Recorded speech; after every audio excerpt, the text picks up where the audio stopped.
Hello, hello, hello everyone. How's it going today? Welcome Dade, welcome Carol. Thanks for popping in. Hope you have an amazing day today. So, we're not actually going to be doing some painting today. What we're actually going to be doing is we're going to be building this lovely little thing. And by little I mean it is not even close to little. Is that going to focus? Is it going to focus? It's not going to focus. Okay. Alright, never mind. Irritatingly, see, trying to get the perspective so you guys can see what the hell I'm doing. I've had to do like a really weird setup. 10 more days till the con. Oh, I bet you're super hyped, Jade.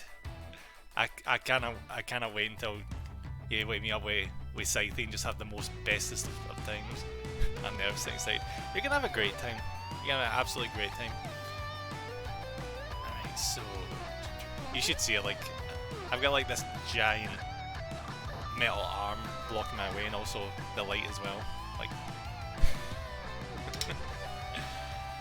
the things you do to get a decent camera angle. Alright, so might as well get started, shall we? If I can see what I'm doing. Ooh. That'd probably be a good idea if I put another light on. 2 milliseconds. This is one of the things I'm really glad I've got a smart bulb.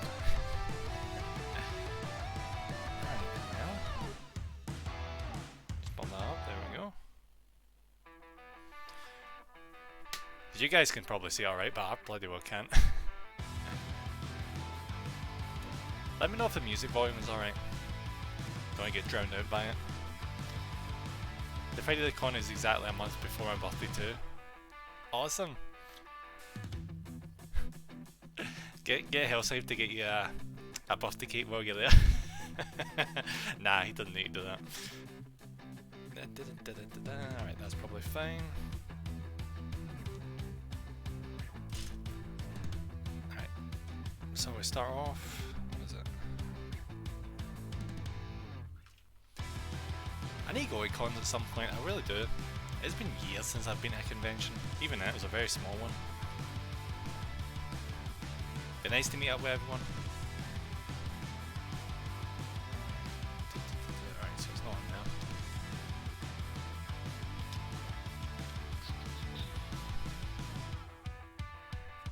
Tell I. So that's the problem when you first start building these things, you can't find what the hell you're supposed to be working with. Ah, there it is.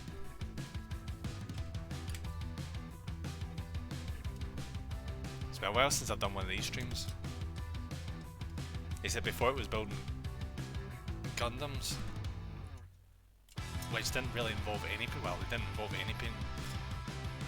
Once November starts, I will not shop about my birthday till after it passes. I mean, Jade, you are entitled to be excited about your birthday, so I don't think anyone would mind that at all. It's always funny to see someone excited for the birthday. Because a certain someone still hasn't told me when our bloody birthday is.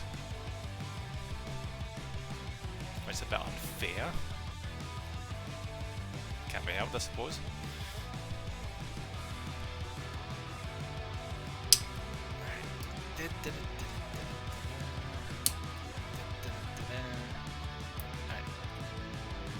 Just twist that off. So what are you planning on doing for your birthday then, Jade? Is it gonna be like a proper special thing where you like go on a holiday, or is it like gonna be like a quiet affair kind of thing?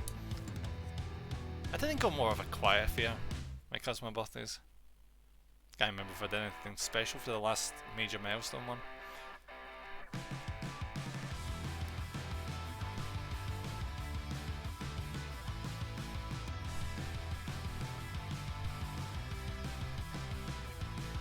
Alright, that focus, I need to fix the focus 2 seconds.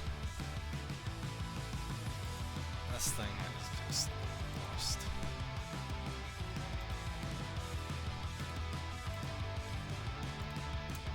Yes, 60 is not working. Well, since my birthday is on a Monday, I'll have to get the boss to take away the day after because I always have mac and cheese on Mondays.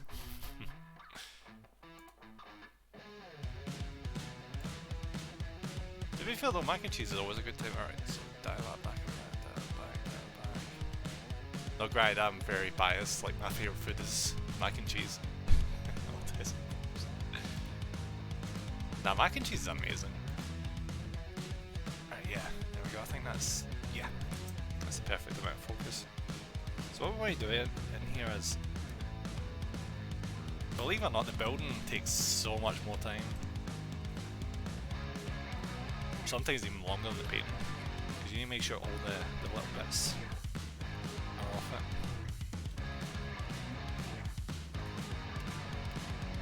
That mac and cheese every Monday.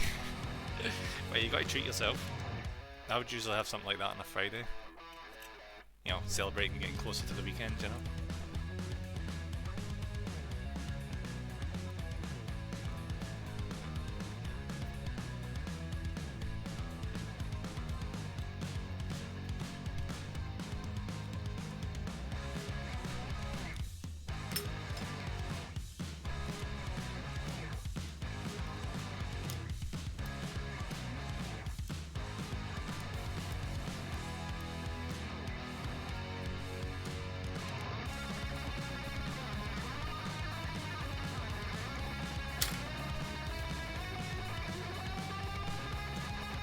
Generally, like, see these, I'm not sure if it's coming from the camera, the little white bits, you really don't want to leave them on there, because when you get around to painting it, it's just ugly looking.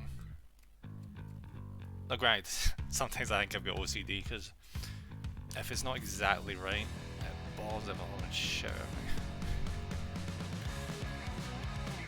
me. This is only the first piece as well. Also, Tuesdays is the only day I don't have a planned dinner. I couldn't deal with that. I actually hate planning things ahead. Especially meals. I feel way too constricted.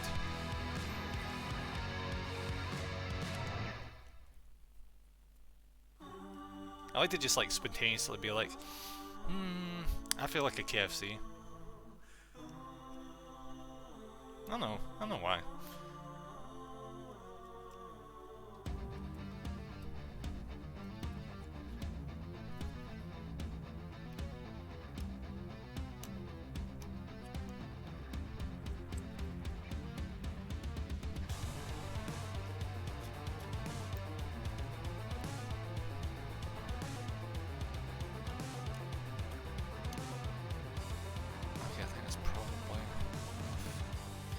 Keep an eye out for mold lines as well, because see, after they finish making each of these pieces, you get little lines on the thing from when they made it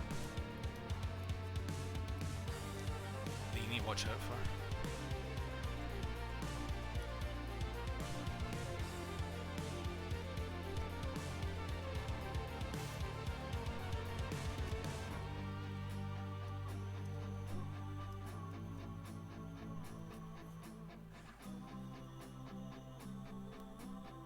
Yeah, that's enough.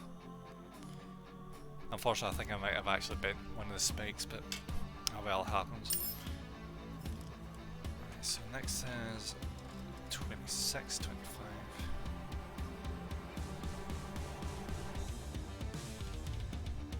Oh, there we go. Right next to each other, nice. Yo, the upside compared to Gundam kits is because I remember the Gundam kits when we did that in stream. It was just non-stop ones of these, like tons of them. Plus, I say with the Warhammer kits is because they're a lot smaller and there's a lot less of these things.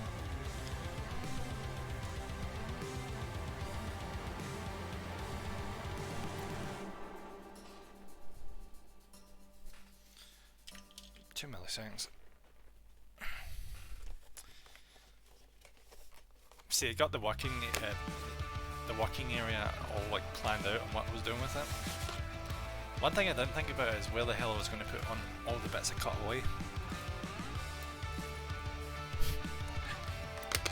That's the handy thing about having an empty box right next to you, isn't it?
There we go. Don't know if it's going to shot that well on camera, but yeah, it's not going to shot that well on camera. 2 seconds. Yeah. See, that's the problem with working with miniatures. And also try and get the correct camera angle. And focus on the camera. Because like there's a big line of mold lines that I'm going to have to take care of on the top of this. When I first started doing Warhammer, for the life of me, I never noticed these things. It just like look like, oh, there's little lines there. I don't have to worry about that.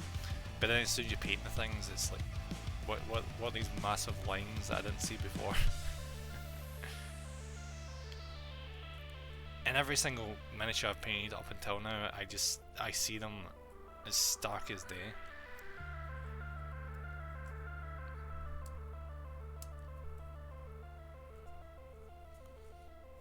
So you need to make sure you don't shave off too much, or you end up leaving a bit of a dent.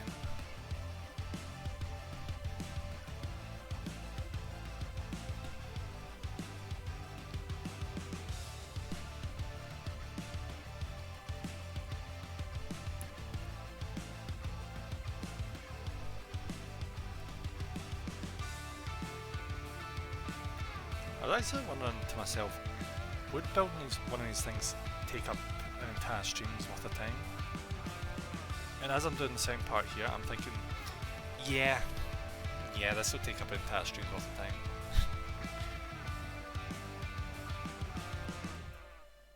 Because I'm just that meticulous.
the tail.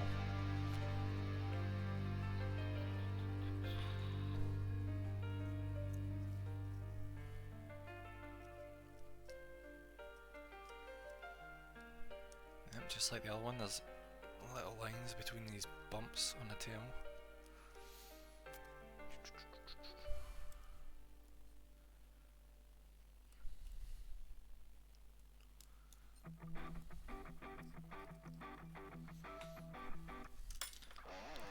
Things.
Another problem you run into with these is, see if you don't take these off, these little bits we cut it away, gluing the two pieces together can be an absolute pain in the butt.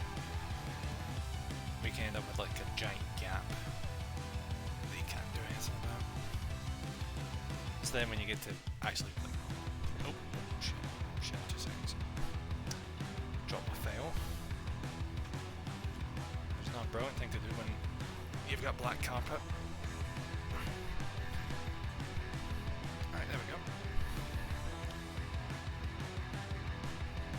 Thankfully, like, see if you do end up with like gaps in your measures, there is stuff you can get to fill them. So like, for example, where is it?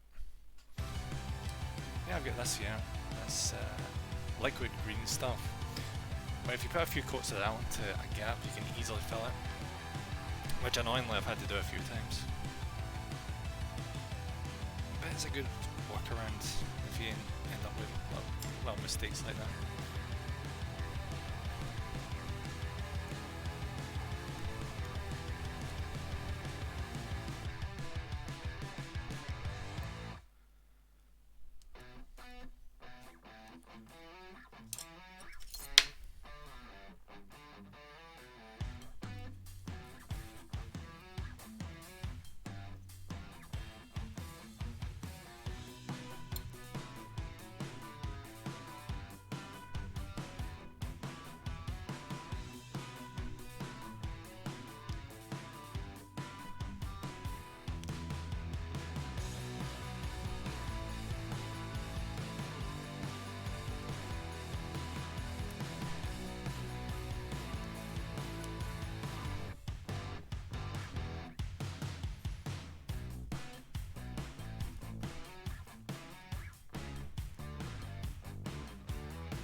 By the way, if you're wondering how it takes me so long to get through some miniatures, this is why.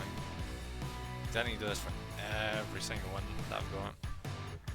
And a lot of them are like really, really small. So just imagine this bit like, just like pinpoint precision.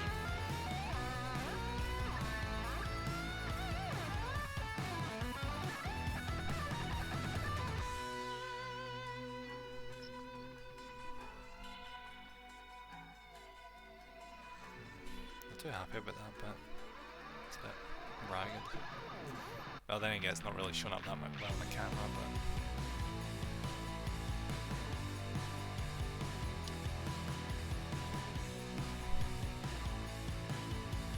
Just look for any more lines. So we feel like. Oh, is it? Is it? Oh. 10 with this as well.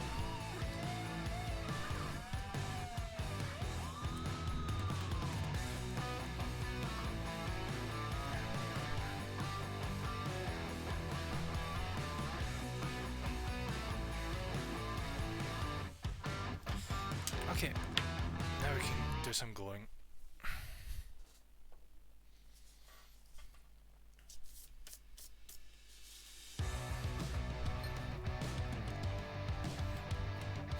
This is great fun. We get this giant metal bar right in my face.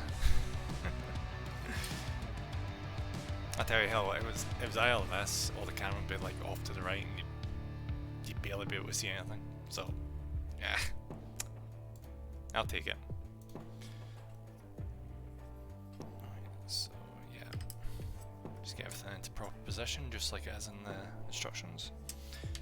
Joe, it's a godsend, see, because these things are made in England. All the instructions are in English. Which you'd think to yourself, oh well, of course they are. Because you bought it in this country, didn't you? I mean, yeah. But I was so used to doing Gundam kits, and Gundam kits are frickin' Japanese, even if you buy them here. Unless you get like high grades, which are for like a lot of newbies. So of course they would make them in English, but everything after that is like, well, you need to learn Japanese out of that, or learn how to figure out pictures really easily. Hey Snivy, how's it going? Thanks for popping in. Hope your day's going well. How you doing? I'm doing not too bad. Trying to get glue. There we go. Awesome. Yeah, doing all good though. Building a big ass miniature today on stream.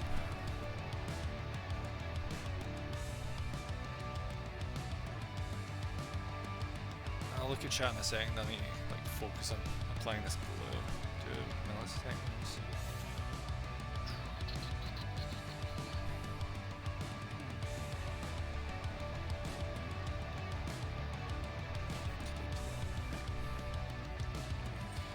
One thing I'm actually kind of concerned about is running out of glue midstream, because that would suck. I don't have that much glue left, that's a bit of a worry. I'll probably make it.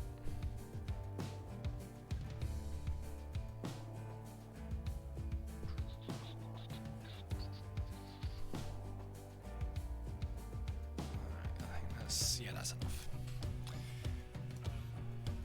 Nice, good luck, bruh. Thank you very much, Snivy. Alright, let's line this up.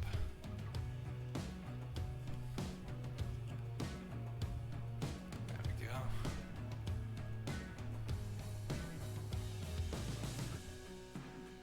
Alright, there's a little bit of imperfections here and there, but that's a good thing. Like, see, once you've spray painted, a lot of these are completely unnoticeable, which is good because it's not coming up in the camera, but holy shit, that connected. You see that like connection point there? It's very, very prominent, which you don't really want. You want it to be like more flush, so yeah, it looks like one piece.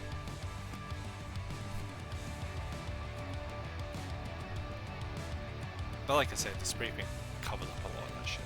So.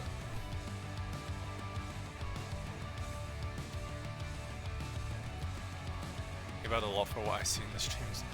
Yeah, about quite a bit. About might have about 300 or something.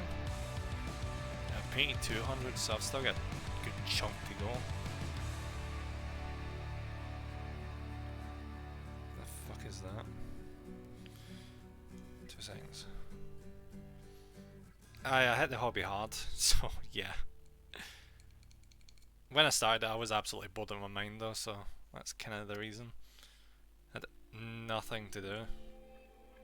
Couldn't even stream when I started this. Best I could do was either read or start collecting these things. Or go outside.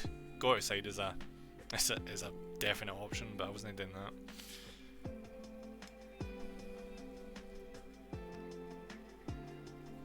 Right, I'm gonna just put a bit of glue down here.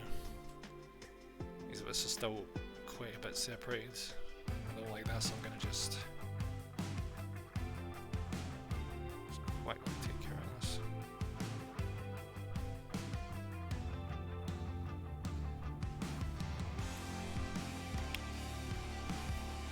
Quite interesting. Yeah, yeah.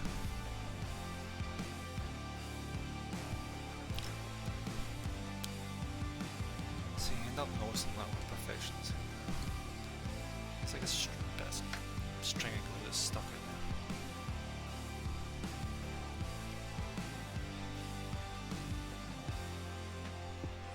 there. Oh!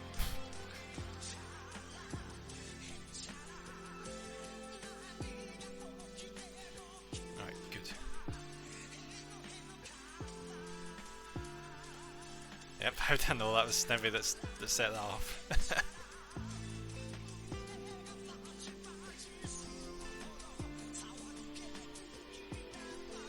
Off somehow to this song.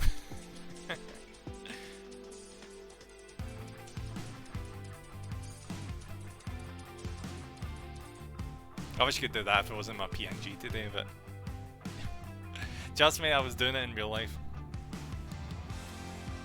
Alright, yeah. The gap isn't as obvious down there, so good. Let's go on the next bit.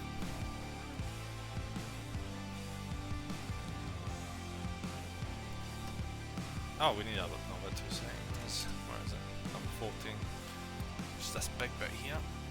That song is, yeah, that's a good song. That's a good ass song. Right there. One thing I do really need to be careful with this is, like, you see these teeny tiny bits here? Yeah, if I'm not careful, they're going to fly across the room.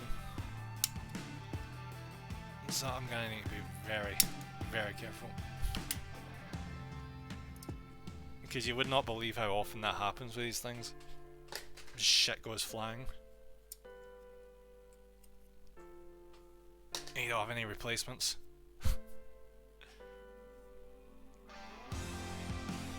You'll lose them real quick, absolutely. Especially with a black carpet. The worst thing about them is though, you're like, I know what direction this thing went on, but it's nowhere near the side of the room. And then like a few days later you find it like under the desk or something for no reason.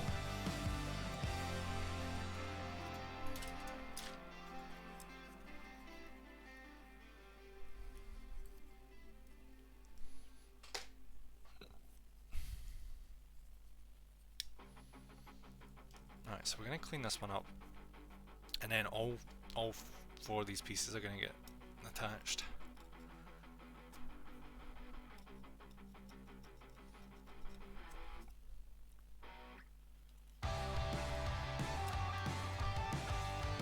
Can't wait till this thing is finished. Like, it doesn't look like much at the start, but oh, posture check. Alright, cool, thank you.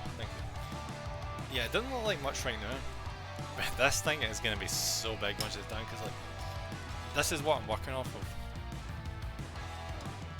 Like all that shit. Granted, there's some of those bits aren't going to be used because this model can turn into 2 different things depending on how you build it. But it's going to be pretty freaking big. Oh, hydrate, posture, and stretch. Okay, right, Snivy.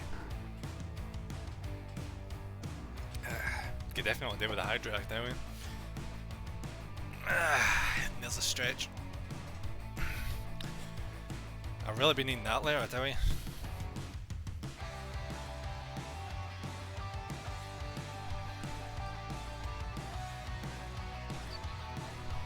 Funny enough though, this is like one of the first things I've actually built one of these things where like sitting up straight. I usually build them like when I'm lying on my side, leaning on my arm. So by the time I finish building one of these things, I end up having like one major like freaking dead arm. They're putting all my body weight on top of it.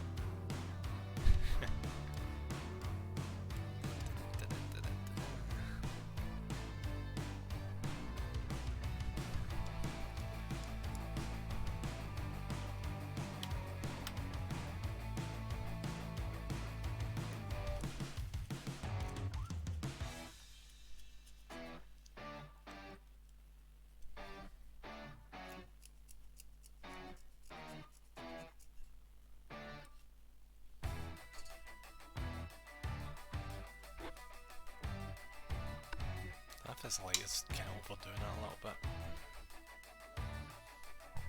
I'm just going to move that real quick. That's a bit better.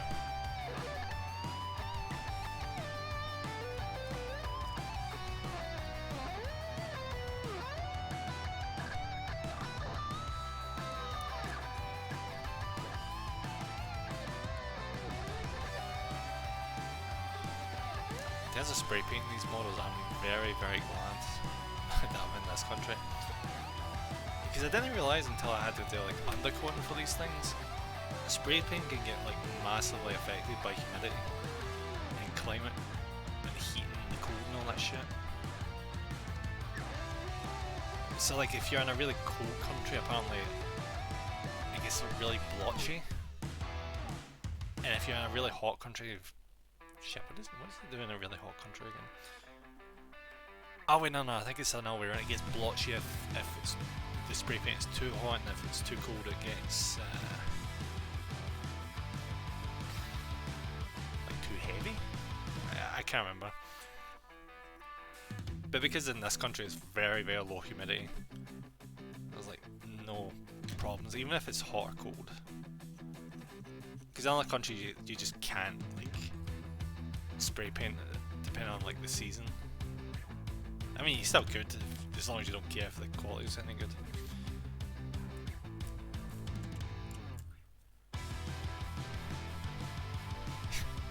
You won't see like people spray paint like subway cars and shit in LA being like, oh fuck, it's too fucking hot, I can't spray paint my shit.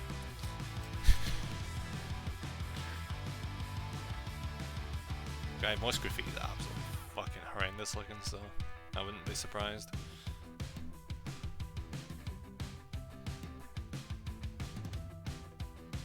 I was in this news story a wee while ago about there was like a studio, was it like a Studio Ghibli painting that was done in a street with a lot of like really shit looking graffiti. And once he'd finished it, like a bunch of assholes came and like spray painted their initials and just gang signs and shit on top, all over the top of it. Apparently it's like some sort of territory thing. Yeah, because that's what happens when you join a gang. You just become like fucking cavemen where you care about your fucking territory.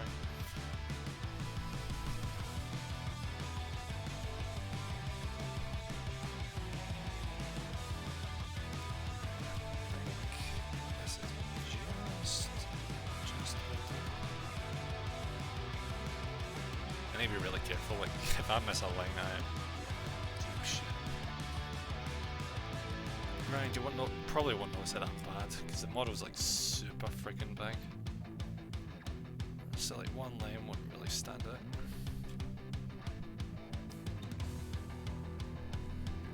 It's probably better be careful though. So I want this thing to not look shit once I'm done with it.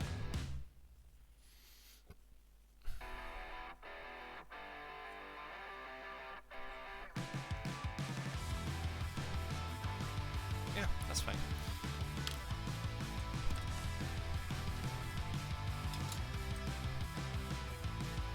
Okay, so I'm going to position this.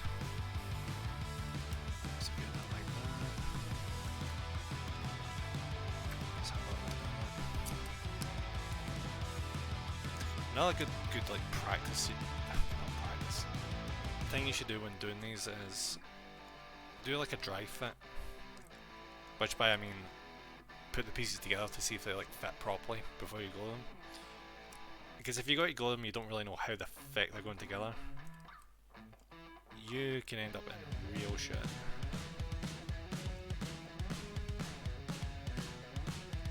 Oh, okay.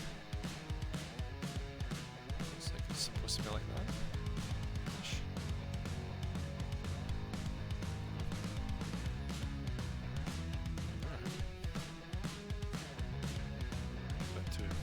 Side, but whatever. Okay, let's do a bit of gluing there.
Much pressure on one spot, the whole thing is just going to collapse. You can actually trust the glue until you're a few hours into the drying.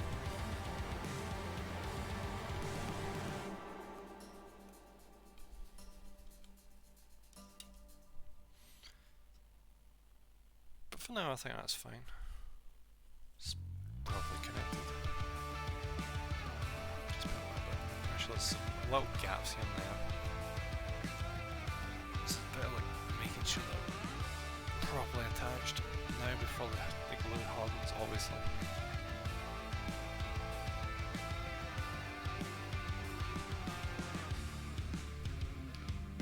I was saying that, see the bit we're looking at right now, you probably won't actually see that once the thing's put together, because the thing is like going to be slouched over, because like this is the back end of it that we're working on right now.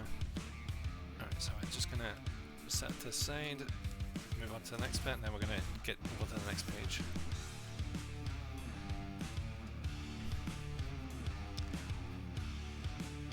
So 16 and 15. Awesome. So these bits are like right here. Look at this, we're almost like halfway through one of these sprues already. Look at this, we'll go a lot faster than I thought. In which case, we might move on to some paints afterwards. Just to like fill up some time, you know?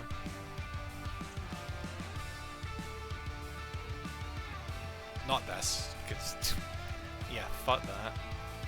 I'd have to do 10 minutes of... I'd have to spray paint the thing, then wait 10 minutes for it to dry. Nah.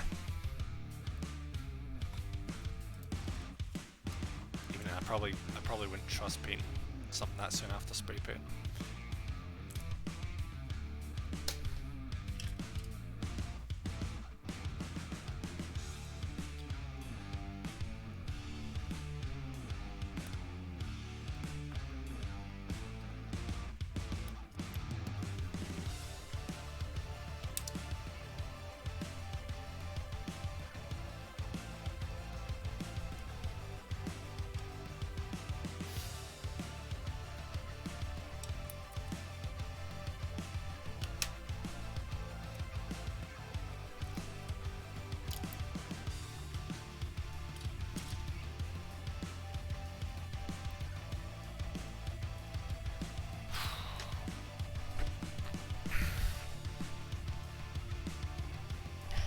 Slouching way too much during this. My bag is gonna be killing me once I finish this.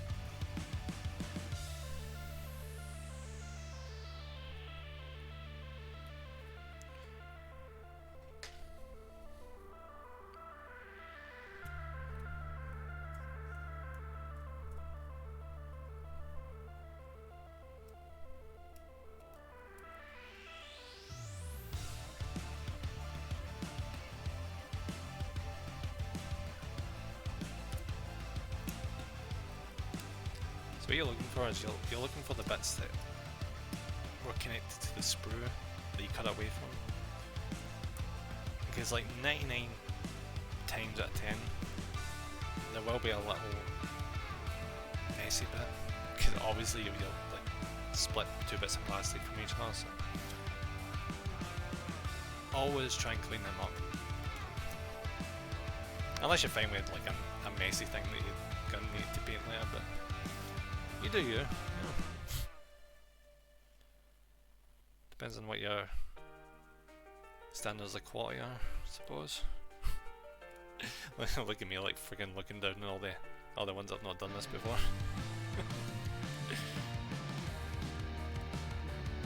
Because if only you saw what my first few miniatures look like.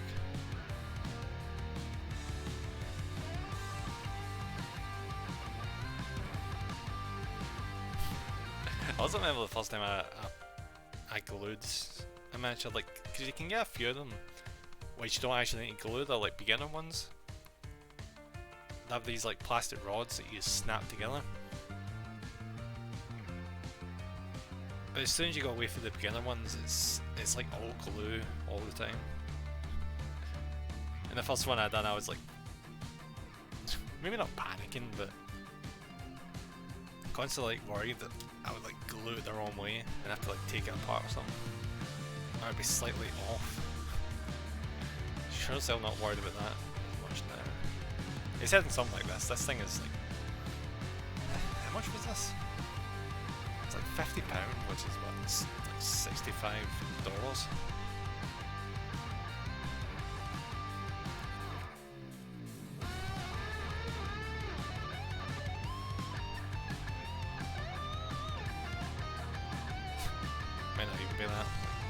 Jesus. The dollar has catch up to the pound really fast. It's probably something like $55 now.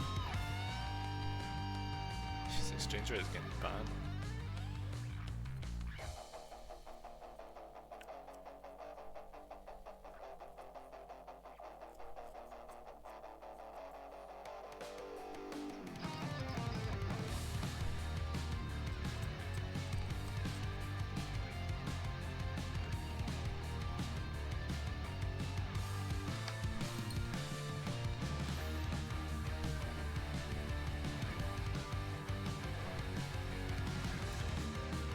Also try to get as much dust off as possible because, like, hey Renegade, how's it going, buddy? Thanks for popping in.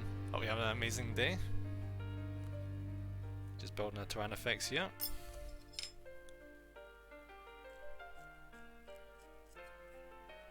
Slowly but surely, I suppose.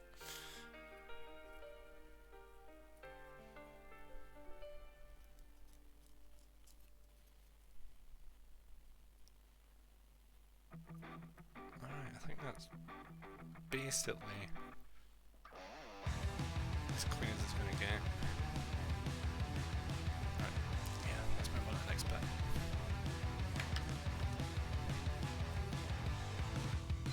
You know what?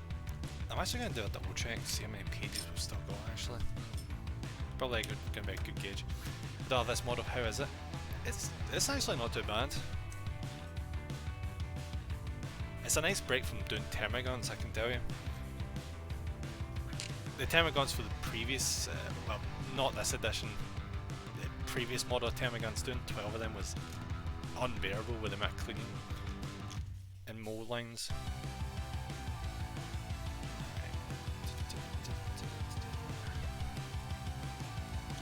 Huh. You know what? This isn't actually that much. I looked at it, couldn't decide which version to build. Yeah, I went with the Tyrannofex because I wanted something a lot more heavy. Because the general rule of thumb goes, if you got a lot of what do you call them? Gaunts, like different variants like gaunts, what you want is a Tervagon. So like for example, if you have like 50 Hormagaunts or Termagants, go with the Tervagon, which is, you know, that one there. Otherwise, for like heavy artillery, Tyrannofex.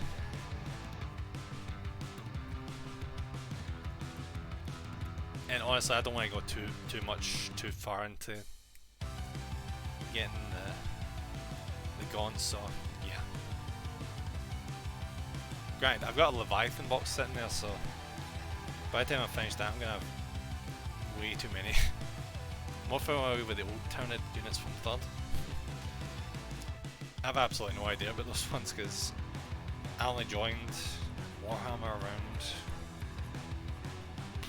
midway through 9th edition, I'd like to say.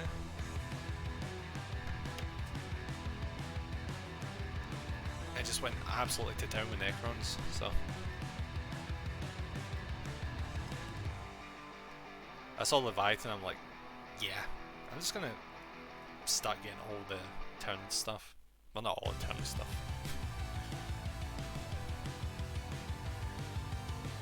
I'm gonna pass it out and eventually get the non-emissary and other stuff.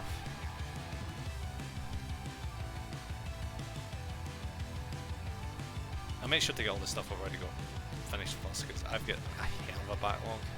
So much to do.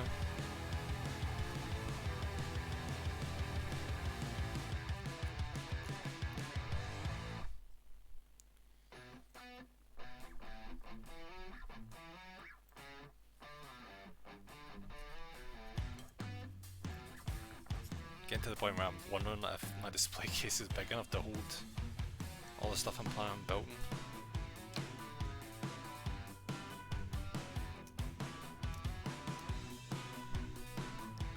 Because one of the things I still need to build is a monolith. A Necron monolith. And Jesus, those things can take out an entire display case to themselves. Well, not an entire display case, but one square of it in any case. Yeah, I bought the Leviathan box and then the store I got from closed down suddenly with no warning. Shit. There's a Geek Retreat around the corner from me. Well, at least you had that as a backup.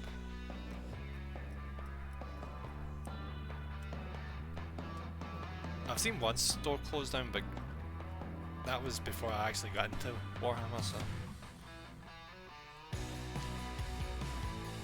Which is kinda actually weird, because the one that shut down was like in a shopping centre. Which is so strange.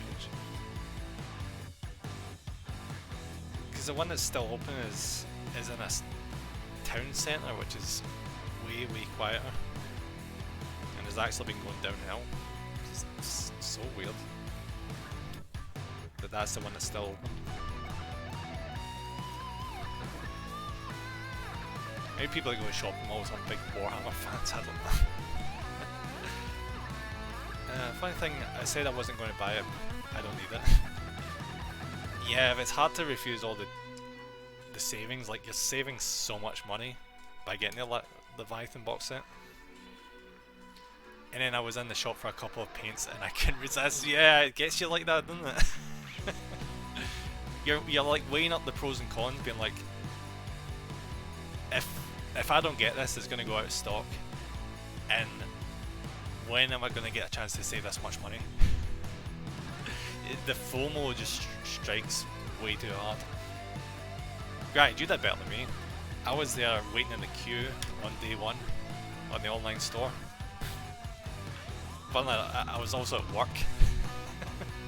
So I was waiting in this queue while doing my job, being like, please don't let any customers shop, I can't be fucked with them today. I need to get in this queue and get this thing bought, because you've only got like I can't remember how long of a slot, it was like 10 minutes or something you had to buy the thing, and then you get booted right back to the start of the queue again. It wouldn't fit in my backpack and they just didn't have a plastic bag big enough to fit it either. So I just carried it home, just like that. I'd love to imagine a Warhammer fan just saw you walking down the street with that being like, nice. Or, you lucky bastard. It's hilarious trying to get it in my backpack in a too small plastic bag. I've been there, I will admit I have been there. I once bought this like really massive Gundam model kit, like this master grade Gundam model kit. And I shit you know, the box was like half the size of my desk. They did, like you, they didn't have a bag big enough. So I just had it sitting on, like taking up a full table on the train. And then when I took it on the bus, I had like this massive thing just underneath my arm. I never got a Gundam. I tried some Tamiya model tanks a while ago just for a break. Yeah, Gundam's fun because you don't even need to paint the miniatures. It all comes like in segmented colours. So like once you've finished building it, that's it basically finished. You don't even need to paint. I think if I went back to Gundam, I might actually try painting it, but I'm not in a rush.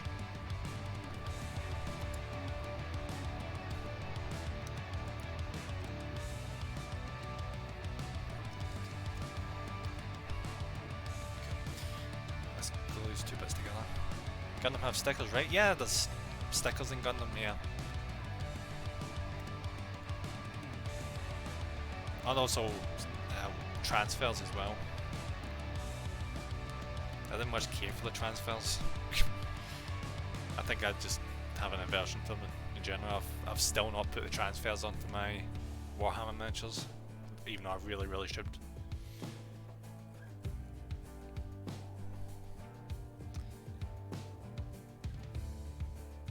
Yeah, there's a whole bunch of different versions of Gundam. You get the high grades, you get the master grades, you get the special grades, you get the perfect grades. You also get the super deformed ones, which are the wee cheapy things.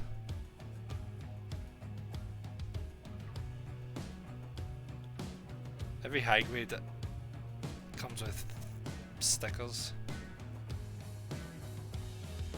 I think everything after that, apart from the super deformed, comes with decals. Oh, and also it doesn't have English, and like the master grade and the perfect grade and all that stuff, because they assume you're good enough to not have to read in English, which is so bizarre, because it like comes straight from the factory in Japan.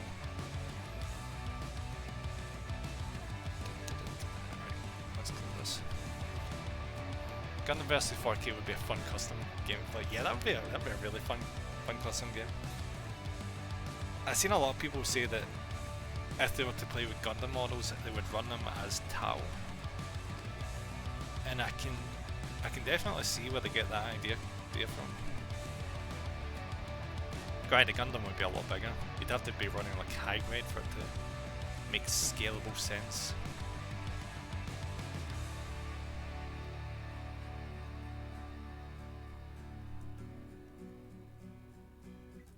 Because Gundam kits get really big fast. You should see perfect grades. Perfect grades are ridiculous. Because like Gundam does like a scale system of like the high grades are 1 by 1/44th the size of what it's supposed to be, and you get the master grades which are 1 by 100 the size. Then you get the perfect grades which are 1 by 60. So that the perfect grades are like 60 times smaller than what they're supposed to be, and my god, those things are freaking massive. Never bought one myself because I'm like, I don't have that kind of room. I just don't. Like, that's a centerpiece and a half. You'd have that shit in your mantelpiece. I'm wondering what to get to complement the Leviathan Tyrants. Oh, speaking of which, they've just unveiled the Battle Forces, or whatever the hell they call them, for Christmas. The Christmas Battle Force boxes. If you're looking for stuff to complement the Leviathan box, 100% buy that battle box for Christmas. Because it comes with Hormagaunts, it comes with Gene Stealers, and it comes with a flying Hive Tyrant. I don't want Gene Stealers in my Tyrants though. Fair enough, fair enough. Granted, you're basically getting the Gene Stealers for free with the price reductions, but you know, you do you. It's a massive heap of Hormagaunts though.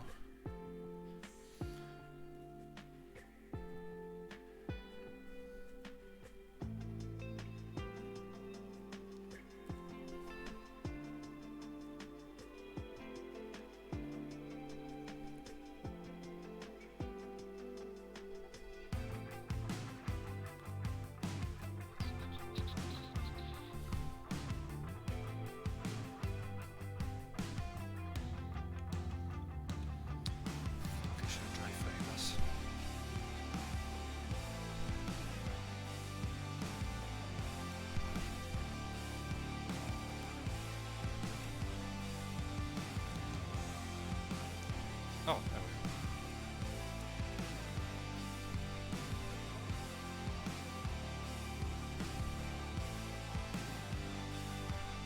I had a look, I don't want, I wonder what else you would have complement. You could get non-emissary. Maybe what'd you call them, exotrins?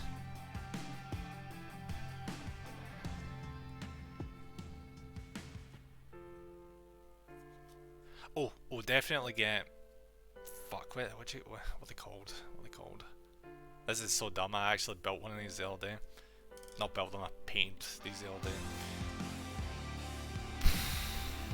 Why is this thing not coming to me? Fuck.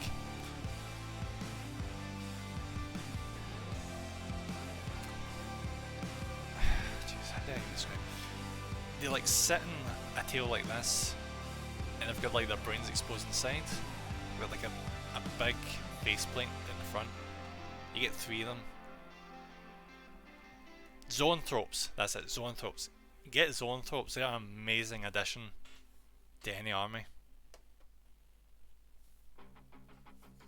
And they'll also probably piss off the person you play against, because apparently they're just that strong.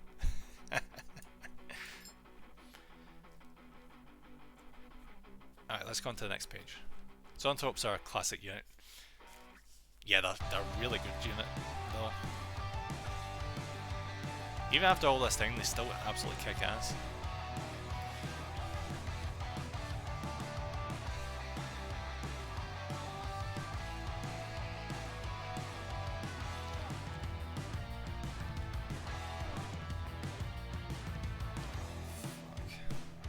A little bit of a gap there. Wait, what? Wait, what the fuck? I just saw the gap on that being like, ah, fucked it up. I didn't push hard enough. Now I'm looking at the example here and it's like, they couldn't even hide it themselves. They're like, oh, you're gonna have a gap anyway. Okay then. Not my fuck up.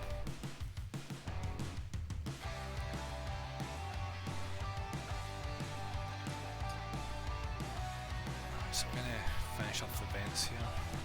What's it?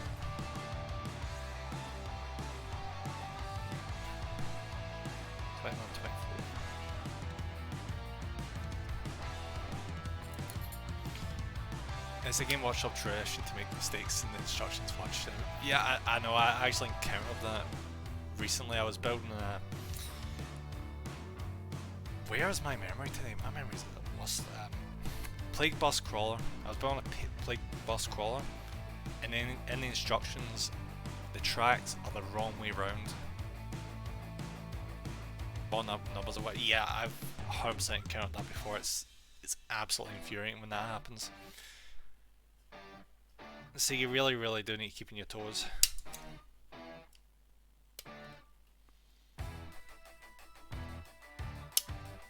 That's why dry fitting is so important. Because if it doesn't go together, you have to think to yourself, alright, why is this not going together? And then like try a different part.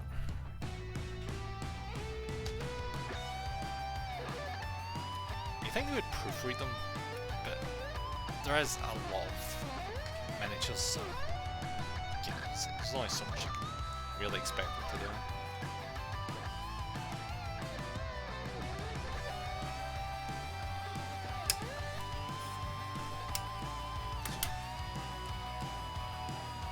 I was kind of hoping we wouldn't be getting into small parts, but here we are.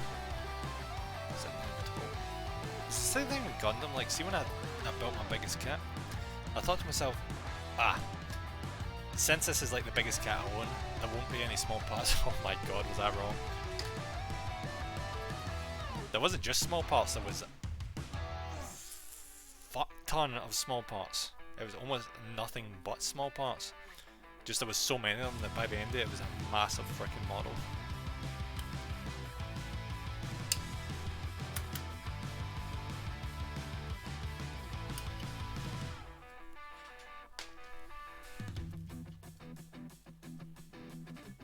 I do love the design of the Tyrannofex, like I really freaking love how they look.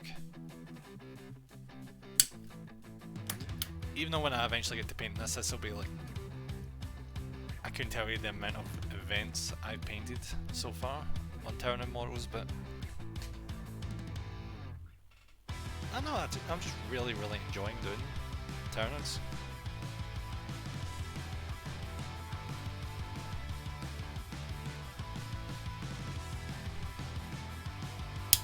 I was like this close to buying Genestealer Cult instead of Tyrannofex. Like, I was thinking to myself, like, everyone is going to be buying Tyrannofex, so I'm going to be different and buy Genestealer Cult. And then I don't know what it was. I think I just get like too focused on the other models that I had. I never actually bought any Genestealer Cult miniatures. Then I think I was just really liking the lore, but not too much of the miniatures. Because I looked at the miniatures, I'm like, which of these would I want to buy now? It kept coming back to me being like, alright, not that, not that, not that, not that, not that, not that, not that, you know. But like all of them. And I just concluded at the end of the day, I like them, I like the lore, I like the life cycle and all that shit. I think they're interesting, but I don't like the miniatures, which is just a bummer. It's a real bummer.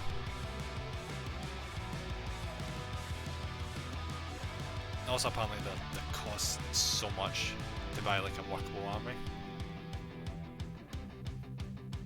Because you need to buy a lot of the miniatures to make them anywhere near close enough to be able to fight other normal armies.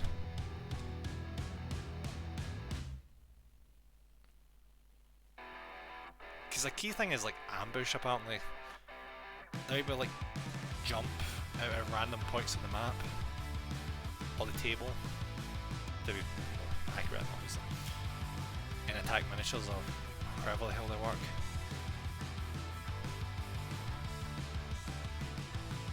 I'd love to see more people playing them. Did you see the Gene Stealer called bike models? Yeah, I'm pretty sure I remember seeing them, yeah. I don't know, just really not my thing.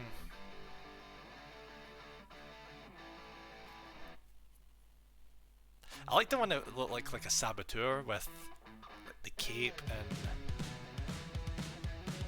like the face covering. They look like a renegade.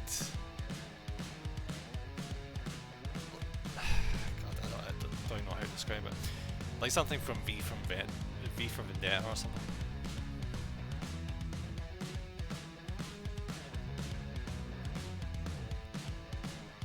If I ever like run out of things to build or paint, I might just get like a small amount of Gene Stealer comp. Just because, yeah, I'm gonna have a decent chunk of turners. It make a little bit of sense. Even though I don't think you can run them together. We can together. So that's the problem. I'm like speculating, but I've never actually played a game of Warhammer. I think there was something that you can actually run them together. Like they're the only ones that they can each run. What is it, like a continued attachment?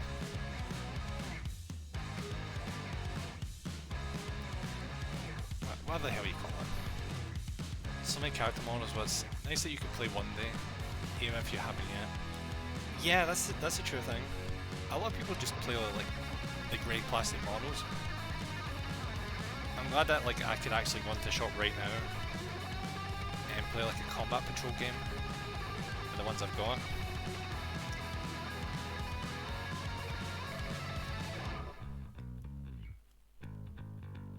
I've got enough for a small game with Blood Angels, small game with Tyrannofex, and a small game with Necrons. I've got some Death Guard there, and I just need to bulk them up. Like 30 Poxwalkers, Plague Bus Crawler, like I said.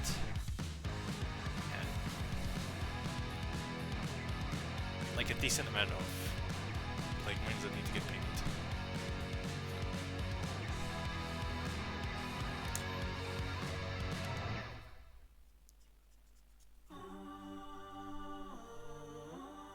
I really went overboard with the amount of miniatures I've got, like, Jesus Christ.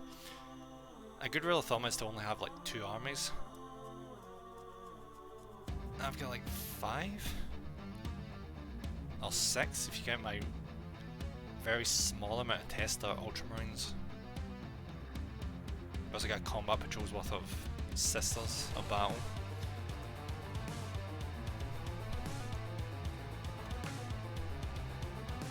10th edition is a fresh start, where the unit stats and everything's all different. Yeah, that's a good point. So like everyone is just getting used to it. Mind is still 2nd and 3rd edition rules, hard to keep up with the modern rules. I hear 10th edition is a lot easier to get into than 9th. 9th just had too much going on. Like everyone was getting massively exacerbated, but like there's so much to consider. You got things like Armor of Contempt and other stuff.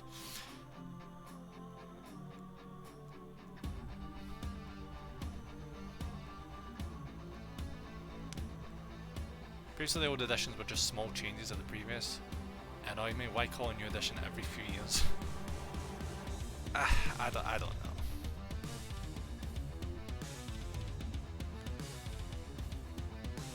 They probably would be better off slowing it down a little bit.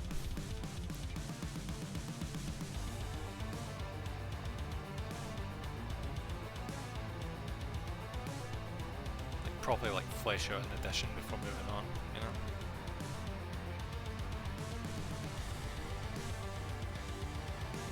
Maybe they like come up with so many ideas that it ends up being too much that the only way to justify it is with a new edition or something, I don't know.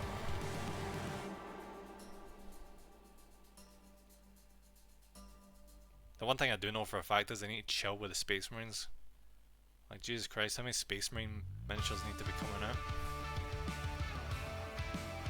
Not complaining too much as a Blood Angels collector, but it's a bit much.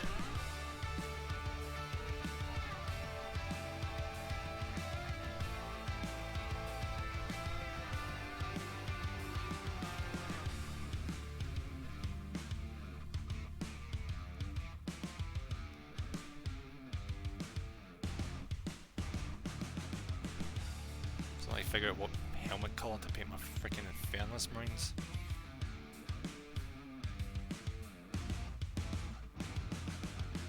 Because according to Leviathan screenshots, the Infernus Marines are supposed to be fire support,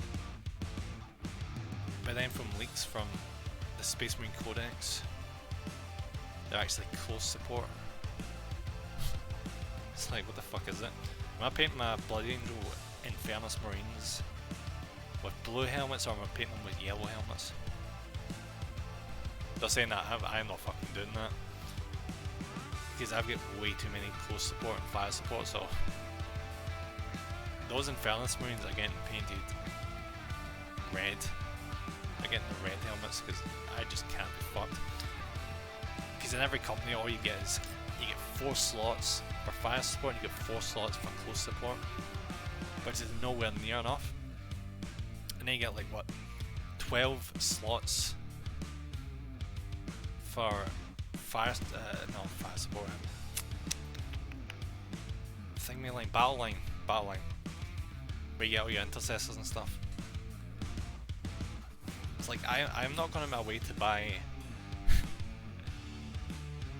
like a shit ton of intercessors just to fill out my company. That is tempting. Nah, I don't want to be doing that.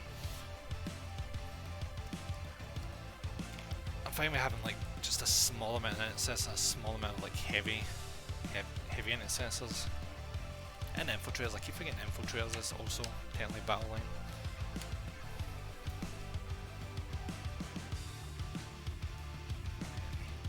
Just 2 seconds, I'm gonna have to concentrate on this.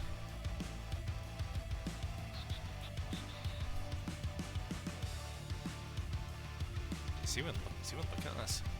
They really should have had you glue these on first.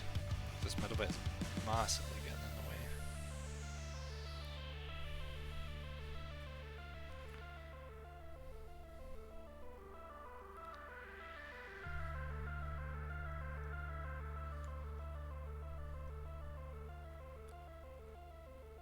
Once we try to attach these and they're just gonna like fall. I'm gonna lose them in the carpet or something. Okay. Plus 2. That's a really big change anyway from the old force organisation slots. I'm more about the lore and the company formations were set down long ago. Yeah. I went from the legions to the chapters, which are only allowed to have like 1,000 marines per chapter. Then was it 100 marines per company? I'm glad I picked one of the chapters that aren't incredibly codex compliant with the Blood Angels, so I can go a little bit over, especially with Death Company. Because according to the Codex Astarte, you're not actually supposed to have Death Company because there's a whole facet of Blood Angels that they've kept secret. Which is kind of cool.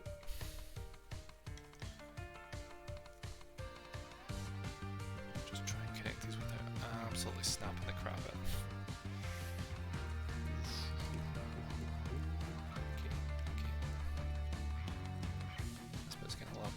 Don't like that at all. Companies of 100. Yeah, companies of 100, yeah. There's some really deep lore about the Blood Angel and the Siege of Terra books. Oh, don't tell me. I've actually got the Siege of Terra books sitting there and I've not touched them yet. I've got about, what, 10 Horus Heresy books to get through. Not that I've read them all, fuck me. I actually want to physically get all the books, but that's becoming a massive impossibility nowadays. Without like paying out the ass, which is kind of sad. Because why we want you to like get the audiobooks? I'm not big on audiobooks. Especially when you look at the price of the audiobooks are way too freaking overpriced. Okay, just pre-ordered the latest one. I'm waiting until it becomes paperback because I've got like the first 6 Siege of Terra books in paperback. So I'm just gonna wait until they turn the last few into paperback and I'm gonna pick them up. It would feel weird to me to like most of the books to be to be paperback and then suddenly the last few like, here's some random hardback books.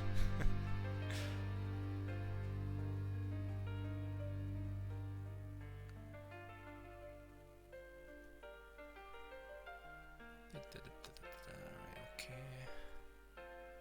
There we go. Alright. Just clean the top off of that so it doesn't get stuck. I say clean the top off, don't freaking bubble, you son of a... God damn it. Problem a little bit, but whatever.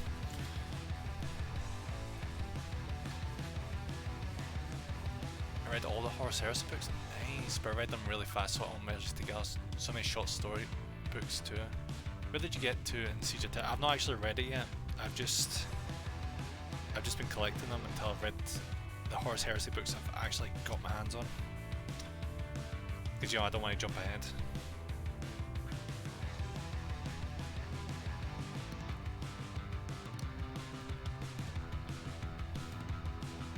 I mean, I know what happens, like who the fuck doesn't know what happens at the end? But, I don't want to spoil it. Though they do say like after the first like, 6 Horus Heresy books, it's very like non-essential lore. So I don't know.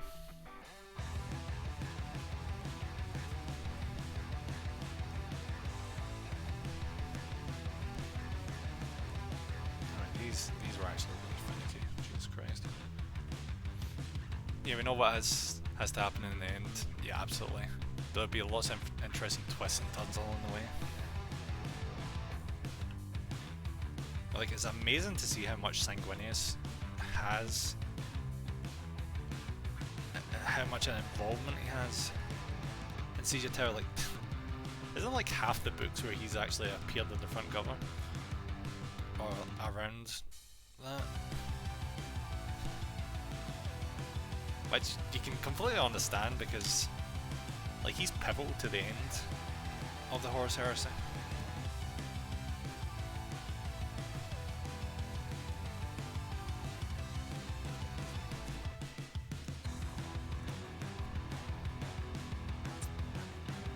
Just need to do a little bit of clean up. You have to build him up, absolutely. Get everyone super invested into our Angel Boy before the inevitable happens. And then the Blood Angel will get fucked up forever.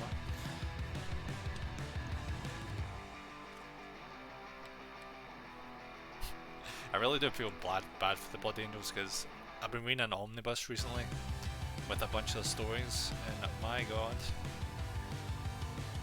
the Red Thirst and the Black Rage really fucked them up bad. Especially ones like the Blood Drinkers and the Flesh Tearers. The Flesh Tearers have it real fucking bad.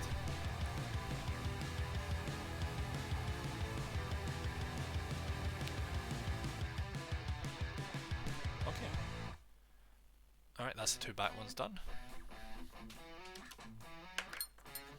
Like, honestly, the Flesh Tearers, my god. I don't think there's any Blood Angel chapter that's got it as bad as they do. Where like they routinely, constantly keep losing members to the Black Rage, like all the goddamn time. And they just basically accept it at that point where they're just, like every member is constantly fighting back in range.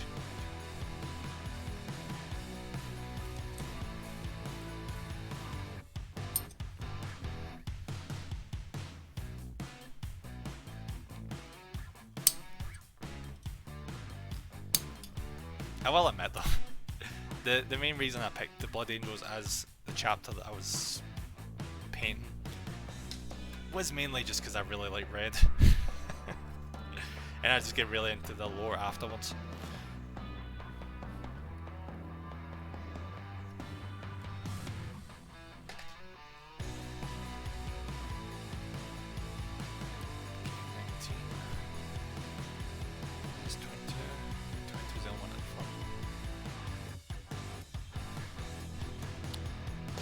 I'd love to meet other people that like are really into the other chapters.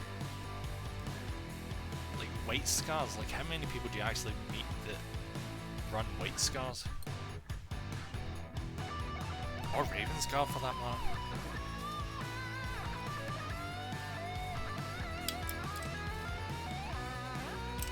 I feel kind of bad for the people that run Imperial Fist. Because they need to paint an entire army in yellow. And yellow is just the worst to paint, because you're almost constantly required to do 2 coats of yellow because it just does not like to take.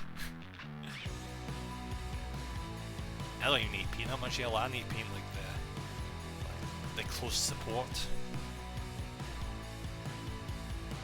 yellow. What did I just do? No. Because the close support for the Blood Angels, their helmets are yellow, so yeah, I get to enjoy doing that every goddamn fucking time I do a close range squad. Not too bad though.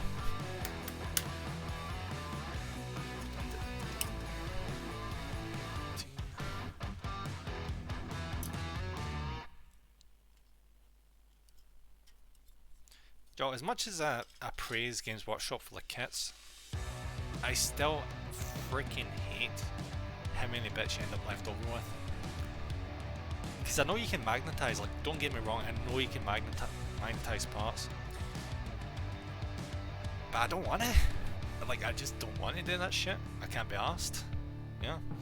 So, I'm going to end up left over with all this shit to do with the Tervagon and the alternate weapons for the Tyrannofex, which is such a pain in the ass.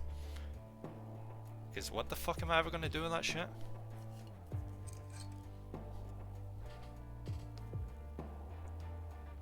I'm glad with the kit for the Flying Hive Tyrant, there's only like 1 piece you need to build 2 models from the same kit, which is what I'm going to do. Okay, I've actually got a Flying Tyrant kit sitting over till Christmas. I'm putting a bunch of stuff away till Christmas because I've got way too much to do. So instead of looking at it, I'm just like putting like a self-imposed like barrier on myself. So as soon as I get around to that Flying Hive Tower, I'm going to buy a body piece and then make a Swarm Lord with the additional parts.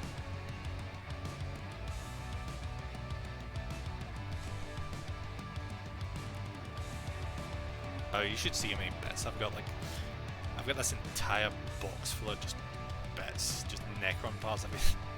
I've got like 40 Necron flares.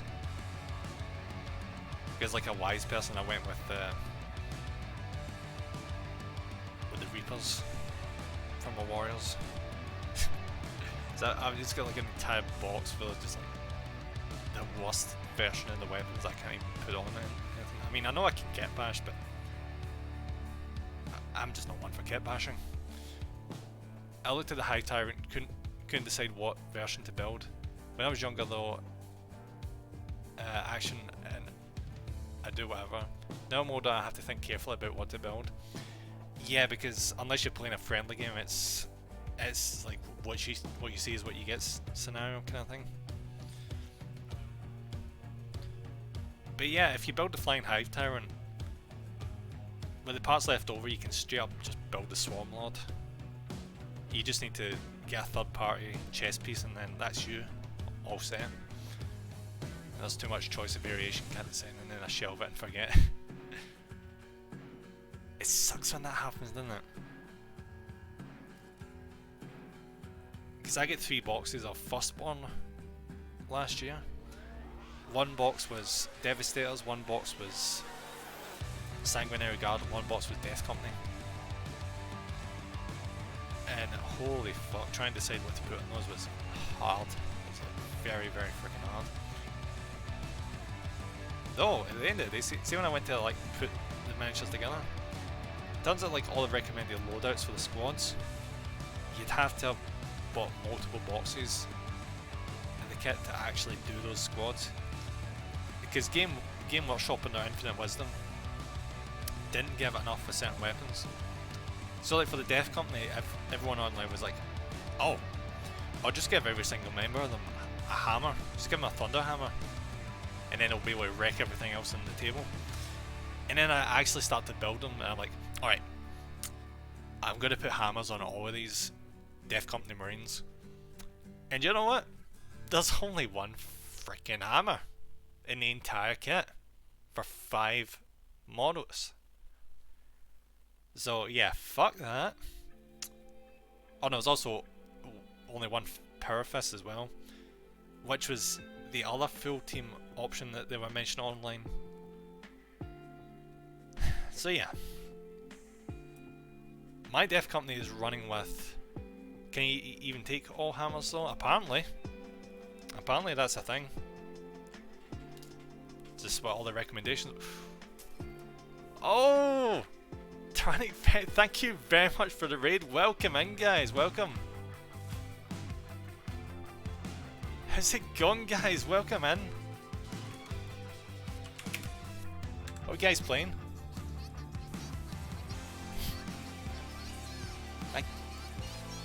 Thank you very much for joining the call, buddy. Thank you very much. Just give you a quick shout out. See, what were you playing? Oh, Warhammer, were you like doing some painting? It's always a good time doing some painting. It's appropriate you're building Tyranids. Oh yeah, it's very appropriate. Yeah, so we're up in here just building a Tyrannofex. It's going quite well. I mean, I'm taking my time, but as always ends up a good model, doesn't it? When you take your time.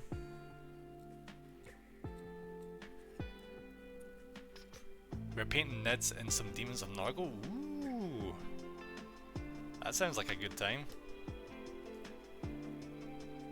I still need to get some Demons of Nurgle. I've got Death Guard, but I don't have any demons. All the mold lines. Oh, is it like older Nids that you're doing? Because like, don't even get me started on the old Termagants. Holy shit. The mold lines.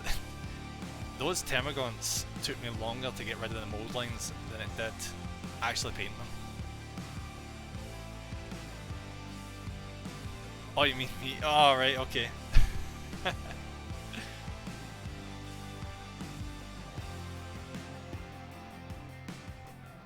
Yeah, there is a few here and there. The Elseworlds are bad for them. Yeah, I never thought they were that bad until I actually done like a load of Gene Stealers And like I said, Termagants. Every new one I started, I was like, do I continue? Do I keep going? Do I really want these? Apparently I did, because I've just finished painting them the other week.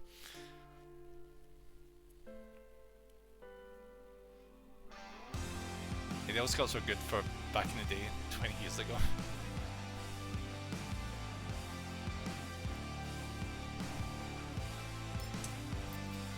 Wait, was that when those ones came out?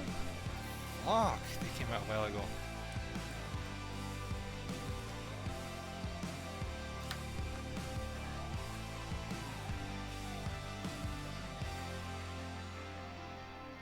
I will say one thing, at least they went resin.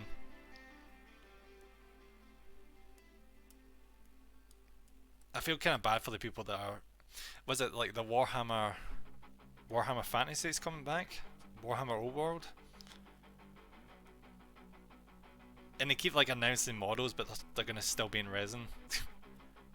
Like, freaking rip right there. New people like coming back to the hobby. People that used to play Warhammer Fantasy, and they're like, we get to enjoy these new models, and then they jump into it as like resin. Awesome. 2002, I think. Ooh, fuck.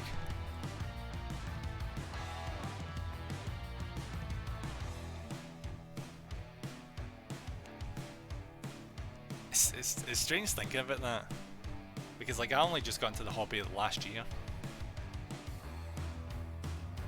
so like a lot of this stuff is new to me. So the idea of like the models I'm working on have been around for like 20 years is so wild.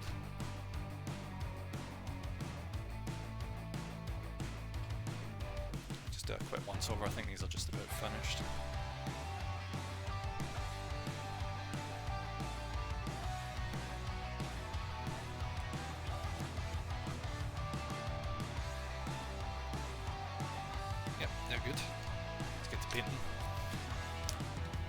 I think the Plasma Termagants are for 3rd edition. Oh. Fieldcast, yeah, absolutely Fieldcast. You would not believe how happy I was to see like when a new Emotech was announced. Because I bought the previous one before I knew what the resin was. So I got it, I'm like, what the hell is this? Like, why is it a different colour?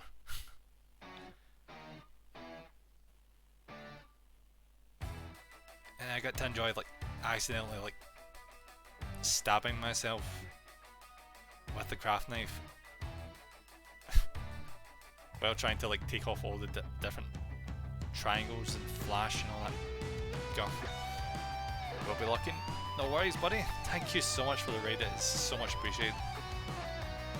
Hope you go get a rest and get something to eat and get some water and all that stuff.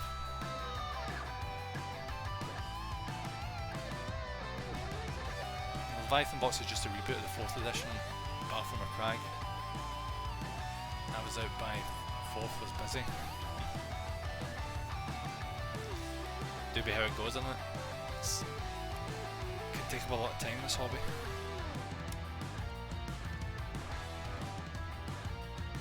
The grind is like very good for like anti-stress. Like, what better thing can you do when you're stressed? Just get down, get some painting done.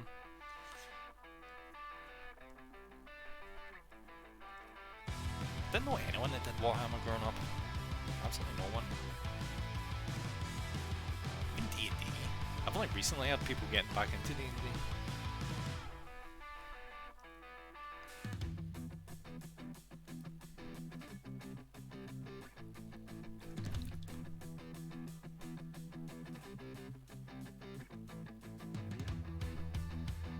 Come on. There we go.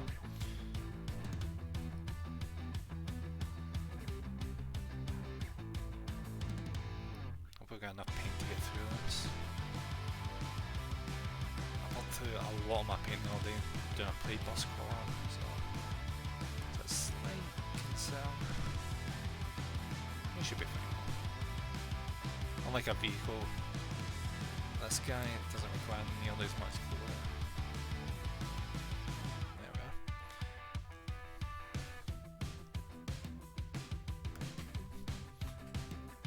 It's great to see 40k still around and going strong after all these years.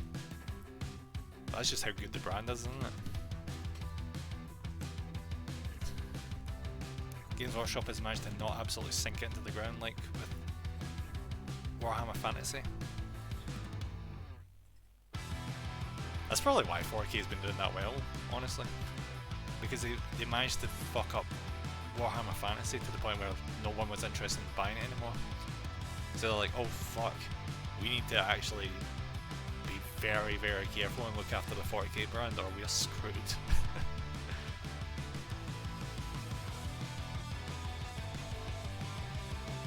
There we go, there's the vents finished. Get that light. I need to get 2 separate light sources, this isn't the best. The way I had that they couldn't trademark the fantasy range, it was too generic. Is that what happened? I just heard they just completely fucked with the rules so much that people just completely lost interest. Though I did hear about there being a copyright problem. Because there was this other company that like copyright claimed a bunch of the things from like earlier 40k. So they can't even use that anymore because the other company swooped in there and took the copyright. So they rebooted into Age of Sigmar.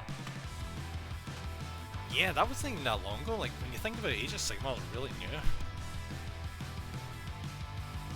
Part of me's kind of tempted to get into Age of Sigmar, but I've got my hands tied enough as it is with 40k. But I do kind of want to get into 91. 91's pretty cool.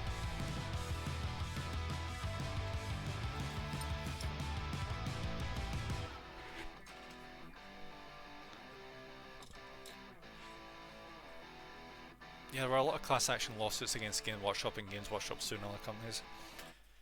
The other companies had it coming.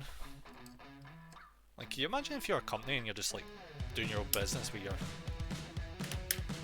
like really cool designs, and the other companies are like, well, you're not copyrighted this, so what we're going to do is we're going to start making our own versions of these models that you've technically not made a model of yet, but you've written about. You can't do bugger all because you've not actually copyrighted it. You've not copyrighted it. Absolute assholes. The other company had it coming. They really did.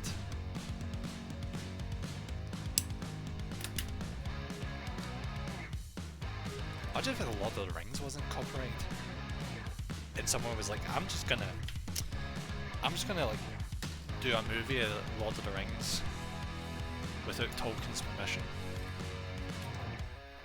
And he's going to get none of the like subsidiaries on cash for using it.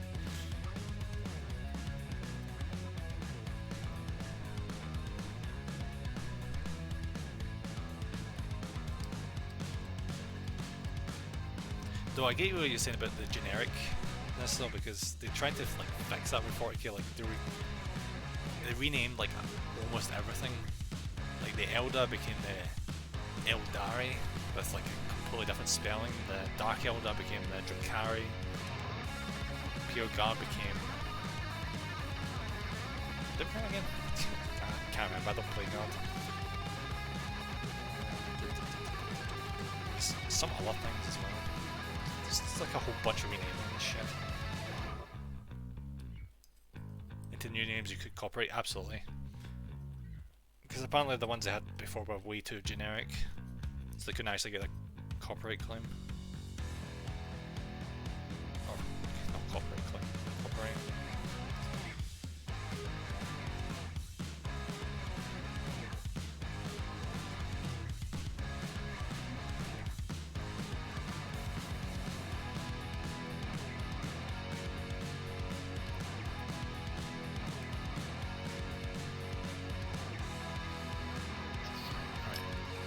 There's some mold lines.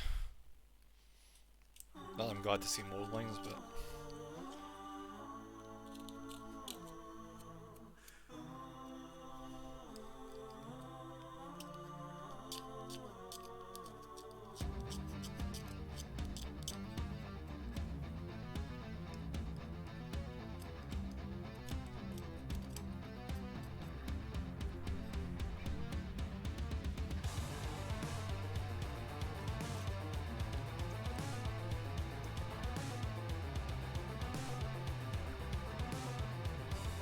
it's nice to bring back old world though for fans. The big fail was Warhammer Total War games were very successful.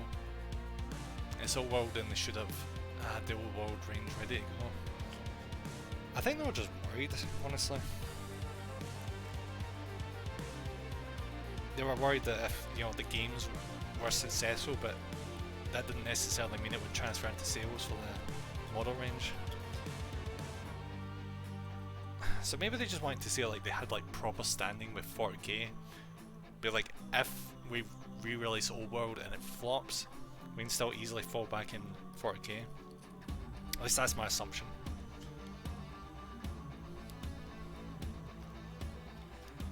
Because like, just because everyone's like begging Old World to come back again, doesn't necessarily mean there's a market.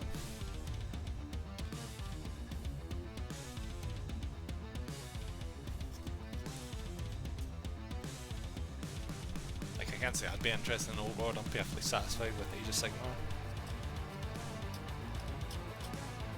That's probably just because I'm not an old player. If I like grew up with Warhammer Fantasy, I'd be all over those new miniatures.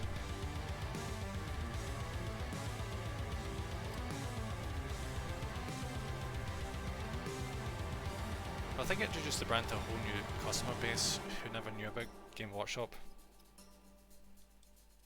Oh, absolutely.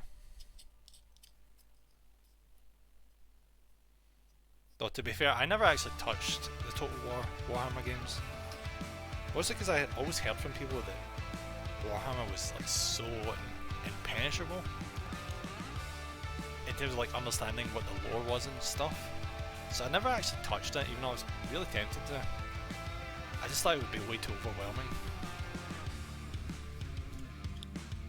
Though this was a time where I never knew what the difference was. I didn't know there was like a separate, I didn't know 40k was a different thing, I didn't know fantasy was a different thing, I didn't know Age of Sigmar was a different thing, I had no idea. Also, it was like Space Marines and this and like a fantasy equivalent. I'm like, how does this even work? How are these two things connected?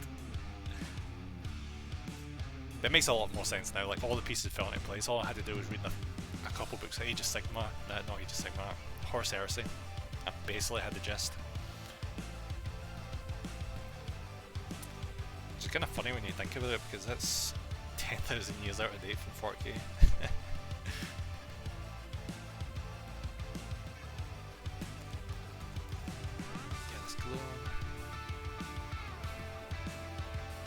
Absolutely, the first couple of books for Horus Heresy, like, the characterization is good. I know that nothing good is going to end up happening with the characters by the end of it, but the main character from the first two books is so freaking cool. Loken, I think his name was? Yeah, Loken. There's no way in the fuck he's going to survive the heresy. Because unlike a lot of the other Sons of Horus, he's actually loyal to the Emperor. Just massively conflicted as well, because he's like very loyal to Horus as well.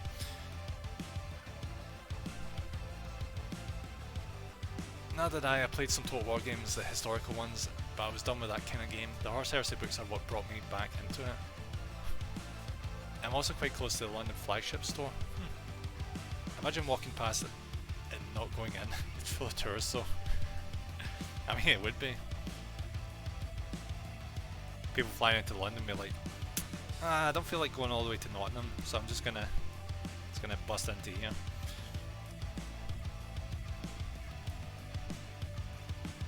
I actually went down to Warhammer World. Warhammer World was freaking cool. Seeing all the displays, display cases were awesome. Definitely recommend it. That and the exclusives. The exclusive miniatures were brilliant. And I'll say this again, I've not actually built them yet. They're just really cool. Got a couple of like Bunkman miniatures. One plastic, one metal. Was it resin? That was, I think it was one resin, one metal. Holy fuck, how did you guys in the older versions have patience with metal?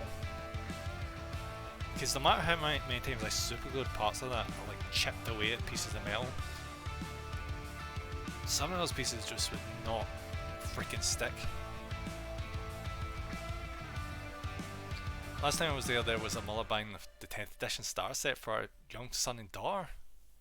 Very sweet. Seeing them get the starter intro as complete newbies. I have nostalgia for the old metal models, but yeah. Yeah, that was the first metal miniature I actually got to try out, the Bugman one. I imagine it'll look really good once it's found, but that is actually really sweet.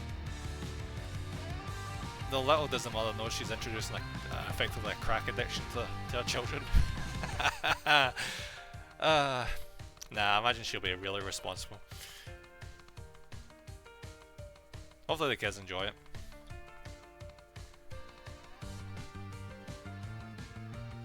Alright, I think that's that properly attached. There we are. It's already getting pretty chunky.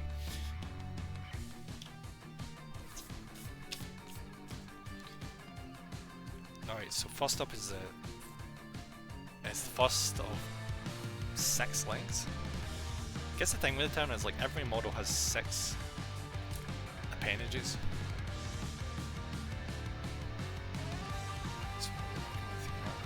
So we'll do this small link first. Where is it? 34. What is this? It's not there. She looked very posh too, so at least she wasn't dragging them around all the fashion shops in Tottenham Court Road. You know what, maybe she was getting around to that, maybe she was just buying them that to keep them distracted while she went clothes shopping. Who knows, who knows. Right, how the hell do you distract someone with model kits they can't even build? Until they get home. What the fuck is 34? Ah, there it is. I should do that after. You need to distract the kids somehow.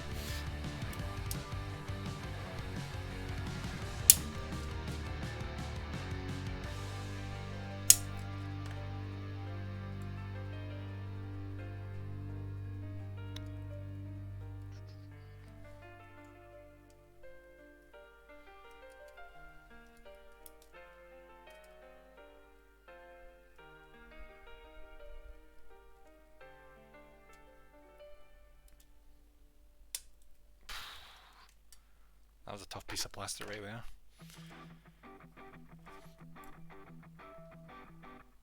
Yeah, the price of the models and stuff, it's terrible to see young ones priced out the hobby. I mean, it is understandable because it's technically an older person's hobby, but I guess not really. I suppose it just depends on what your proficiency of painting and building is. I guess how good you are at crafting, but even then, even if you're not that good, you should still be able to access these things.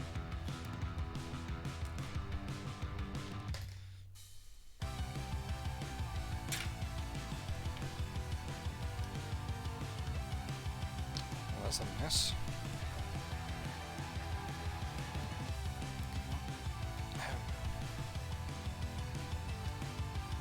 The relative place of decades ago, I saw something about that.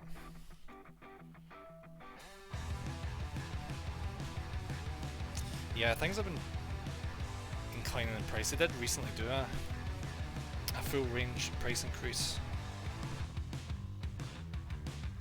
So I think things like went up by about what, 5% or something. Adjusting for inflation, and it's still the same 20-year-old models anyways. Yeah, especially if you're playing Elder. Not to rag on Elder, but fuck me. You guys are in a bad shape when it comes to your miniatures. Apparently there's supposed to be a range refresh for the Elder coming up soon enough, but definitely not soon enough. It's been forever since you guys have gotten something new. They compared the price of the old plastic tactical squad over the decades. Well, again, around to it now, yeah, new Eldar. Not my thing, but it's good to see like the old kits get replaced by the more up-to-date ones.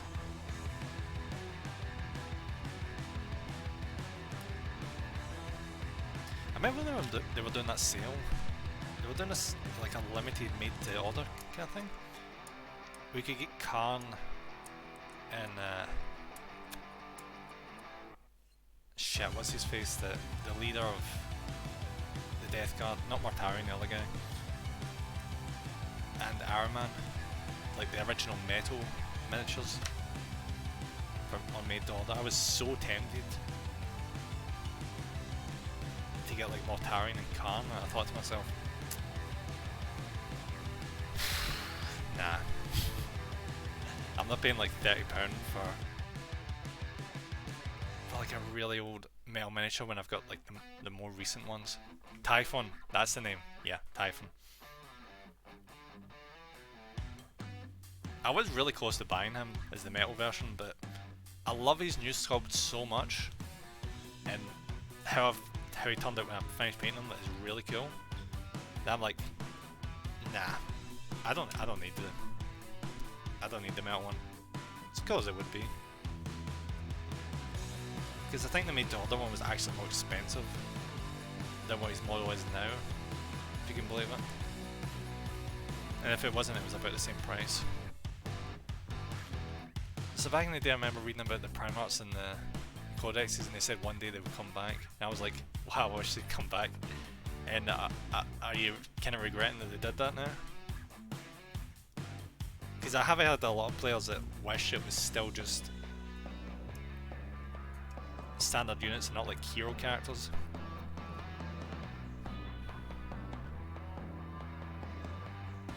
I think they're cool. Like, honest to God, I think they're really, really cool. But this has come from a recent player, so, you know, bias and all that stuff.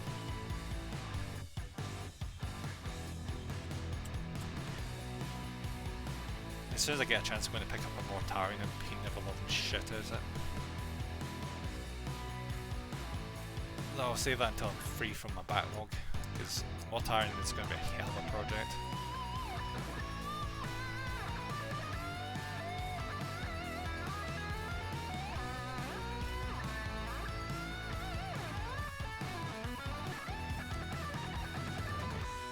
I think that's just about good. I probably don't need to spend this much time looking for imperfections, but it's better doing it now than when you're starting to paint.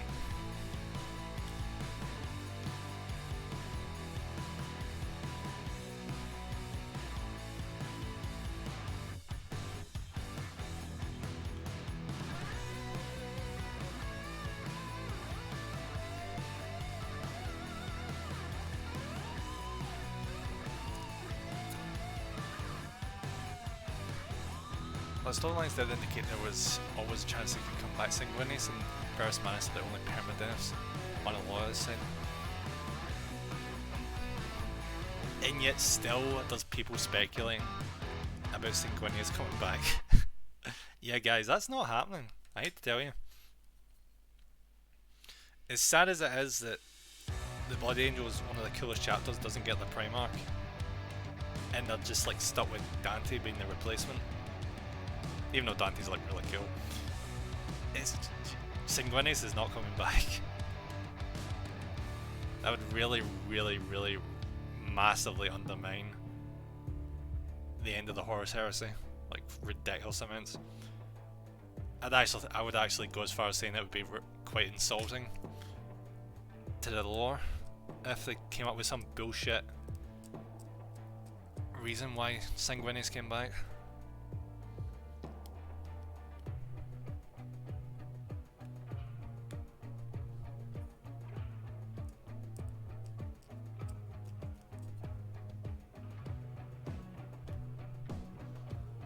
and Horus replaced by Abaddon, so the real permadeaths are Alpharius, Omegon, and Cormac Cos. Sanguinius coming back with Ruinous story. Yeah, absolutely.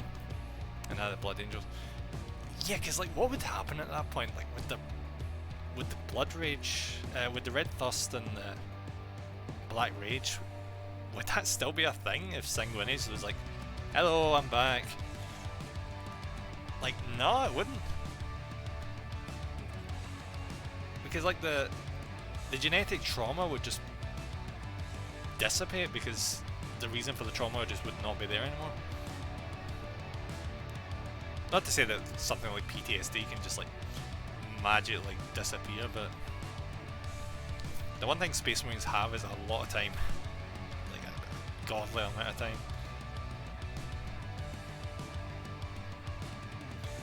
And the Horus Heresy, that Red Thirst and Black Rage was a genetic flaw they always had. Ah, but big retcon. Sanguinius was always sad about that.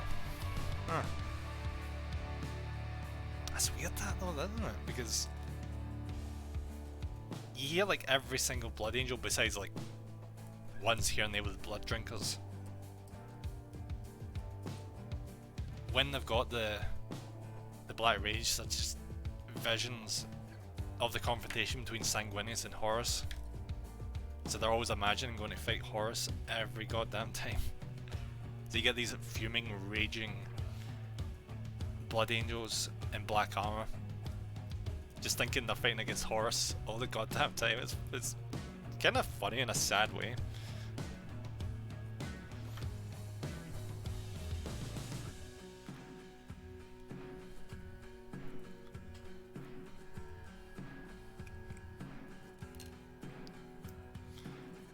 There's a little bit of Amit Flesh Tears in one of the Siege of Terror books. Great stuff. Yeah, I heard about Amit. And one of the Blood Angel books I read, not books, it was like a short story kind of thing, where after the Heresy they go and find their chapter planet for the Flesh Tears. That was a really good short story. Because the Flesh Tears are like massive dicks. But the only reason they're massive dicks is because they're so badly affected by the rage.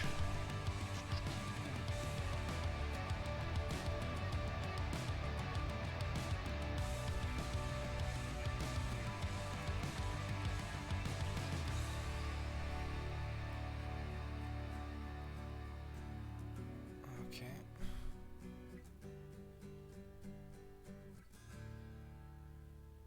Just get these in form. Make sure they don't fall out.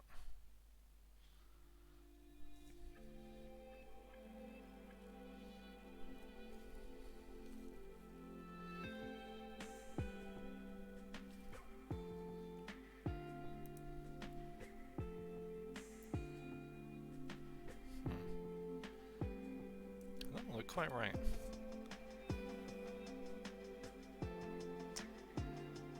Different aspects of the Blood Angels, and he would go on to found the Flesh Tears. Maybe want to do a joke chapter called the Saladiers. Saladiers. Yeah, imagine that the Blood Angels just go so far in the opposite direction. Or like, we need to like embrace inner peace and just not eat, not like expose ourselves to any like violence or anything like that. Not eat any animals.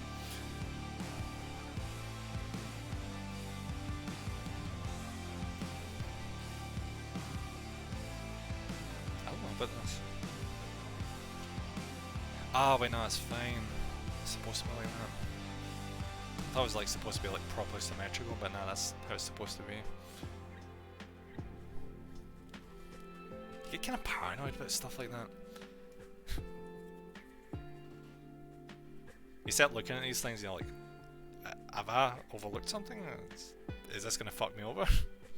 But nah, I think that's supposed to be like that.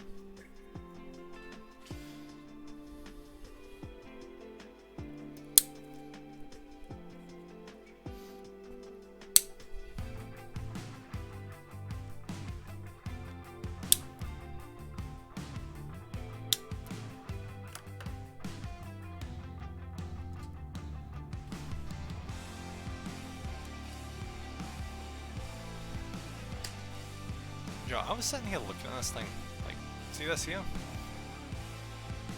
I was thinking, how in hell's name could this head be used for a Tyrannofex or Terragon? Freaking mind-boggling that I realised. Oh, that's for the Terragon, because the whole thing with the Terragon is it buffs like Termagants. Yeah, so one of the Termagants, yeah.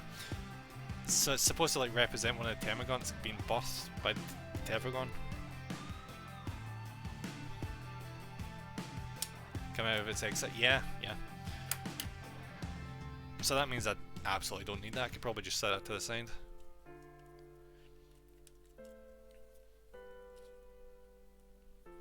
Did look at the model, haven't decided if I wanted it. Well, it just really comes down to what do you want to do? Do you want to like run an ungodly amount of gaunts, or do you want heavy fire support?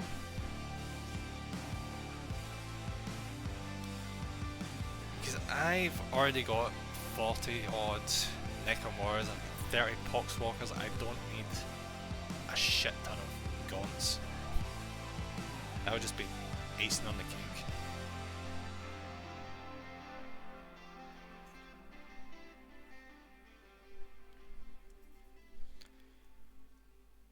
What the fuck is 32? There it is. I want it, but I'm trying not to be impulsive. See, that's a good policy right there. Being impulsive is what's landed me with 400 miniatures. Though saying that, that's also partly down to 2 combat patrols and the Imperial magazine, which gave like so many Space Marine and Necro miniatures for bargain basement prices. The thing is, I'd rather have Carnifexes because they were around in 3rd edition or High Tower. Then get Carnifexes, and I hear old One Eye is like really good, even now in this edition. He comes with two Carnifexes, I think.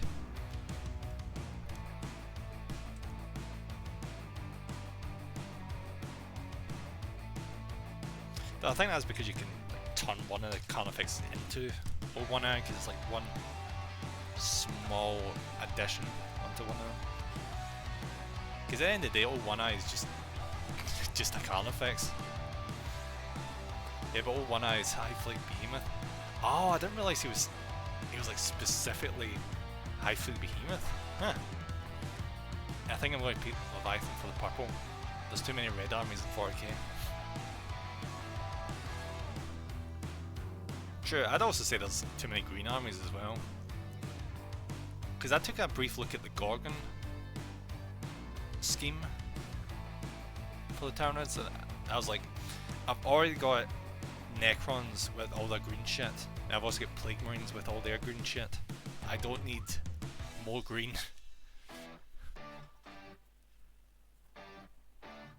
So I went for Leviathan because I actually really like the like creamy white with the purple.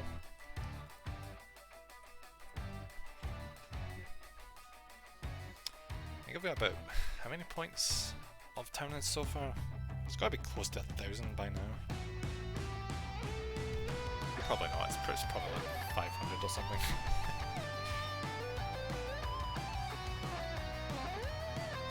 It's the thing with Horde armies though, a lot of the units are low in price, so you can just have a massive swarm with them.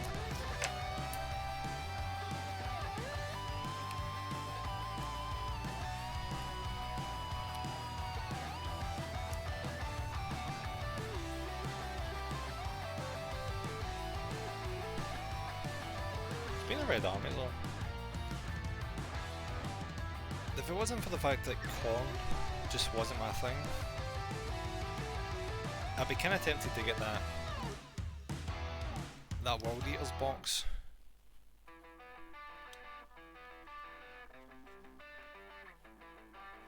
Because all those Berserkers and Jackals and that look really awesome.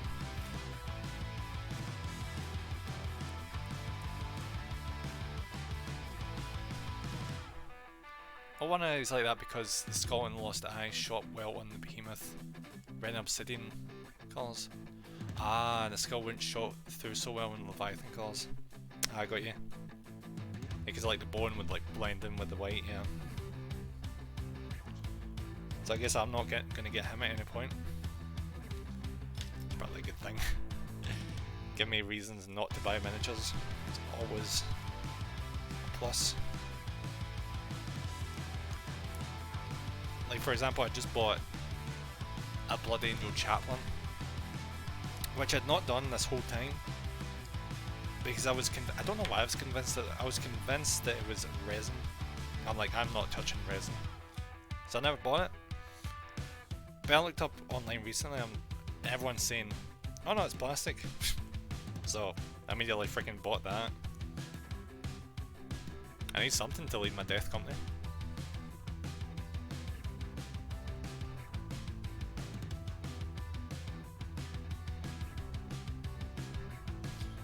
Yeah, I'm sure you can bring him along anyway, but still. I mean, you absolutely can. Surely.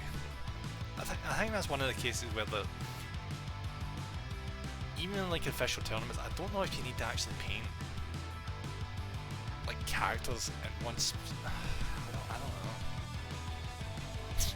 I'm speaking to someone that knows like what competitive is like. I have no clue.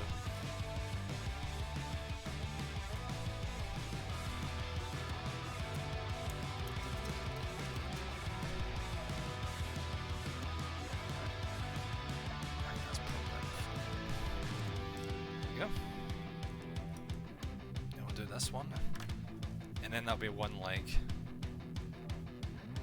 done.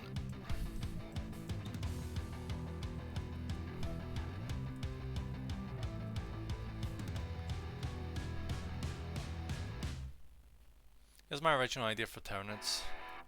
Have the Ambo and Boreworms from Blackstone Fortress.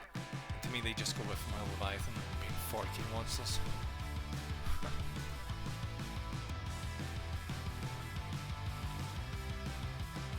I mean, if you want to have them, go ahead. As long as it's just like a casual match. Imagine going into an official match and being like, oh, this is my custom hive fleet. It just happens to have these miniatures inside it. Oh, that'd be funny as hell. Can you imagine if you had like a mind controlling hive fleet of Tyranids?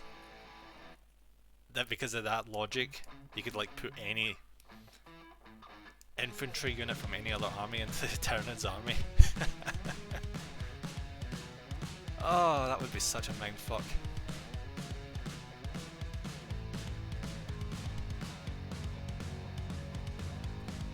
Just get orcs and Tau and just Imperial Guard in the one army, flanked by Tyranids.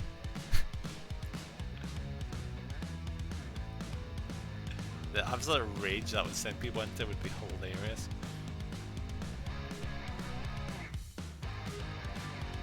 There's one vid I saw talking about conversions in 40k and under heresy to the lore.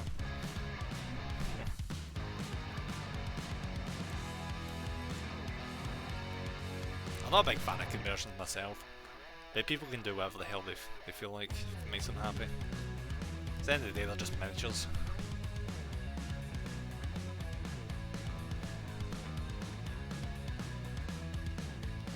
The other night model on a Tyranid had eaten and from the front and got the pilot. Ooh, that sounds really cool. And now it was controlling the knight and sticking out claws in the front.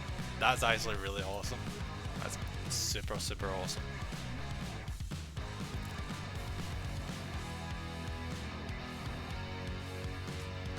Alright, let's get to going. See what you see like golden beam?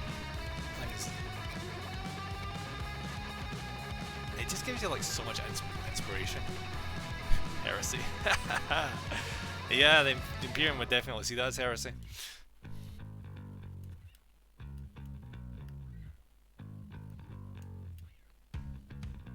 Worth seeing once, absolutely. I love that I saw that one that won the Golden Demon, like the best award the one of the giant, like, ripping the head off the Hydra in the water. Apparently that guy spent like 3,000 hours painting that thing. You can kind of see why.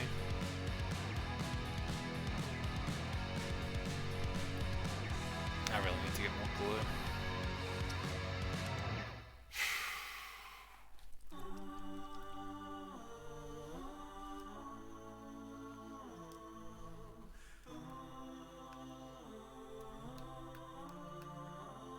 There we go.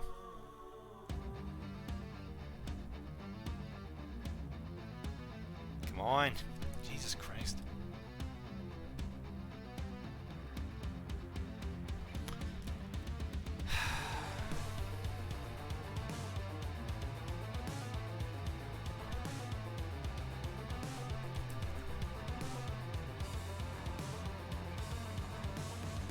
Finally.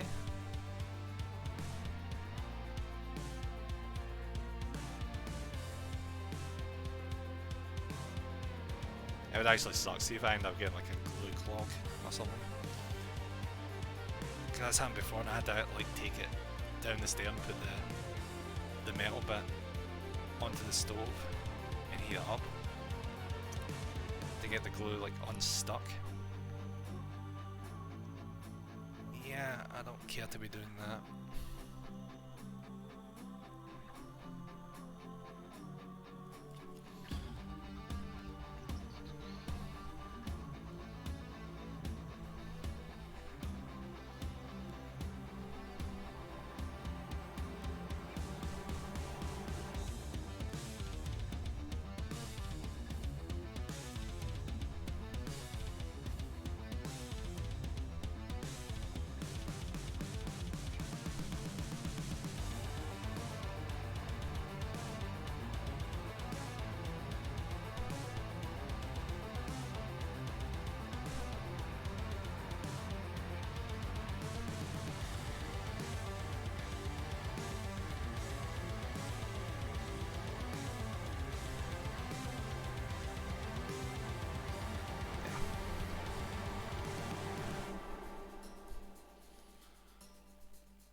Probably should have tried to find that, but never mind.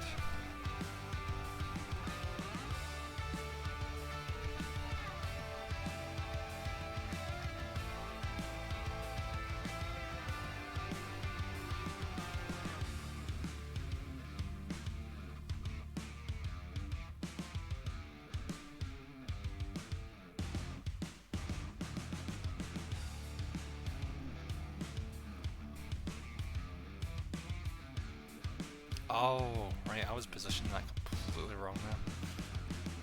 That was my bad. I forget I'm dealing with aliens, I'm awkward leg placement.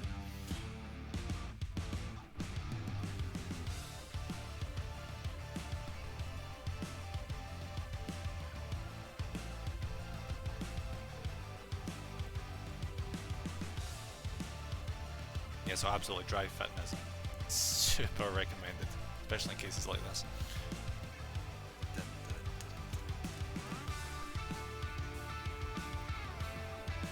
Otherwise you end up with like just glue everywhere.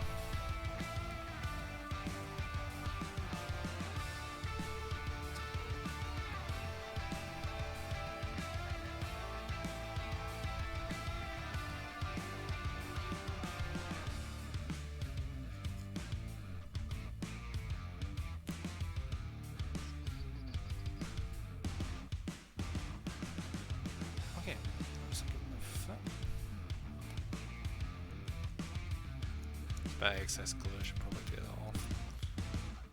Otherwise it might as well be a mold line.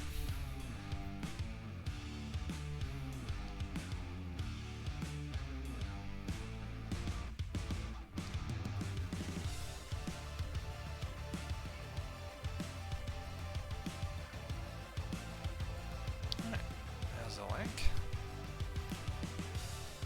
I actually can't wait till this is done. This is going to be such a chunky miniature.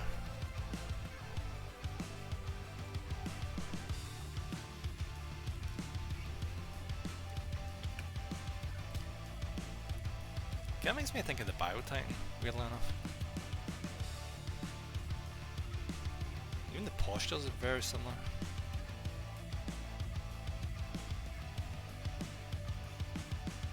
Probably would never get that because I just don't feel like buying anything from Forge World. But it is tempting.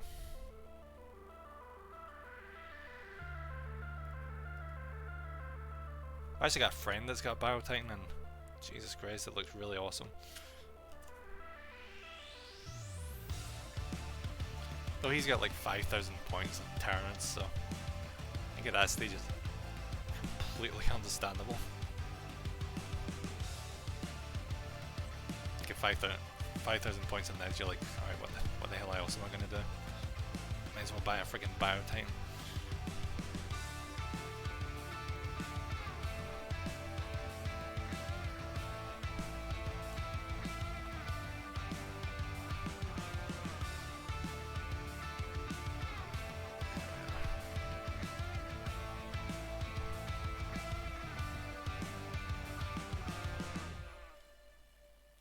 Leg on the other side. Have a quick drink of water, 2 seconds.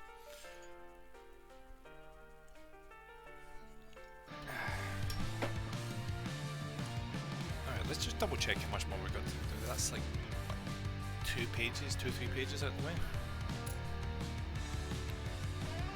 How many more are we got?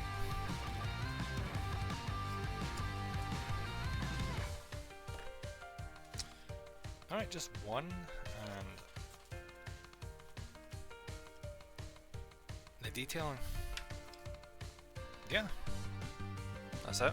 We'll just get one more page, then the detailing, and then that's it. No, 2 if you count this one, obviously. He stopped stalling. This leg is going to take me just as long as the last one.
Spikes.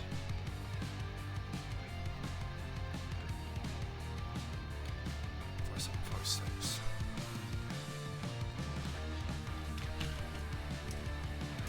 So that's 4041.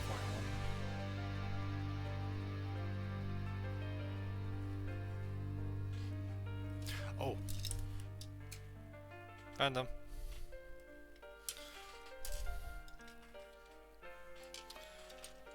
They were just like, yeah, we're just gonna hide these spikes randomly around all over the place for you to find.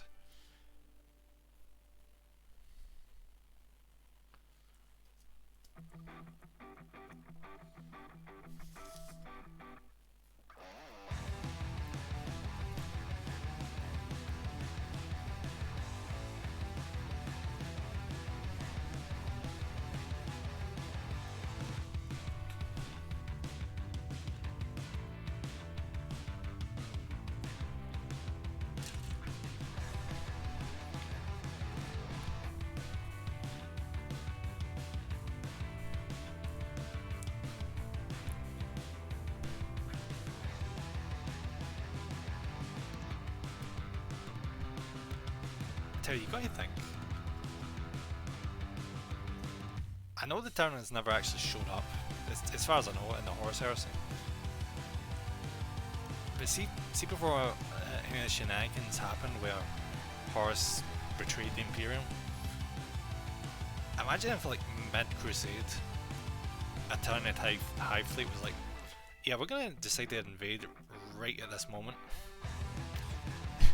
And then like the entire crusade would just be redirected towards taking out the Tyrannids. I've got a feeling horrors wouldn't actually turn if you had something proper to fight. Because like that was Javi's issue. Javi's issue was the crusade coming to an end and getting replaced by administrators and all that shit and not being able to fight anymore. And that's what I despise more than anything else. So just introduce him to Tyrannids and he'd be the happiest little loyal spaceman you could ever get. Well, not spaceman, but you know, Primarch, but yeah, you get what I mean.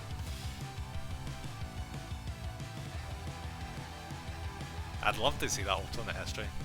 Granted, it'd just be a lot of space marines hunting down Tyrannids, but I mean, it kind of cool alternate history thing.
I said this was going to take as long as the first one. Nah, it's going a little bit faster.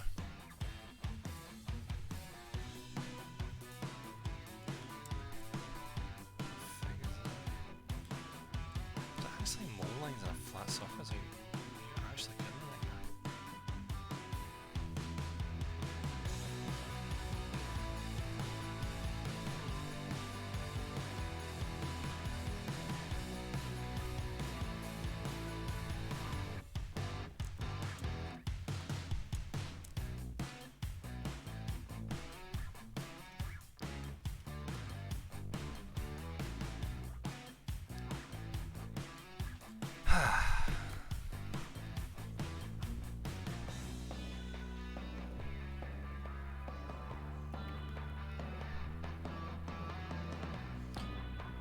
I'll have to say once we do this other leg, this thing is going to be able to stand up, but it sure as hell will not be able to stand.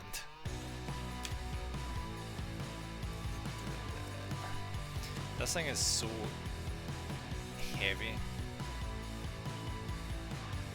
Not literally heavy, it's like light as shit because it's plastic, but I mean like stance wise. It needs to like lean forward on its front legs.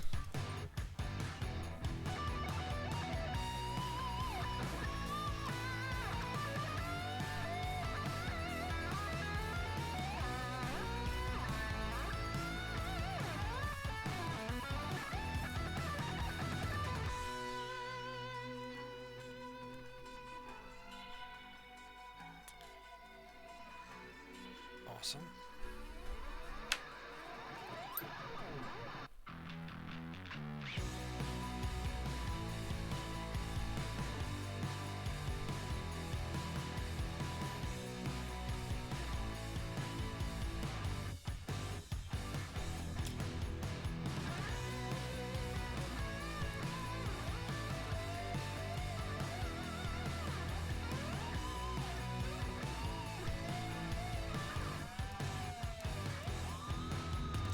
Look at the size of the map. I guess you guys can't because it's so bloody small. There's a massive freaking load line on this thing.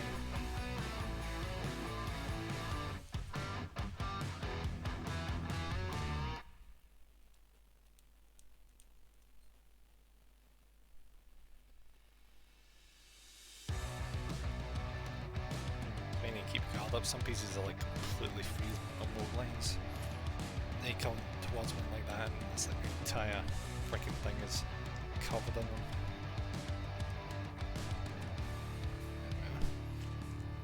I'll double check this one while I'm at it.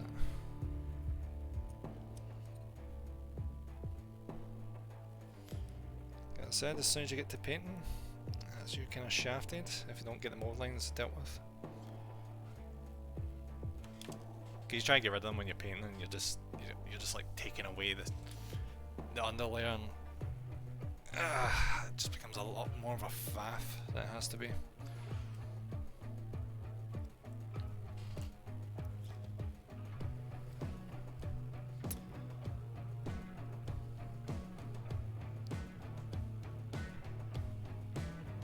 You actually playing up again?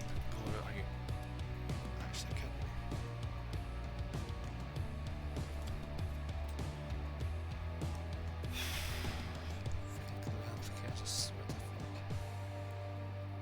Still better than super glue, like straight up. The resin miniatures I've done, when it came down to the freaking super glue, and it really loved to just stick itself to the lid. So I spent a long time just like using a pair of scissors, just cutting away at this super glue just to use the damn thing.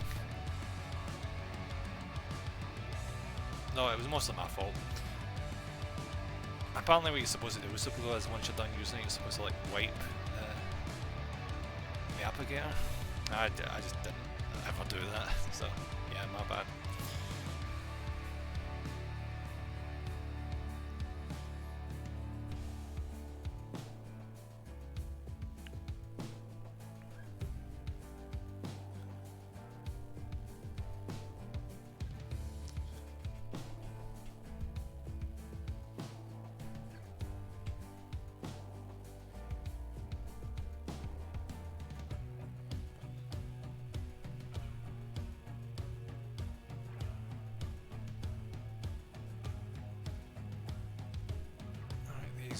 This is actually kind of old.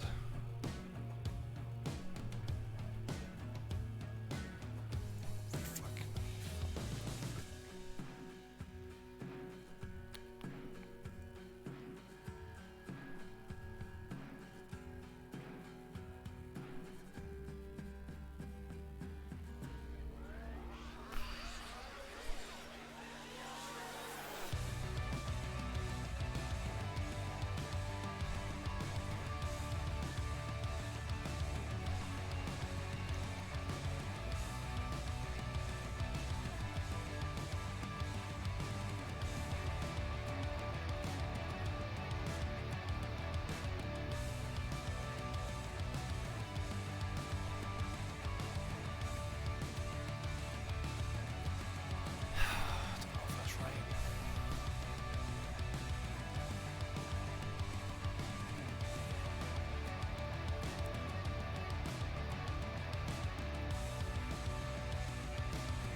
Two seconds, I it's like a theory, but I like completely fucked up here.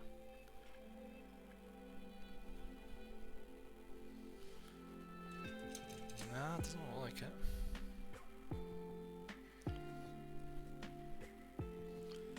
Unless this is actually a case of the wrong bloody number again.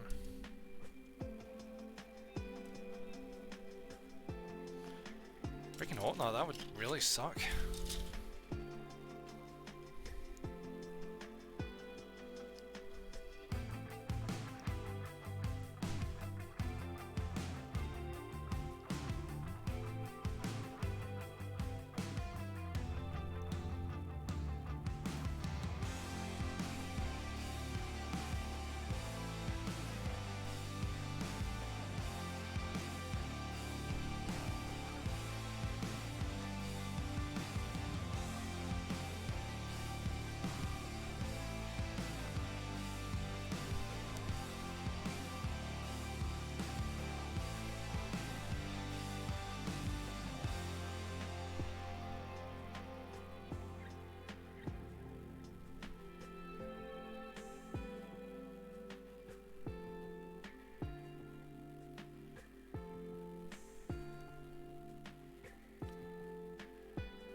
What's this music? God, what's his name again? I was about to say Guy Haley. It's I've got it on my Twitch about page. I'll just have a wee quick look at it for you.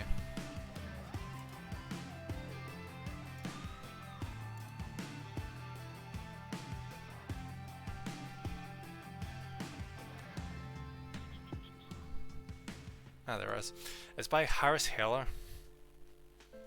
It's copyright free music.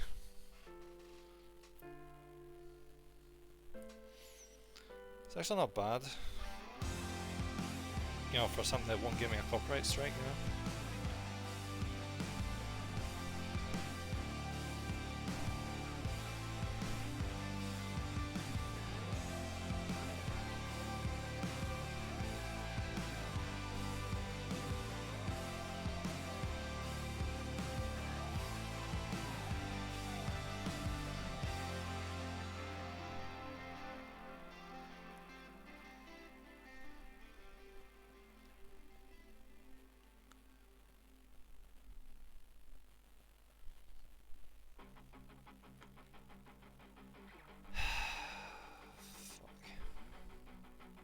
This is looks awesome.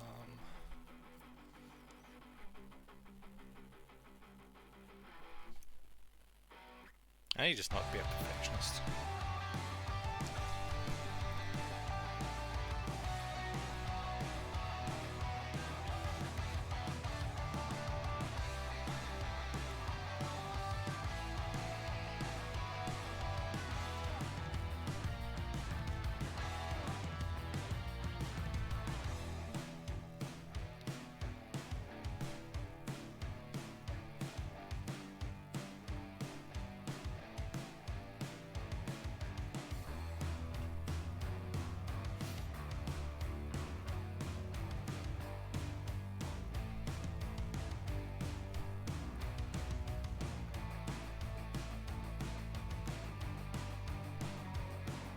Yeah, that's good enough. We'll go with that. I probably said that already for this, but I actually mean it this time.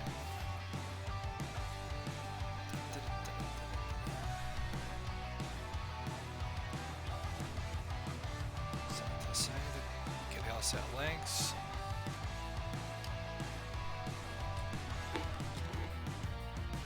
Stop the camera.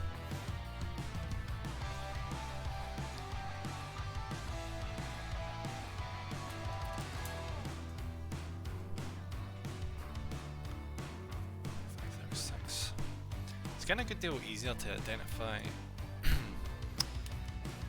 what pieces I'm using next. That's a good thing about when you're building one of these kits.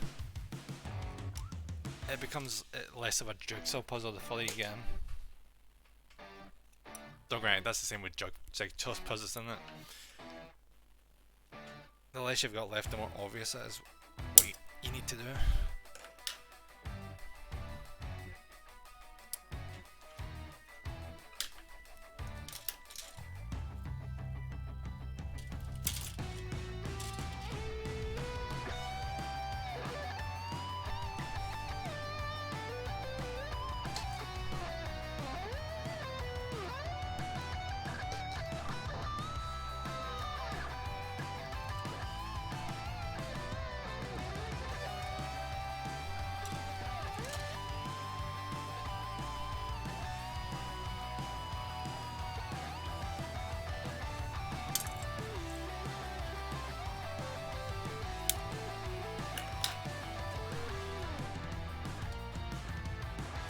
Hey Snevy!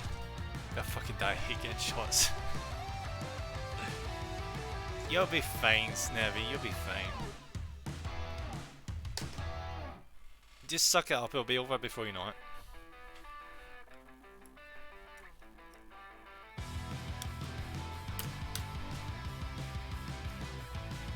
Jeez, when was the last time I got shots besides, like, vaccine shots? I remember in school whenever we got like shots, if someone punched someone in the arm where they got the shot, they just immediately get sent home. Doesn't even hurt, but it's a big ass needle. Just don't look at it. So it's a good policy. I never look at it, they don't want to put in.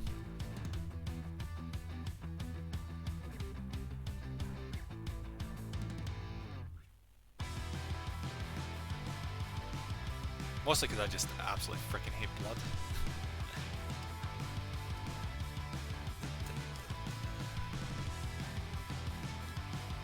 But yeah, like just turn your head to the side, or you know, if we really need to, just like shut your eyes.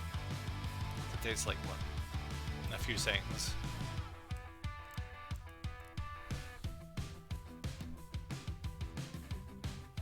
You know what? But what about making an excuse not to go back to school after this? Well, depends. Did they say there was like a chance of side effects? Because I bet they would see that from a mile away.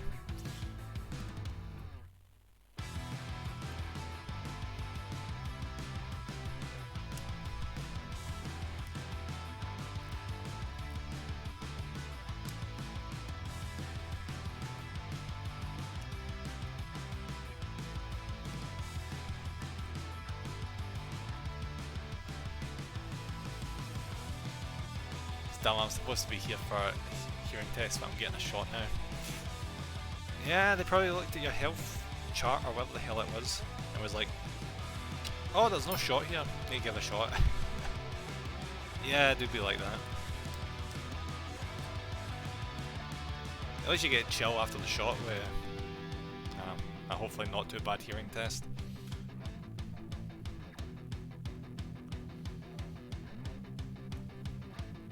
Actually, no, saying that, I remember the hearing tests. Do like the freaking high pitched noise until you can't hear it anymore. They like determine like what your range is. Yeah, that was fun. Golly, I'm going deaf. Really? Fuck. That sucks, Snippy. Well, that school said I failed my hearing test, so now I got to go to a specialist. Ah, that sucks. Hopefully it's not too bad.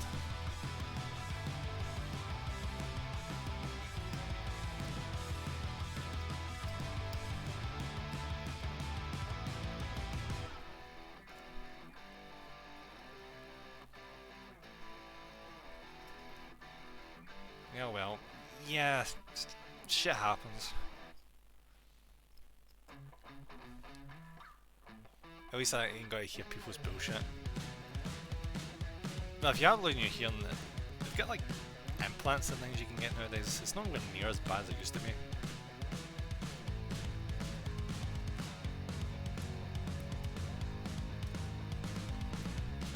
That still sucks.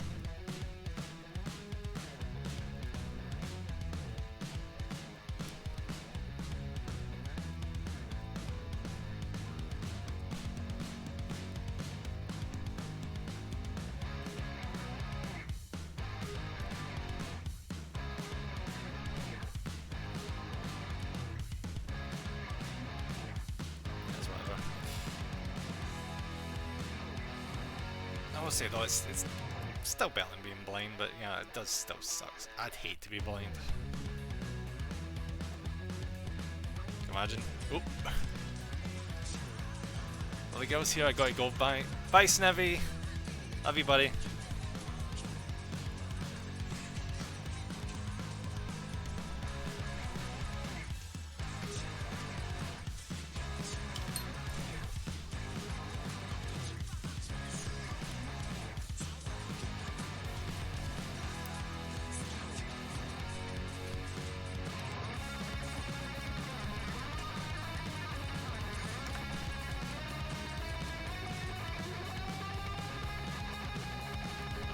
A little bit away, and then that's one more leg finished.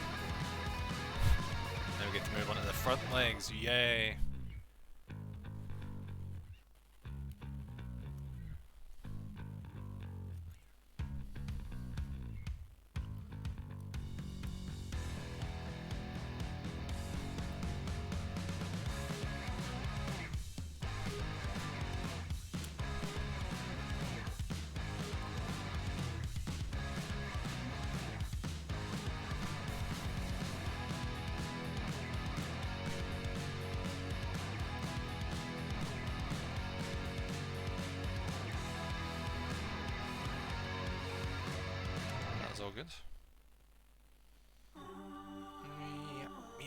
looks all good. Awesome. Awesome. Alright, I'm gonna try not to make the mistake I made last time. We're gonna actually dry fit this time. Look at me. Then I stretched and almost completely breaking my gaming chair. Well done.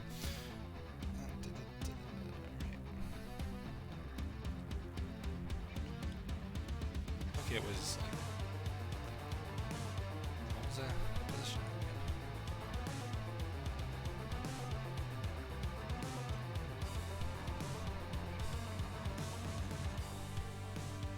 Ah, yes. There we go. There we go. Yeah, this is absolutely why you drive it. I was looking at it like a normal leg there, being like, oh, the leg goes to the back. Not with Tyrannofex, it doesn't.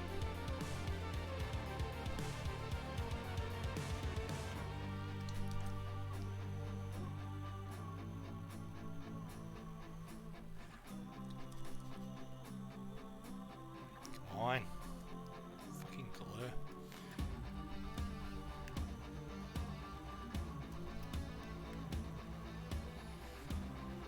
As much as this glue is like really handy, it dries it so fast.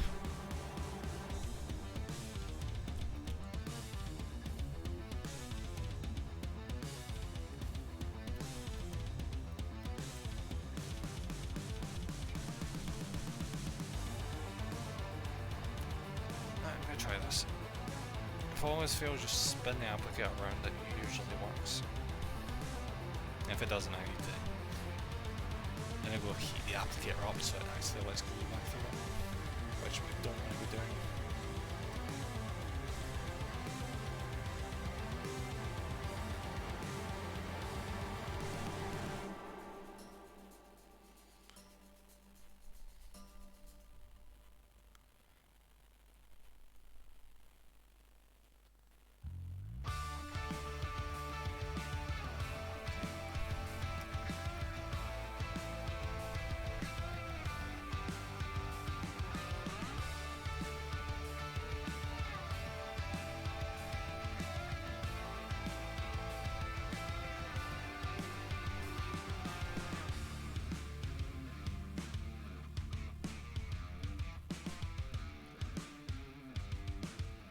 See, Tyrannofex players are actually really lucky that we don't have vehicles.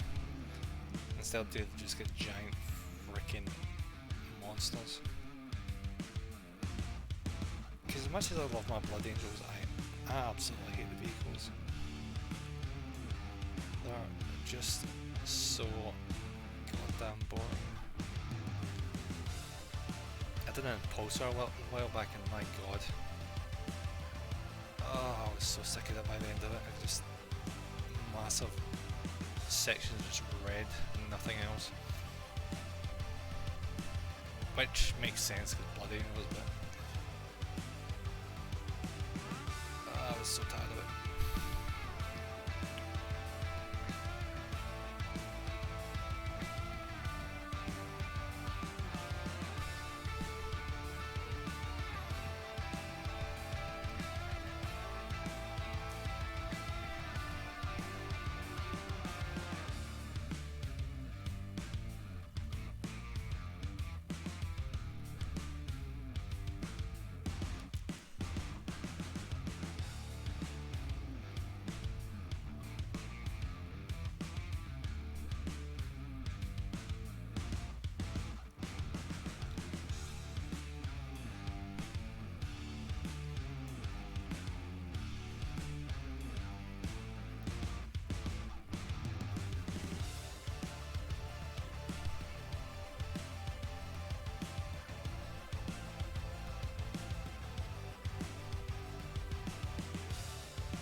Link.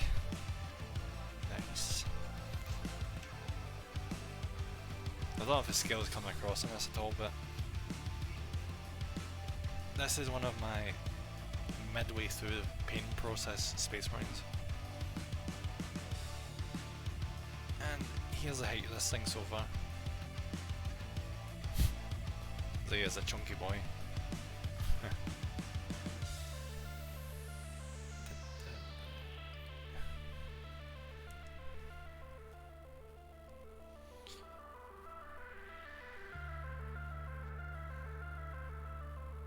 I heard the weirdest thing the other day.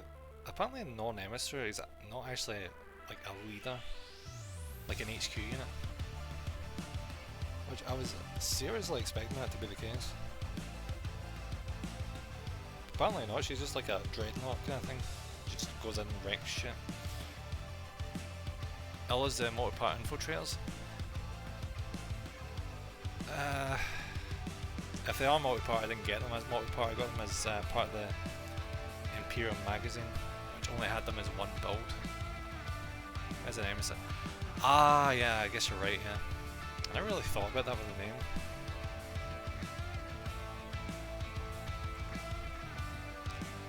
Yeah, with the magazine they only give you like one build method for the majority of things.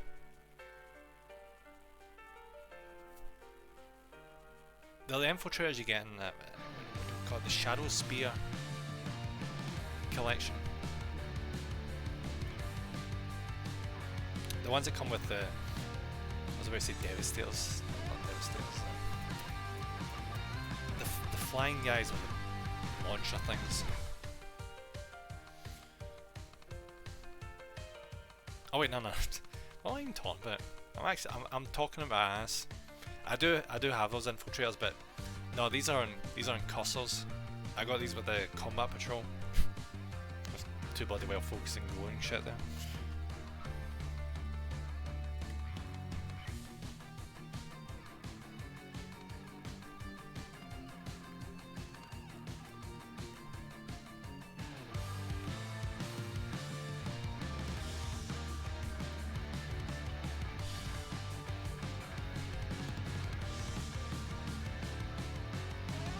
In a simulator that are created for a purpose specific mission, as I see it, so it's more of a lone warrior. But you get the landmine thing with it. Yeah, the landmine thing comes with I think they're supposed to be used with incursors. I don't think the infiltrators get the landmine thing.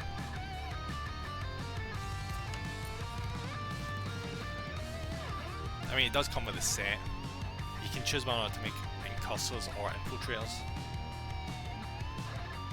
But in the instructions they put the landmine in with the incursors. So I got the old combat patrol and it had monopose infiltrators. Huh. And no landmine. Yeah, that's probably because the infiltrators aren't supposed to use the landmine. But the one I got is like the recent Blood Angel combat patrol, like the 9th edition one. It came with an incursor, not an incursor, impulsor. I think the impulsor of the vehicle, a librarian, a team of intercessors, a team of incursors, and I think that may have been it.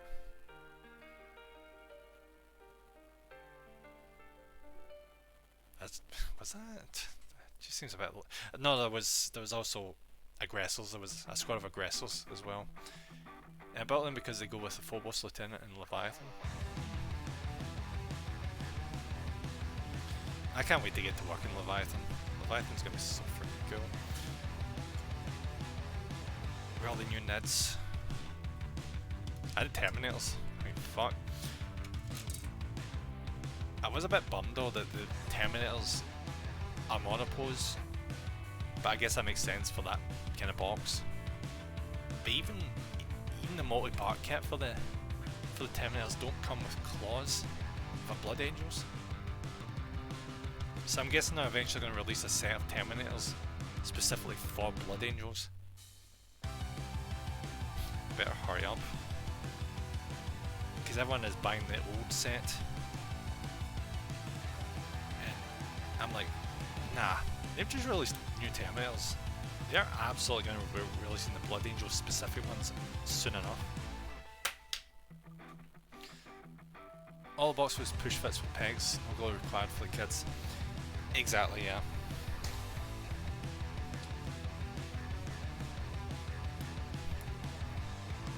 Even then, the push fit can be a massive pain in the butt. Remember when I did the Plague Bus Crawler? Try and get that son of a bitch to actually stay in place. Well, not stay in place. Trying to like pop it into the slots was way more trouble than it was worth.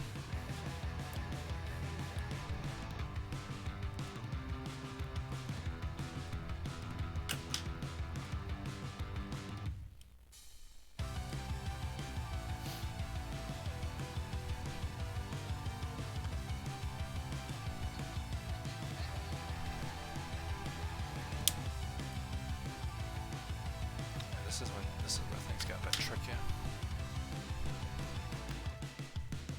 Probably one of the worst things you can do is like, see when you cut things off a screw, if you cut the wrong tension point, you end up snapping something off without meaning to. I could not tell you the amount of times I've done that. Though granted, it was just bad design in the sprue, the way they decided to design the sprue. I remember the Poxwalker sprue. Every single time for a specific variant of Poxwalker, the sprue was attached to this necklace that was like attached to the main body. So when you clipped off, 9 times out of 10, the necklace came away with the sprue that you were cutting off. It's like, well done in that design. Guys never thought of that? But maybe there's only like so many things it can do. I can't blame him too much for that.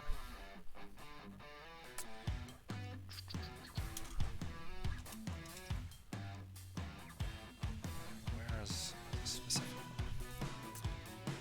One for the claws. Oh, there we go. There's me claws.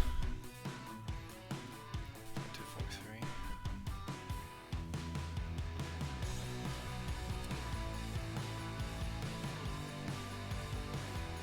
Do you varnish your models after? Nah, I've never varnished the models because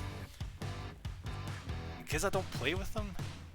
After I've painted them, I do a wash on them, and that seems to retain the paint well enough for me to put them in the display case. And obviously, since I'm not playing with them, and they're not really exposed to much in the way of dust because they're in a glass case, I've not had any issues with the paint coming off.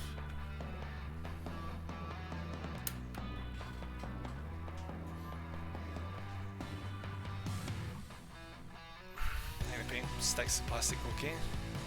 Yeah, it's been sticking not bad. The days of metal models that the paint would chip off. I'm going to need to watch out for that because I do actually, like I said earlier, I do actually have a metal miniature. That's a good tip though. Of course that's how thick I'd put the paint on back then. But yeah, that's a really good tip. I'll need to watch out for that when I eventually paint them, my metal one. Especially since it's a limited Buckman one.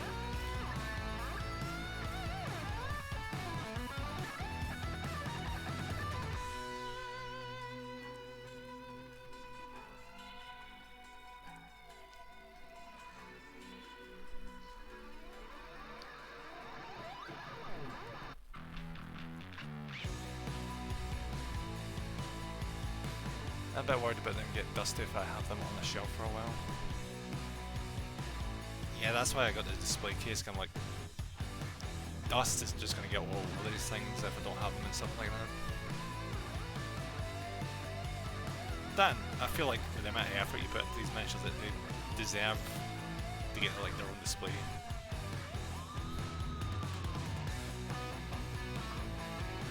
It's actually kind of amusing because the amount of people I know, they just want to come over just to look at the miniatures. It's actually quite comical. Because you think a lot of people would be like, ah, it's miniatures, I don't give a shit. It's like a hobby I don't care about. But now they're like, ooh, that's actually really interesting.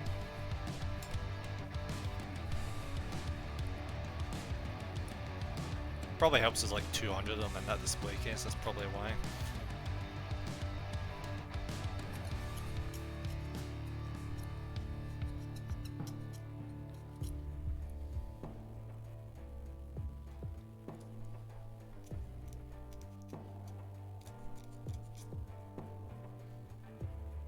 got them like lined up in all the different shelves, starting off with Necrons, working down to Blood Angels and Tyranids into Death Guard. I've just got random Age of Sigmar ones just sitting there.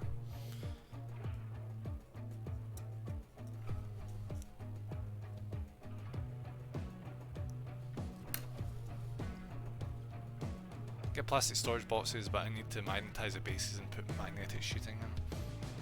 Oh yeah, I've seen a lot of people do that when they're going to tournaments.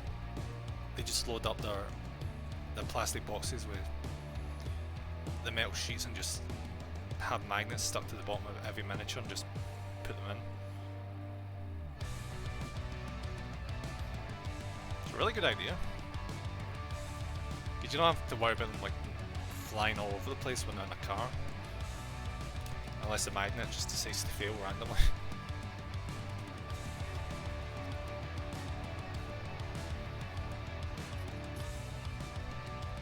So they don't get knocked about. Exactly.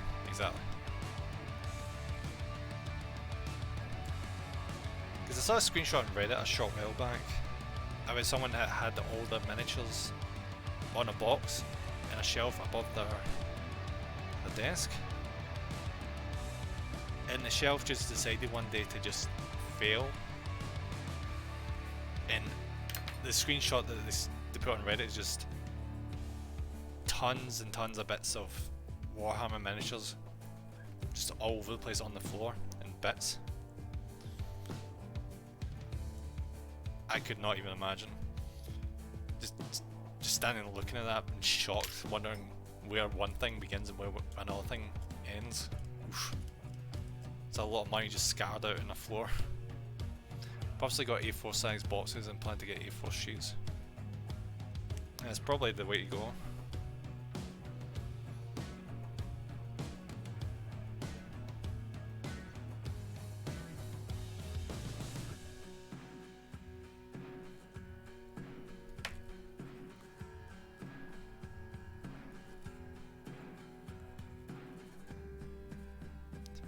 I don't like that.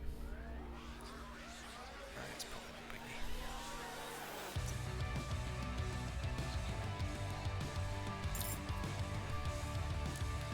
Just the whole line there, well done.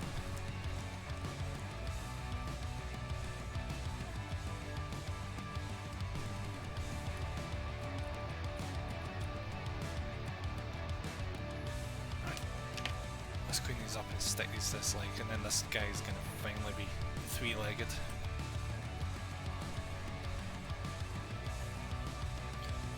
I think it's a rupture cannon after that.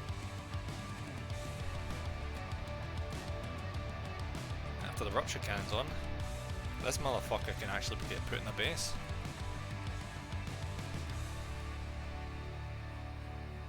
We're not going to paint it today for obvious reasons, but probably do that down the line in the future.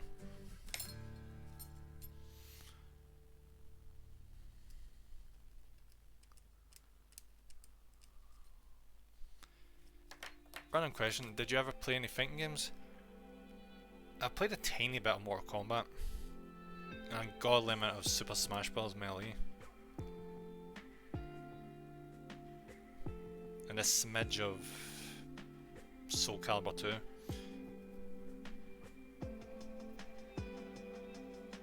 I see no little. Yeah, no little. I know enough to use like the Ice Beam and Sub-Zero. Like, but don't ask me to do like all the combos. Not even a chance.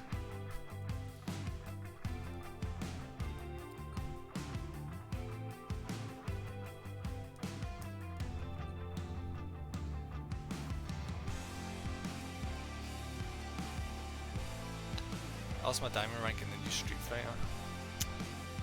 That sucks. I've not played Street Fighter, but I still remember when I was a kid, I was on holiday and I stumbled across an arcade machine. I didn't know what game it was, but I got like really far into the arcade mode. Turns out on retrospective it was Street Fighter 2. I got all the way up until this like diamond guy. No idea what his name was. It's like a final boss of the arcade mode or something. That was really fun. Like you just can't beat Street Fighter with like a proper arcade machine.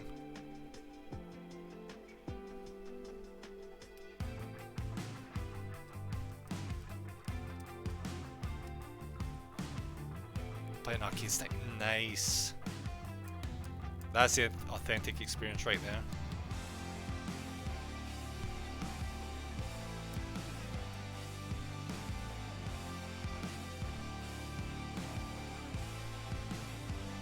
I just played so many points, I think my stick is broken. Might need to get a new one then.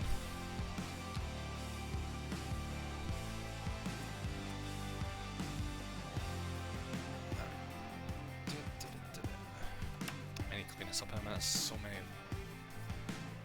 little shrapnels of plastic. Good thing we're not dealing with metal here, or else I'd have to be wearing some sort of mask or something. Because I hear the little shrapnel bits you can get off the metal sprues can be very, very bad to breathe in. Same with the resin, actually.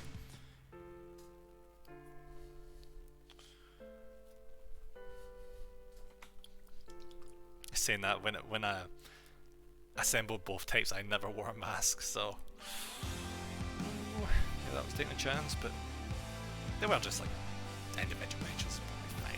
Probably fine.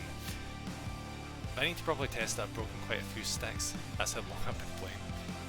That's how you know you're super freaking passionate.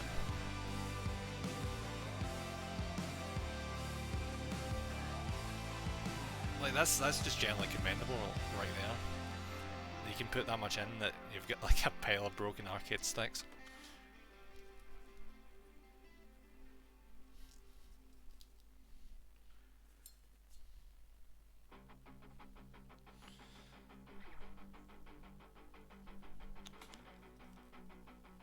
I hate to say it, but I've got the equivalent of PlayStation controllers. I've burnt through so many of those bastards.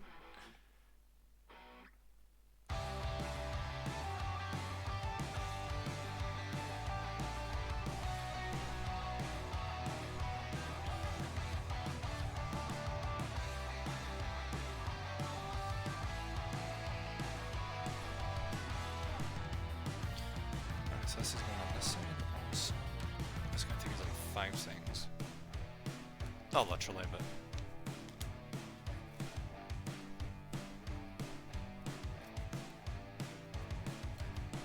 that was close. I almost put that leg into the wrong socket.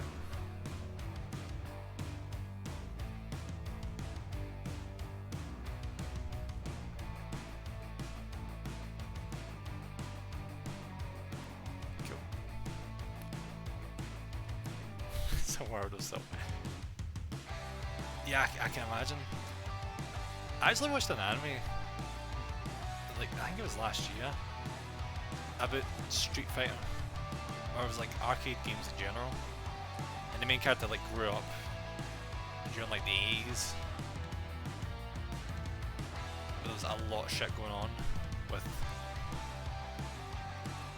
like traditional arcades and shit. But really, it was really good anime.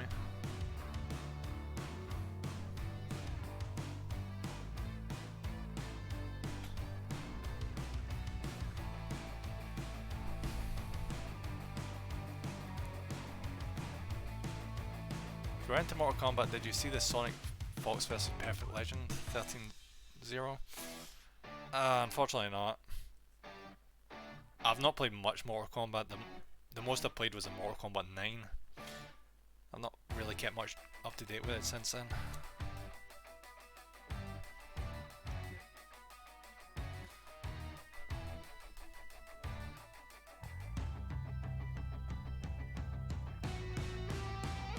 The 13-0, jeez, that guy got straight up outclassed.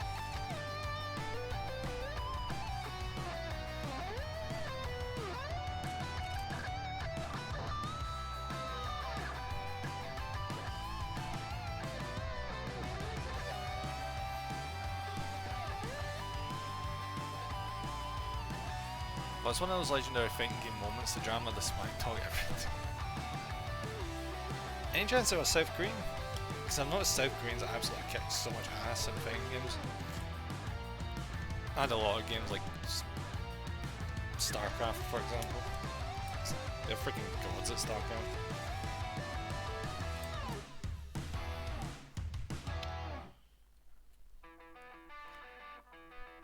Off looking up, there will be some highlights and explanation vids on YouTube.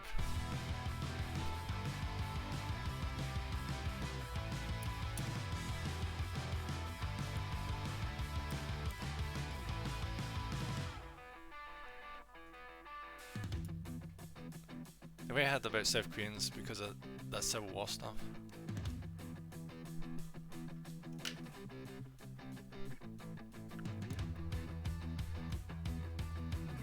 And they have to do military. Yeah, they've got compulsory military service. Even though like pop bands and stuff still have to do military service, which kind of sucks. But they do have like a very, very aggressive neighbour, so it makes sense.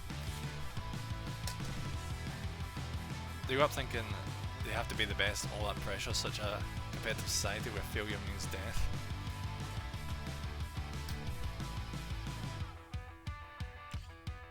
That reminds me, you watched that, was it Parasite? Or whatever the hell it's called movie? Apparently when that movie came out it was like very, very impactful. Still not seen it though.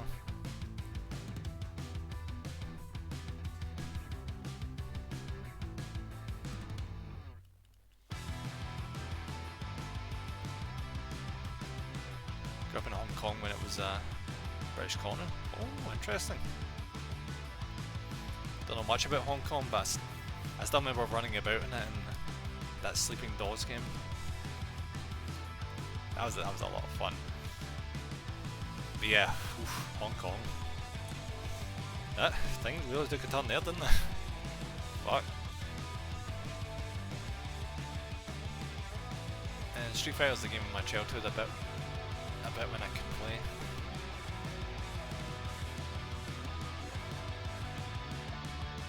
Yeah, I wish I grew up in the generation that was all about arcades. Granted, we still had arcades, but they were slowly dying out by the time I was a kid. It's such a shame because I like going to them every now and then playing like House of the Dead.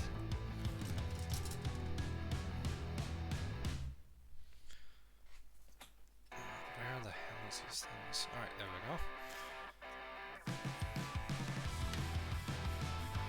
Cloning is the bad thing these days, so I try to keep a low profile on social media.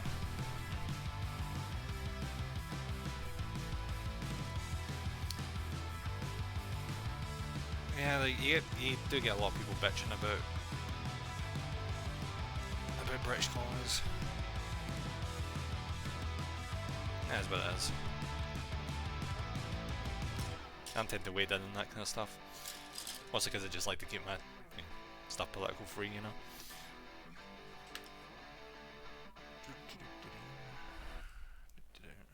Right, let's get this cleaned up. Hope I got this first leg on properly. Suck if that's not done right.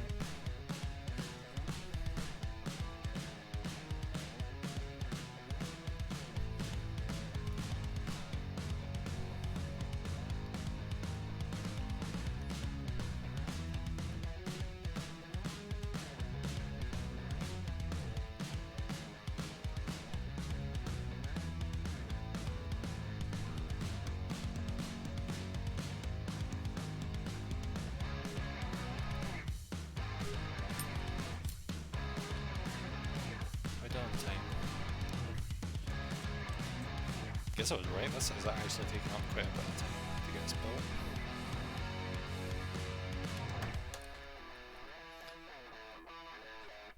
One thing you probably didn't know about this. In the lockdowns, all the tournaments were cancelled and it triggered that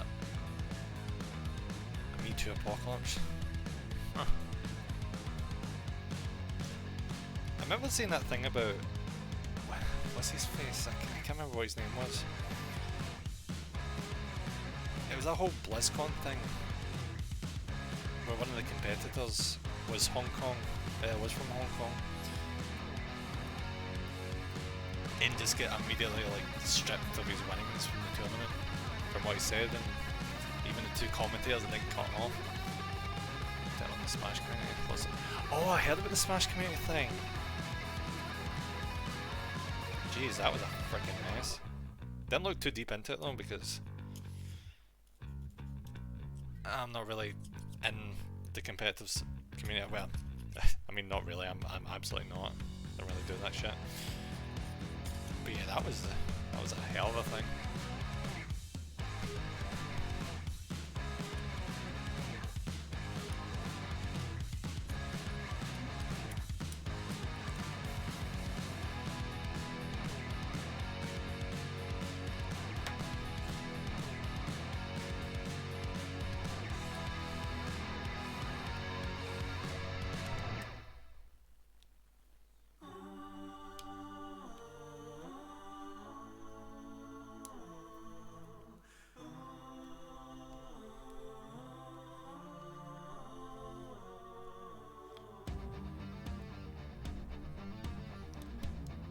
What the shocking thing is about this kit?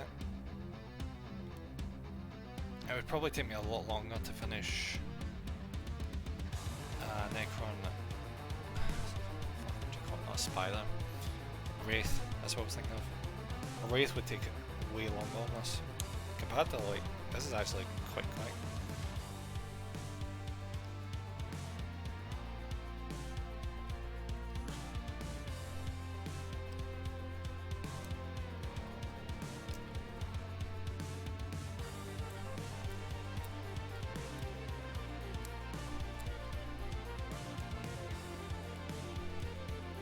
While in your game, should I keep breaking sticks or learn a new type of controller called a hitbox?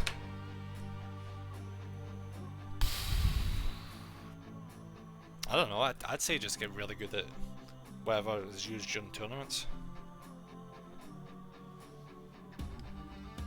Because that way if you get really good, you'll be able to like jump in and the control will fit like a glove.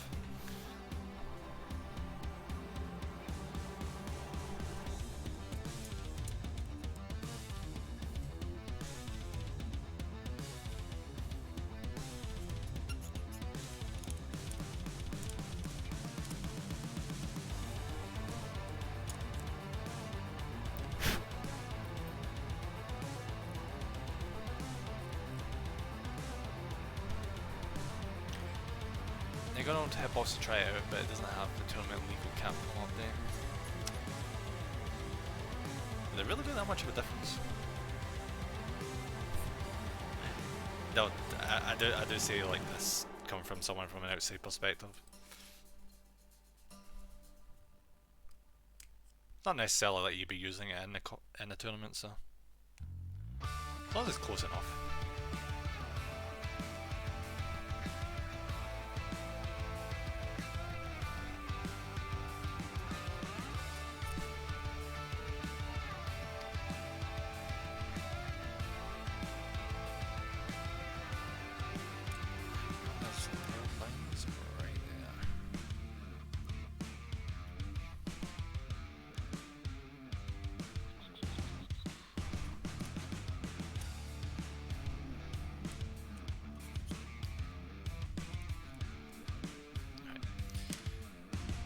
Up, and then that's another leg, and this Get will be finally standing by himself. I mean, he's standing by himself now, but 3 legs just does not suit him.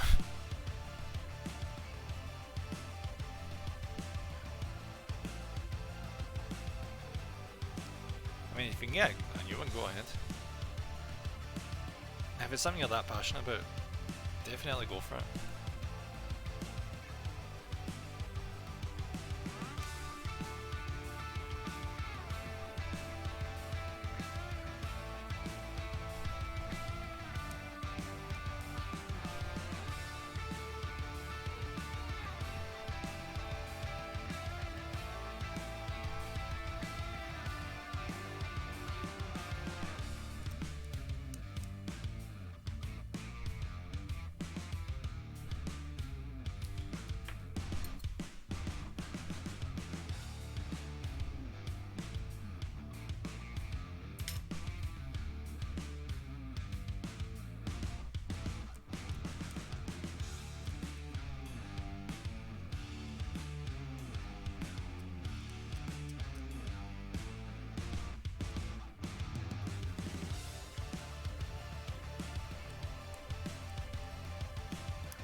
lines with things that small, because who the hell is even going to see that? But it's kind of the principle of things, isn't it?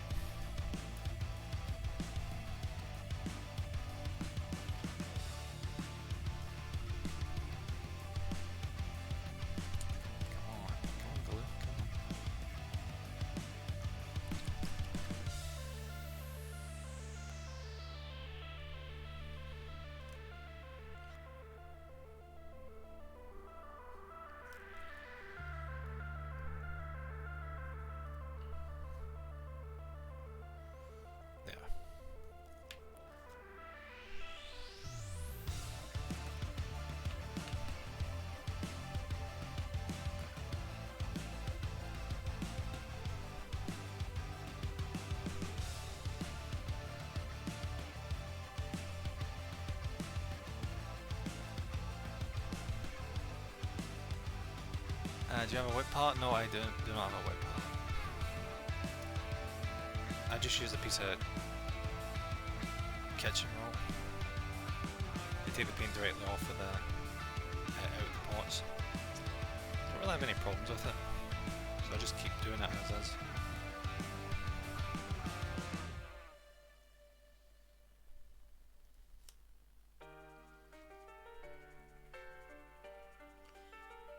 I do hear a lot of people recommending wet palettes though, because you're able to like put the paint on it and just keep using it, because it doesn't really get dry. By calling it a wet palette.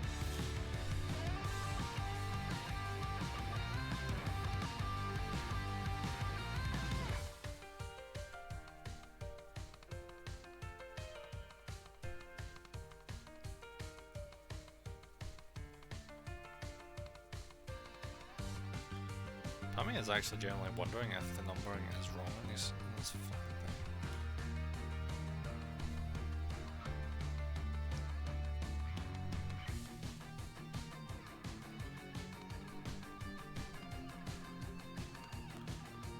Wait, I think it's the wrong way around. 2 seconds. I've got to check this. Actually, that would not surprise me.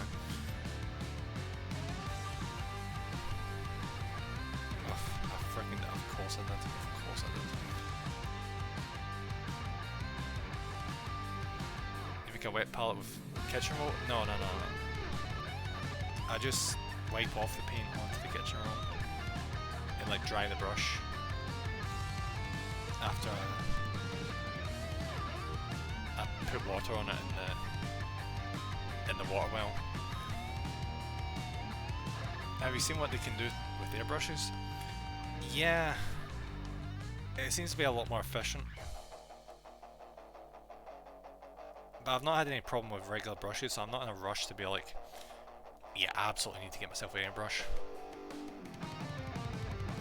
I just need to have a pity party before I go get my diamond rank pack. I mean, whatever works for you, buddy.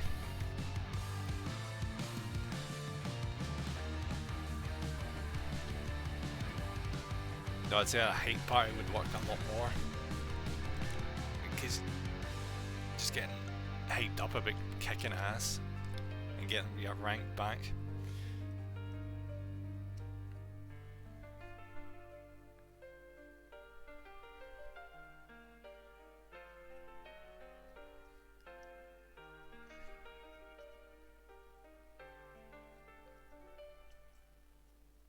That'd be really fucking annoying though. I can imagine you spent all this time trying to get this rank, and then you just take a little break off of the game, you come back and someone's already stolen your rank. That would really be annoying. I say stolen, but you know what I mean.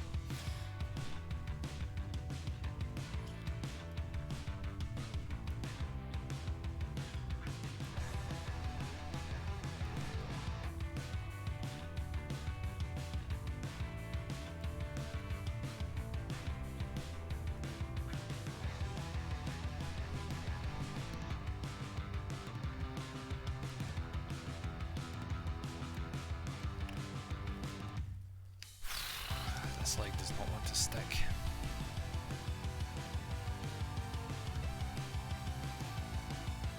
I was like, when I get diamond, then I'll paint my Leviathan since I got all the paints except the varnish.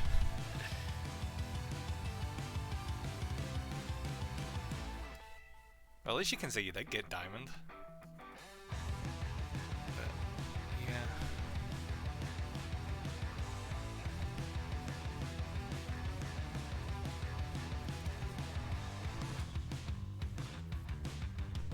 Alright, I'm just gonna...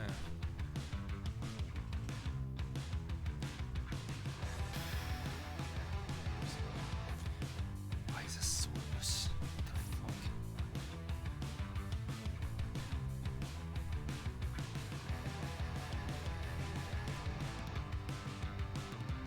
There goes first spring wraith one. Ah, procrastination's a bitch.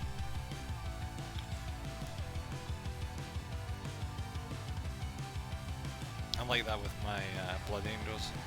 I'm midway through painting a squad, I'm like, there's too much black shit I need to paint. I successfully got through the black details on 2 of them, and I was like, yeah, I need to take a break. Right, the black details are the most annoying ones to paint on them, so once that's done, it's basically most of the way finished. Still annoying as fuck though.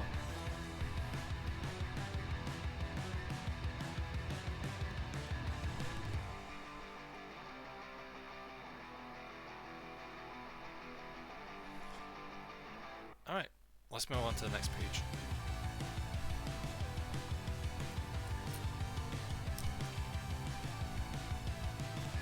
It's like we were on that page forever.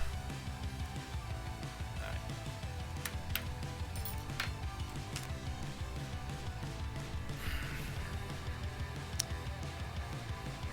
Wait, are you actually serious?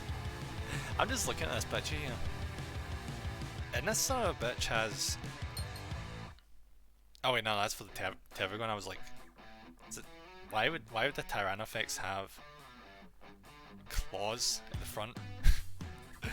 And then I realised that like the colour at the back is different, so yeah, makes sense. The whole point of Terragon is just to be a spawner. Okay.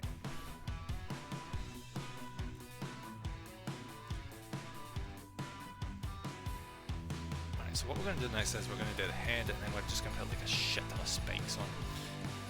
But it's the same head for all 3? Yeah, it's the same head for all 3. So I don't know. I'll double check that for you.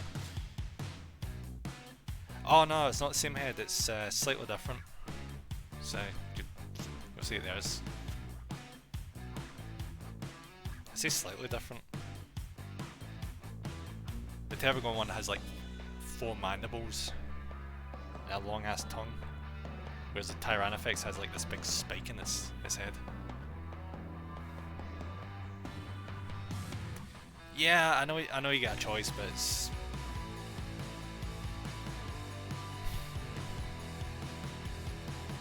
That's what I wonder about that. Why is that? Fuck. This is kinda weird.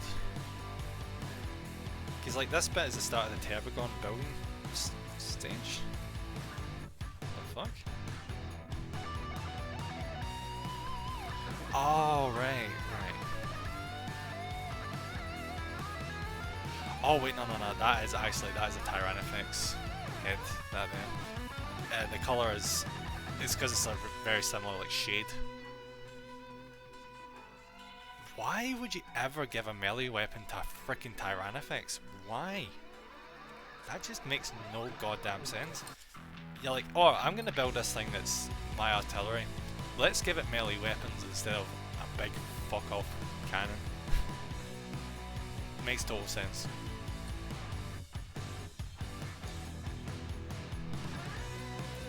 Alright, where's the head? Because it's down, I suppose.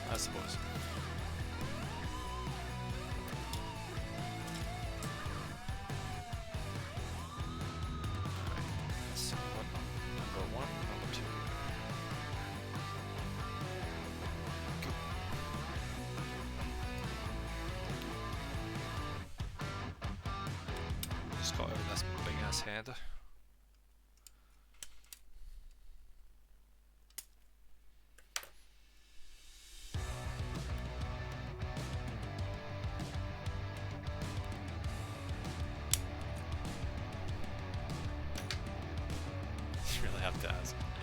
Yeah, I was being rhetorical.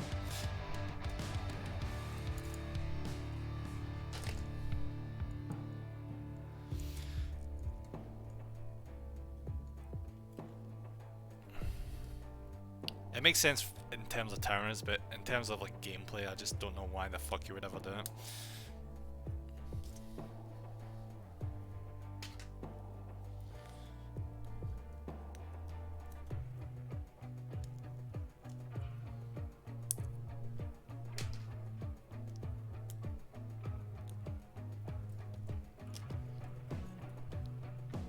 That would confuse. To me, that would absolutely confuse the fuck out of all the players, wouldn't it? They just see this freaking Tyrannofex just charging down the field, confused as oh shit, why a long range unit is tearing through their infantry.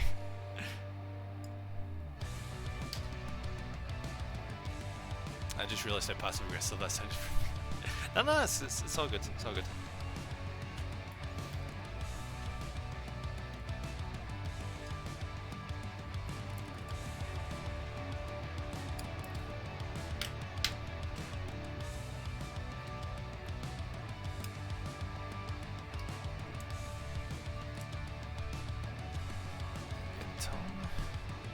Right tongue. That's a shame. The Tyrannofex gets this really cool like barbed tongue. The Tyrannofex is stuck with this pretty standard one. That would mix and match, but I bet it wouldn't line up properly.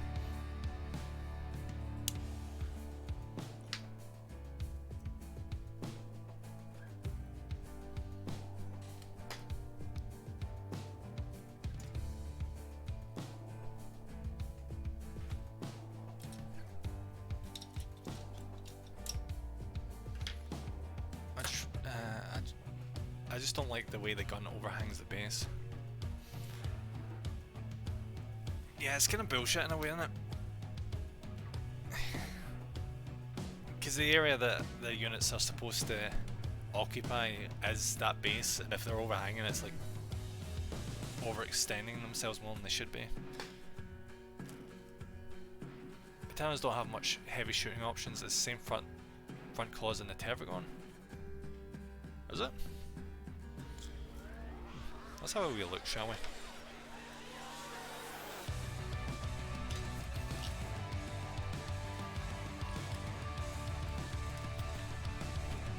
Nope, different claws. They get these kind of like crab-like things.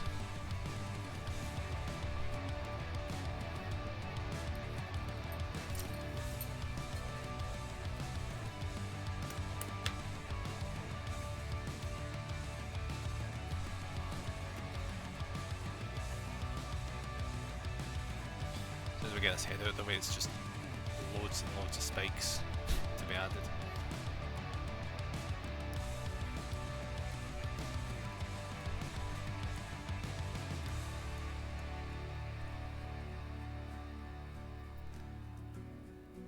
You really can't fault Games Workshop. Of all the mistakes they make in instructions here and there, you really can't fault them for the articulation. It's really nice.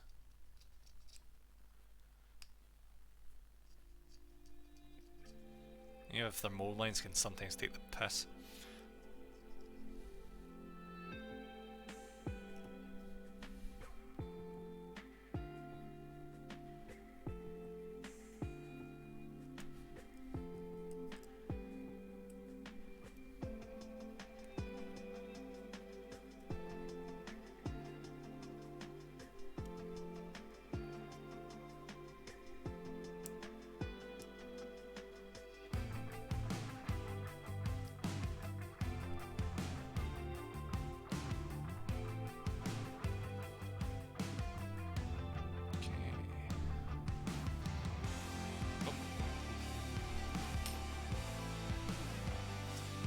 So I was thinking, how would the Spear Claws look in a Hive Tyrant? I quite like the look of Crab Claws. That's what makes One Eye so cool. Yeah, just slap a bunch of Crab Claws onto the Hive Tyrant.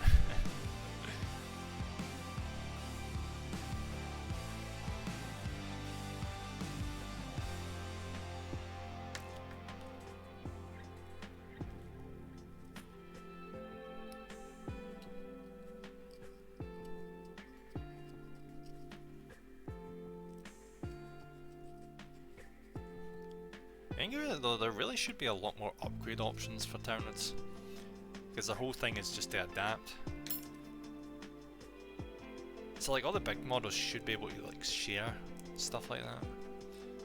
But I suppose it'd just be a hassle to make sure size-wise and everything fit properly together. Got like more to do with that.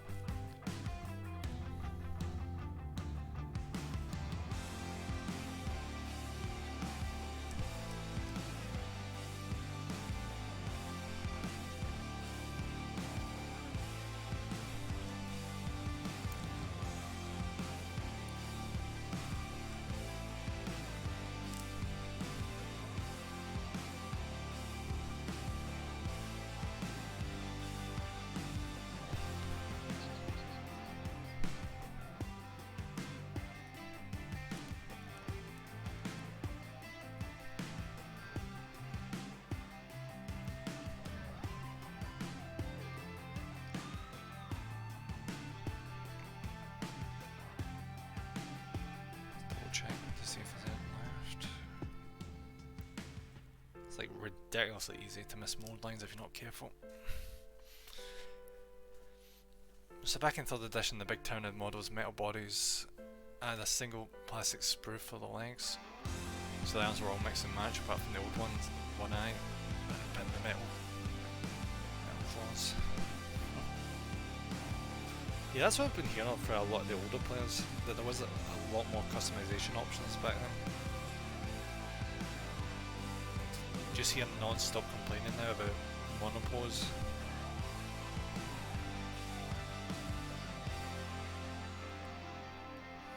I suppose they do have a point though.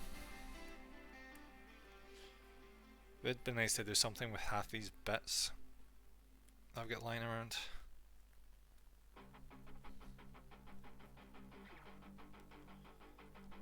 If I could somehow track down some Necron warrior bodies, I could double the amount of Necrons that I've got. Use all the weapons for the warriors that I've built. Just rock up with 88 Necron warriors, that'd be ridiculous.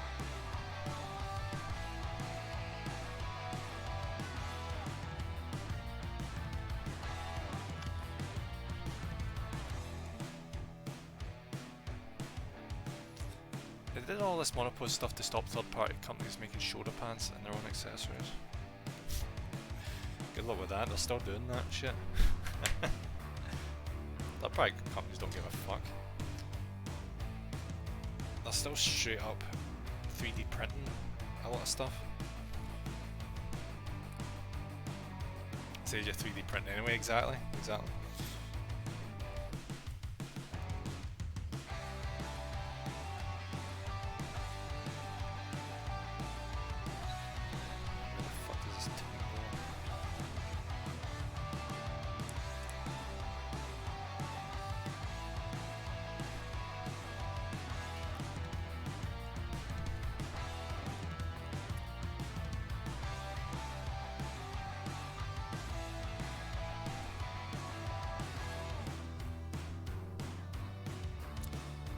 Alright, this tongue is kind of weird.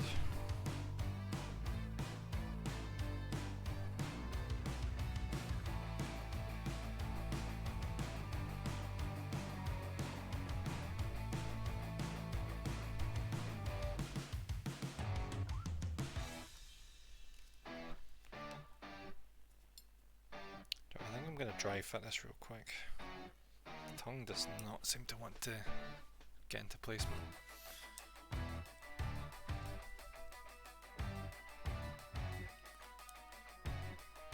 Ah, right, I see it. That actually makes a lot more sense.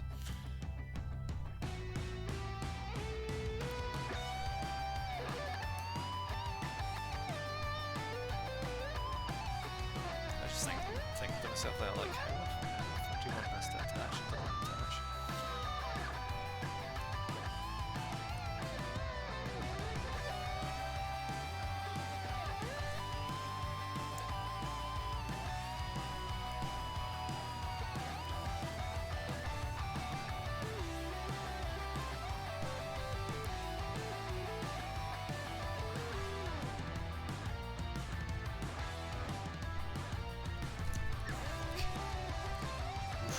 not slotting nice enough though.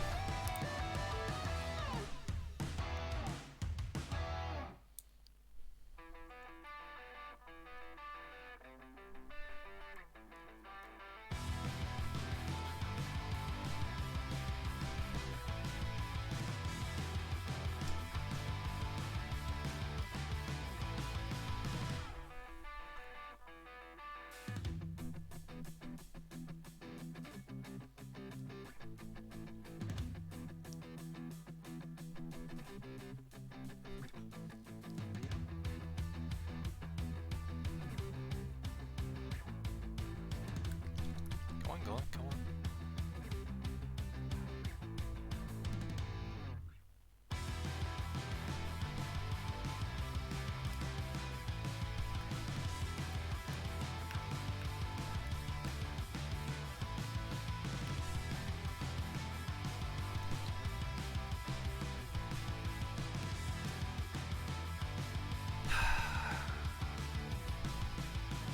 Gotta love these glue applicators. God, I freaking love them.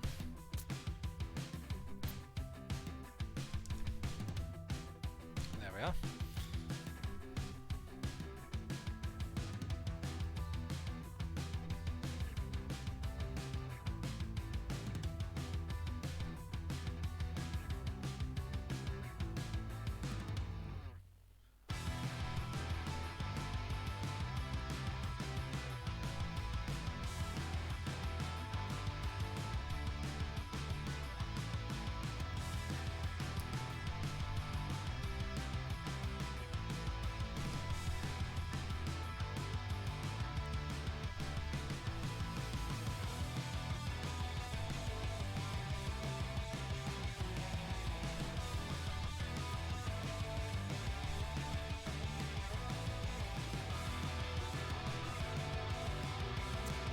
By the way, watch this. Watch the moment I try to like attach this head, and the tongue is just gonna like fly off in a random direction.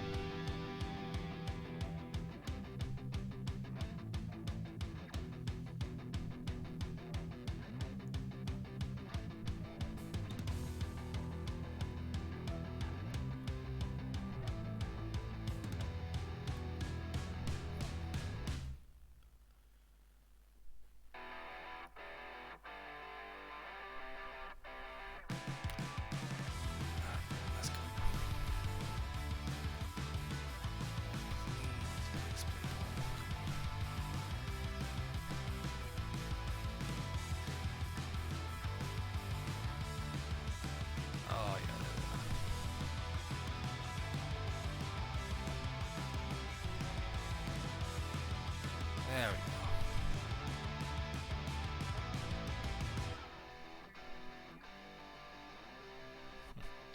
First try as well. I wasn't joking, I was actually expecting that tongue to just yeet itself across the room and get stuck to the carpet.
a sticker. There's a gap in the back. That's unfortunate. It's probably fine, this is cold, obviously.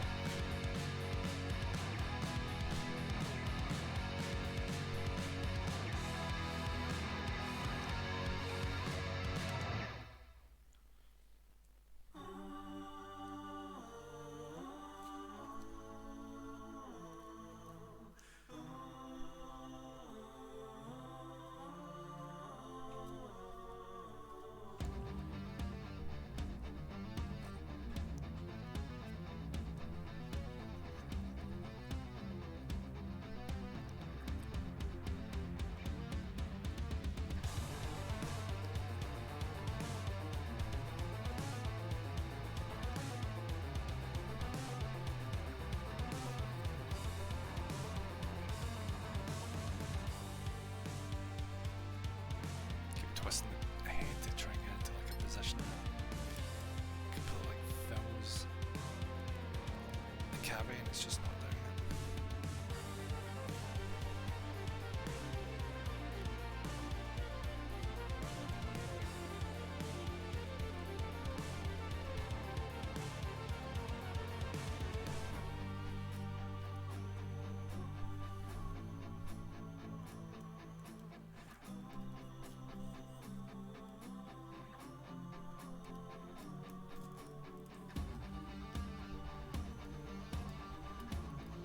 So in old games I use negative edge input a lot.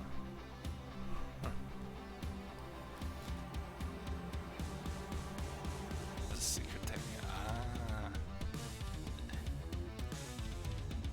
You gotta love those secret techniques.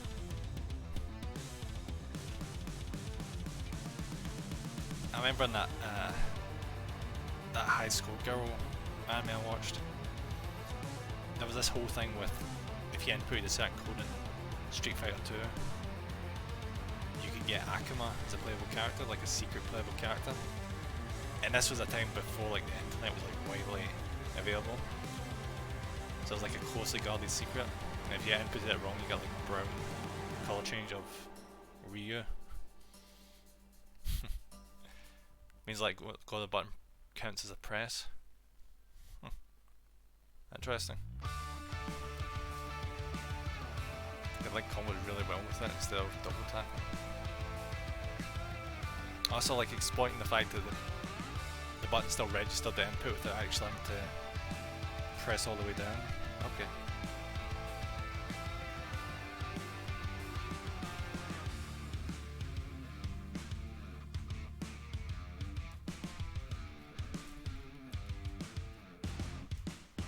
So you can be turned off.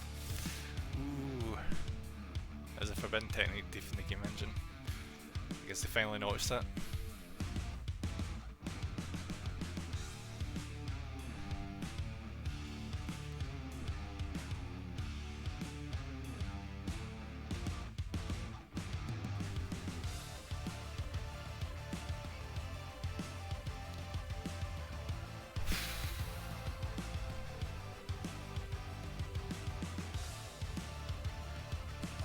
I'm basically nitpicking here, but the one thing I want this to be right is the fucking head.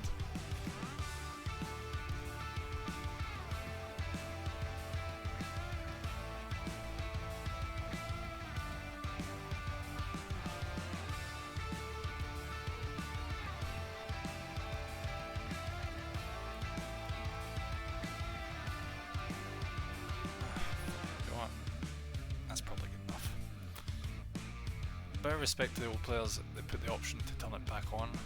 It took a while for me to realise I could turn it back on, and when I've tried I don't like it. Is it just not the same? Go figure the company would like go and ruin it.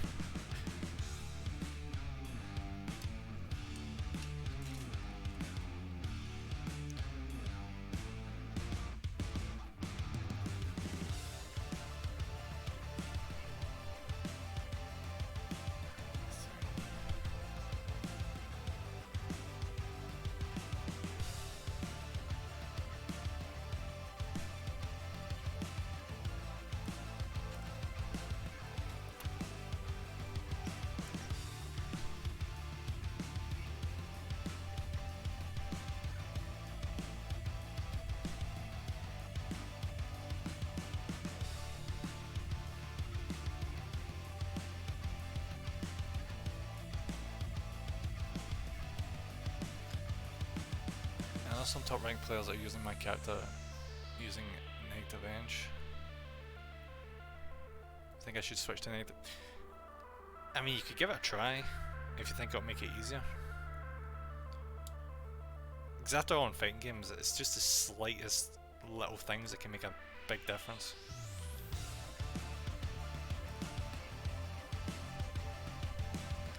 I'd probably get advice from someone who actively plays fighting games. I have absolutely no clue.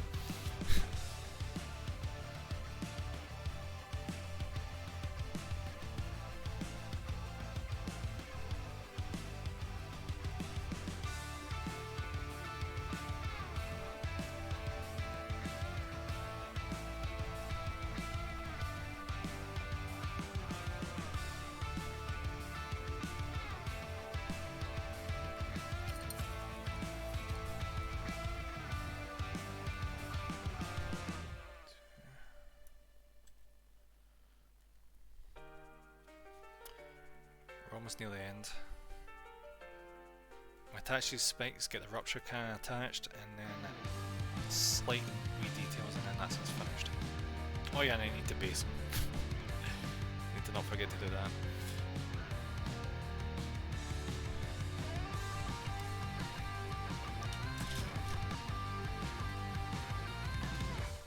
I get to level 1 in the old game. Diamond rank was in the top 2% of the players. Not sure what it is now. Probably like top 10% or something. Because you know what these companies are like, just introducing new ranks to set new standards.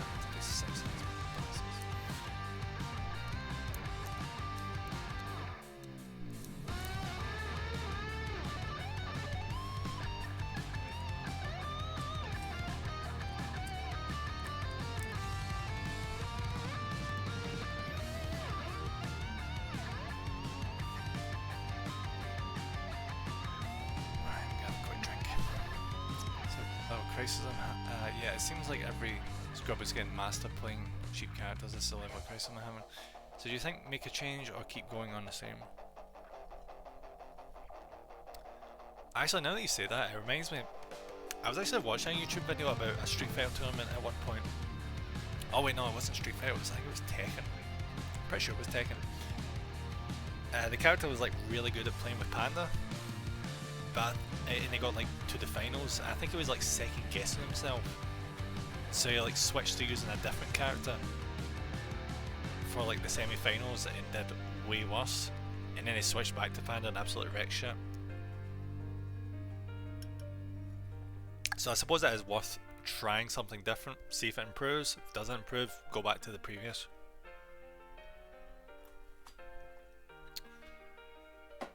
I was freaking wild that that guy did that though.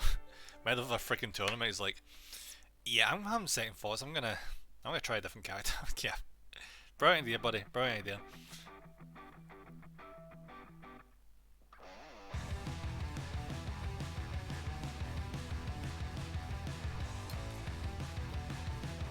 It's gonna be, yeah, something that's gonna be really freaking hype.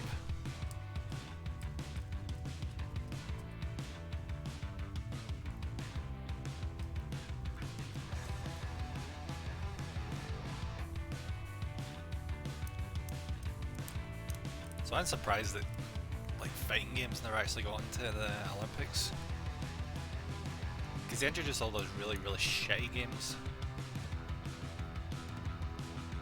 that were basically just like real life sport equivalents in game form.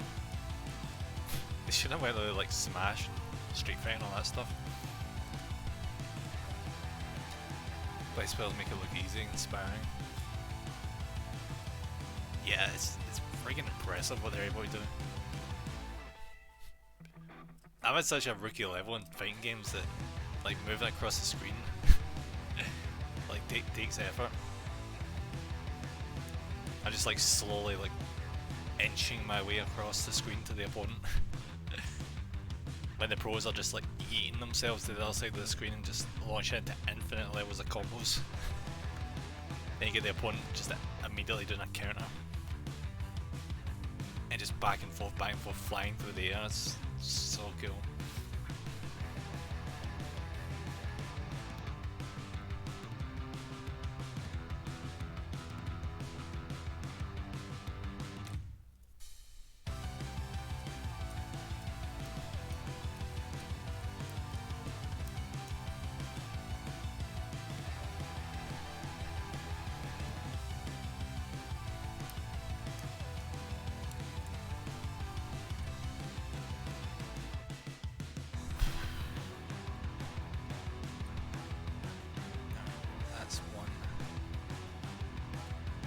One side's worth of claws finished. I'll clean up all 6 of them and then we'll glue them all together and then we'll get into that freaking rupture cannon finally.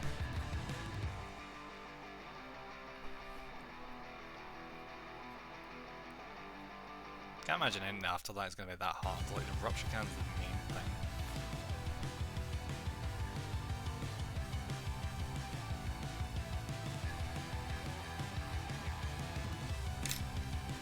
Oh fuck.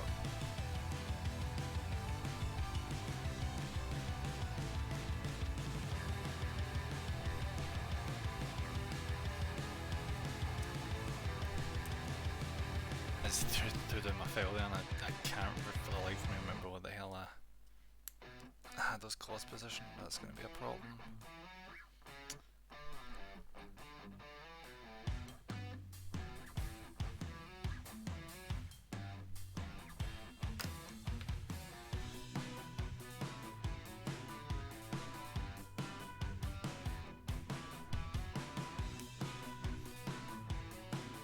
Found my character in the old games. I lost a lot of my old combos in the new game. Yep, that's balancing for you. Some people like start complaining that certain characters are OP and the devs just nerf the fuck out of them. They need to wait till the concurrent game for the stats to go back to the way they were.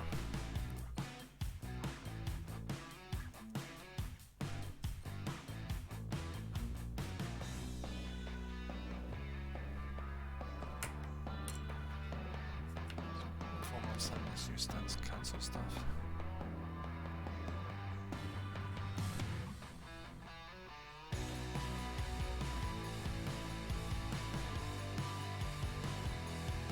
It's just stuck and breaking sticks thinking I've hit boxes negative edge on that. I mean, if things get really bad, you could always just wait till the next game comes out.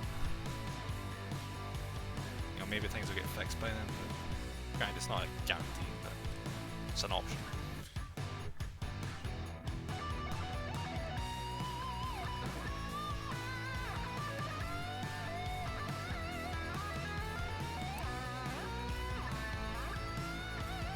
Unlike years ago, Street Fighter comes out way more often than it used to. I remember I was stuck in Street Fighter 2 for forever. There was like 7 versions of Street Fighter 2. At least it felt like that.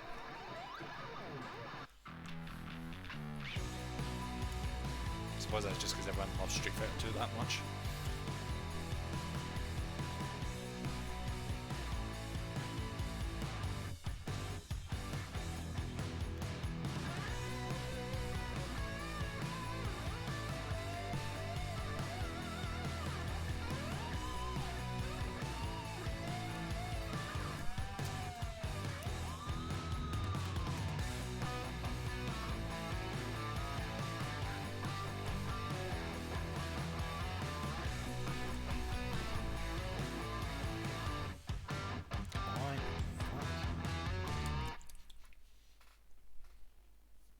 Go.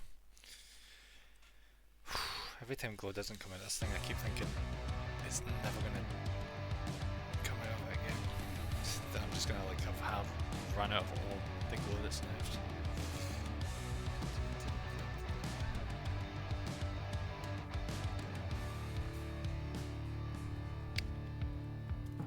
was nice and easy.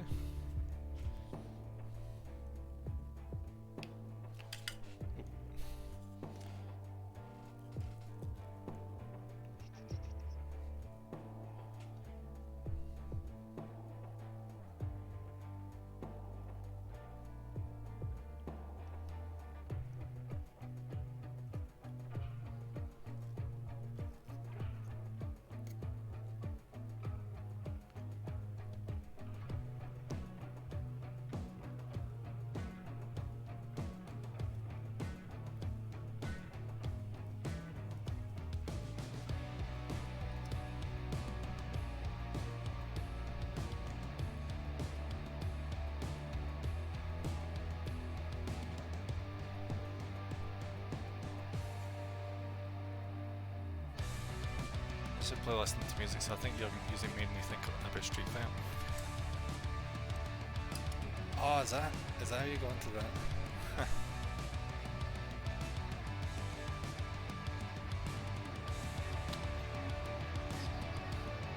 I don't typically listen to music when I'm playing games because it distracts everyone and shit out of me. Well, actually, nah. Tell a lie, it depends on the game.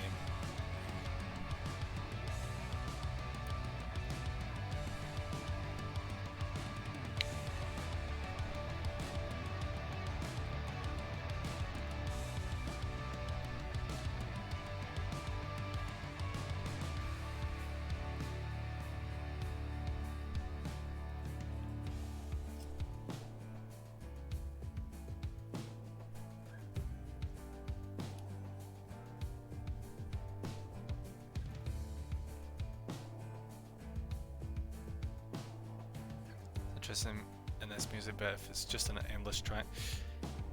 Yeah, it's just like 6 songs, 6 free rock songs.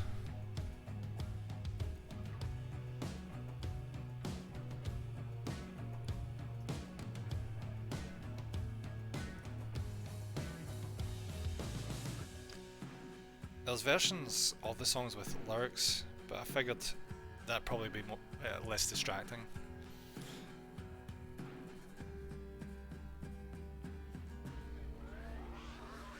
More distracting, I mean.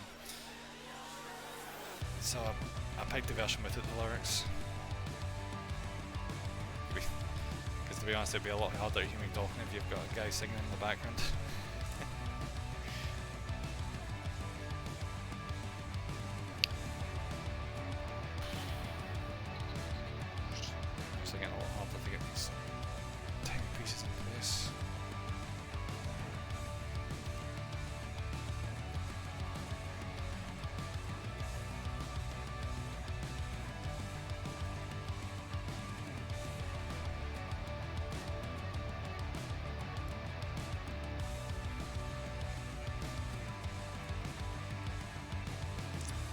Yeah, I mainly listen to songs with lyrics. It's just for the background for this stream, it just made more sense to have the lyricless version. Have a few of those old action movie songs kind of thing. Ah, right. Like from Terminator stuff, yeah. Alright, Rupture Can time. Let's go. 59 and...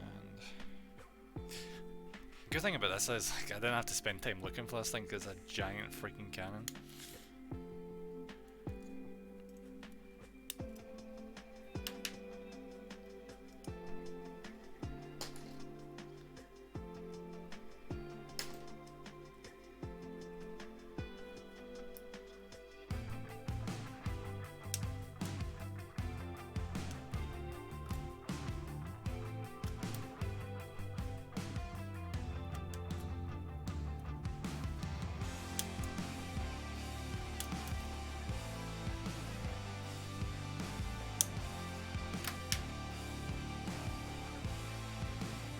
For the Bob Strangle then. No, I'm going for the Rupture Cannon.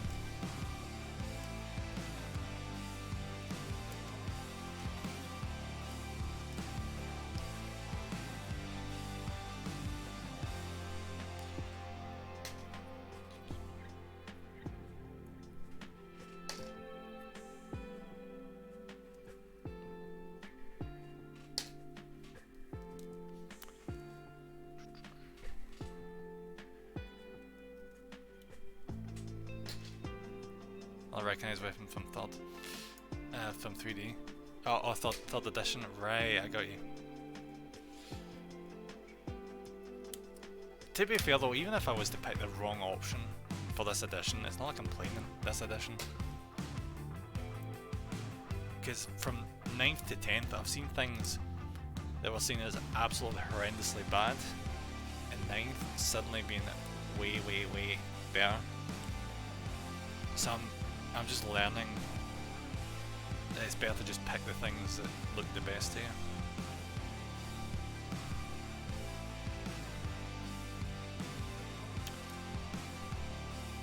It's like a barb strangle to me.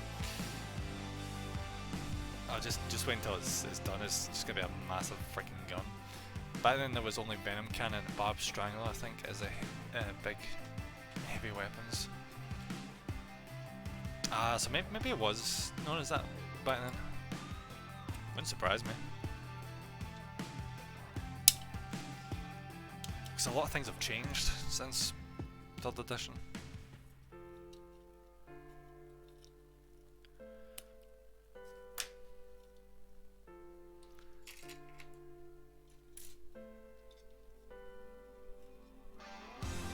Tell you one thing that was a bonus. See, for the anniversary of Warhammer this year, they've allowed people to get a made-to-order version of the first codex they released from 1st edition,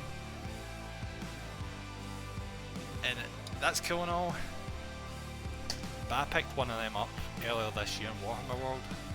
It was kind of cool getting something that you'd have to go to Warhammer World to get, and now everyone in the Muller can just order it for Warhammer Day. Bit of a bummer. Do you know what 9th edition was like? I only heard second hand because, like I said, I didn't play it, but apparently it just had massive rule bloat. So everything had specific rules, like you need to know your opponent's army inside and out to play against it, because everything was so drastically different. And it was Armor of Contempt, which I can't remember what the specifics were, but it was something about where it made it so much harder to cause damage to units. At least certain units, I can't remember. It was something like the Sanguinary Guard were way tougher thanks to that. So 2nd and 3rd edition live on as Horus Heresy rules. Oh, is that what they did? That's actually kind of cool. I like that. That's really awesome though. Because it makes sense, like role wise and lore wise.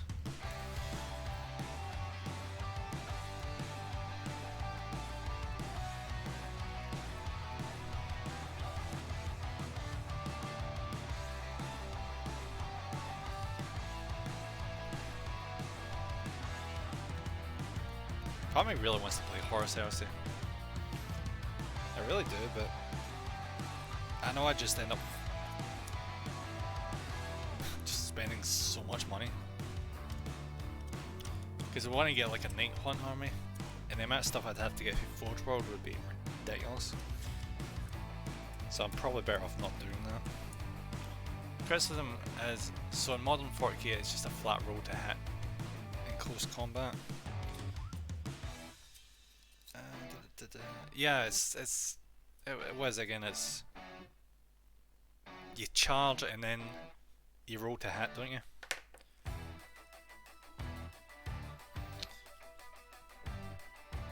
You have to compare weapon skills in the overalls.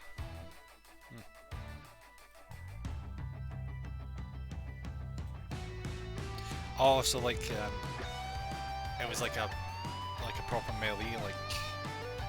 If you go into attack the enemy, was it able to like, counter? Oh, the opponent, the enemy first.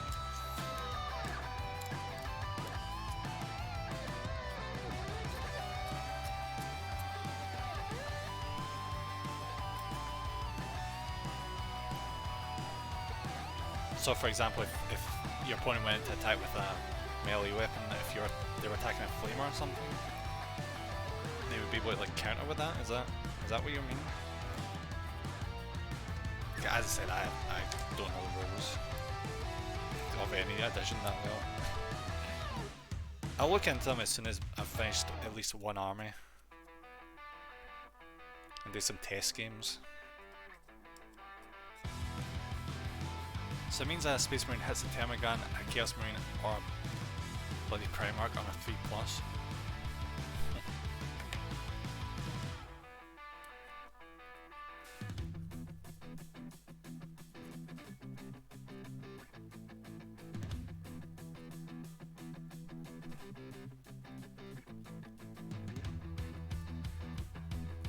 That's really good odds.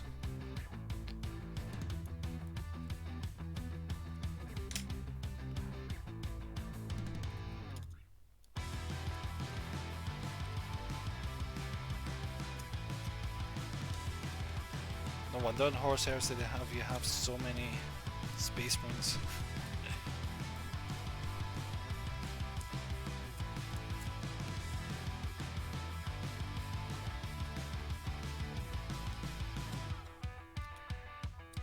Jesus, it's just all mold lines, just tons of them.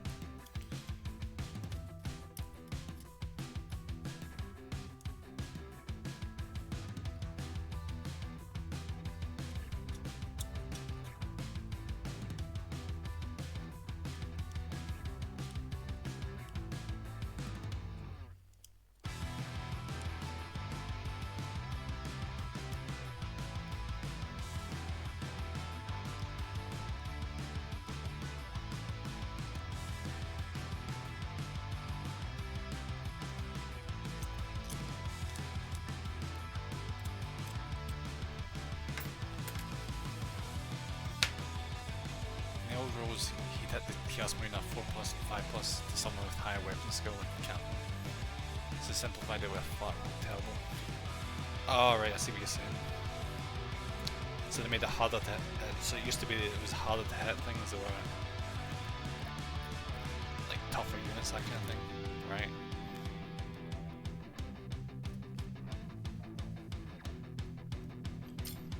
Maybe they did playtesting and they just found it was less bothersome that way, I don't know. There's gotta be some reason why they did that. Maybe it was exploitable or something? It's an indication how dumb 40k got to me. I mean, they are trying to appeal to more mass markets. Probably why it's so popular right now.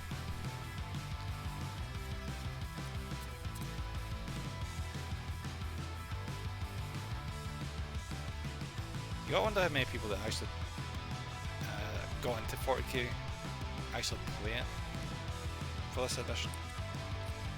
There's probably metrics for that somewhere.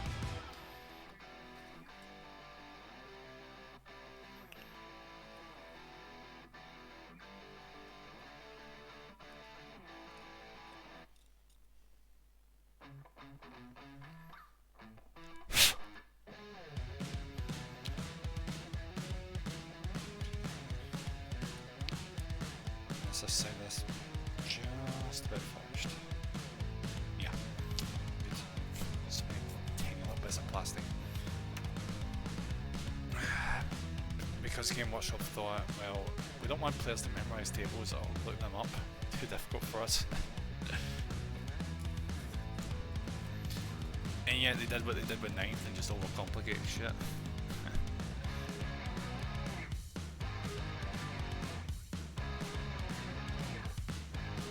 Like, it actually must have been so bad last edition. I heard people just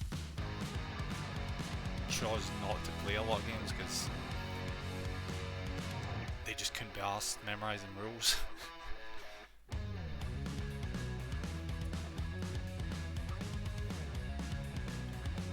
Apparently I always have someone there with the codex, like just flicking through it for like every single move that they make.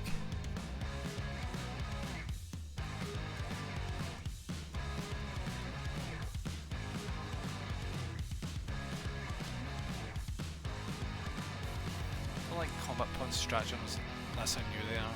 We didn't need them in my day.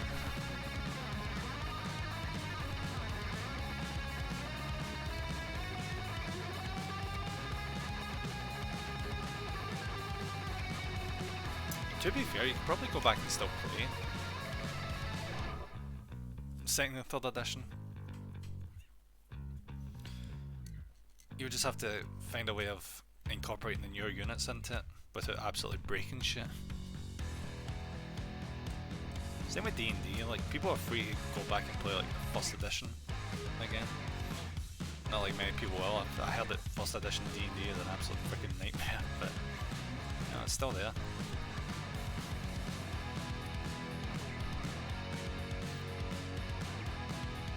I should read the new rulebook at some point then. Yeah. I've not heard many complaints about 10th edition. Apart from the Death Guard players. The Death Guard players fucking hated the rollout of the stats for 10th edition. They freaking despised it. Because their toughness get like bumped way down for the Plague Marines.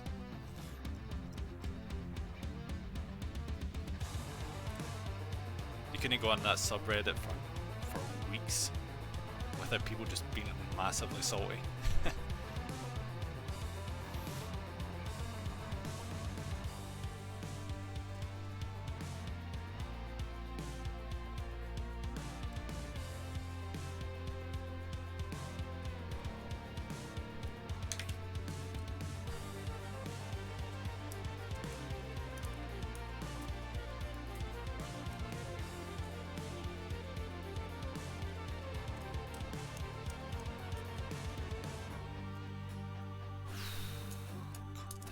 Getting to the end of them, hitting every goddamn old line possible.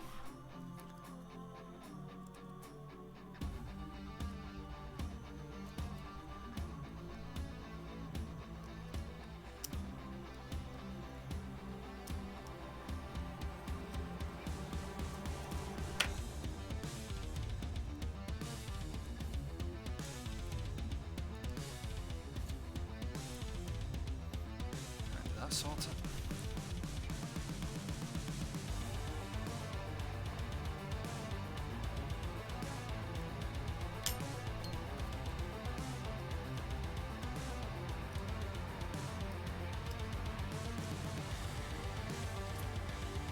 Yeah, that'll do.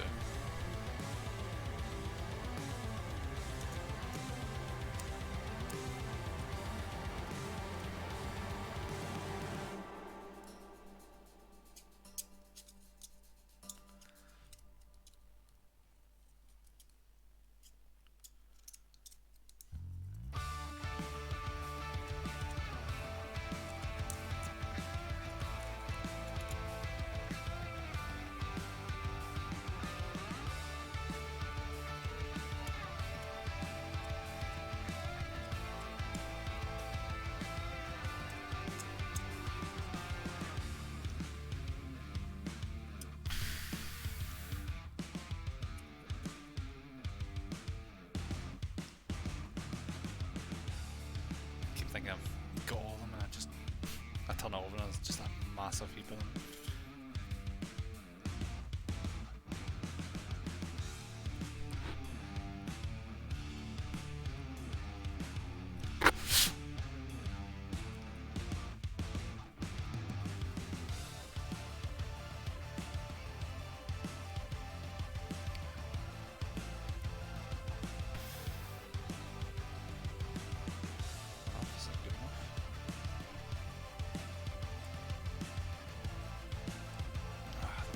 See the mold lines you just actually can't reach.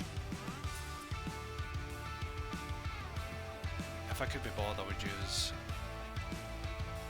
sandpaper, but I just can't be bothered.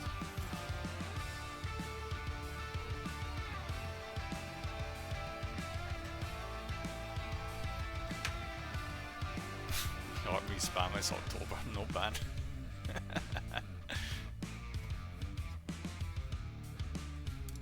That's an interesting idea. I wonder if anyone's actually done that. Done like nothing but orcs for October.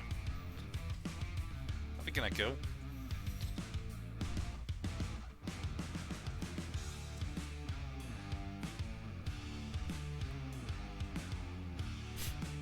I don't know if I could bring myself. I mean, I know I don't do orcs, but could you imagine doing like nothing but orcs for the entirety of October?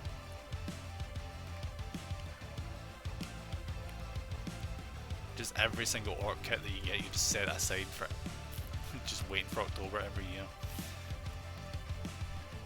Now you have shit like mid-November.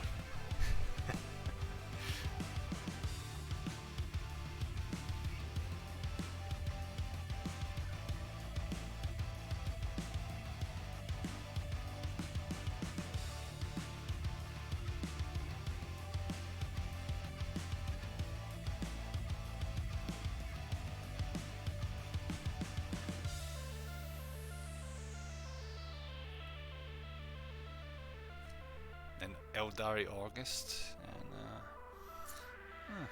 wonder what other ones you could have.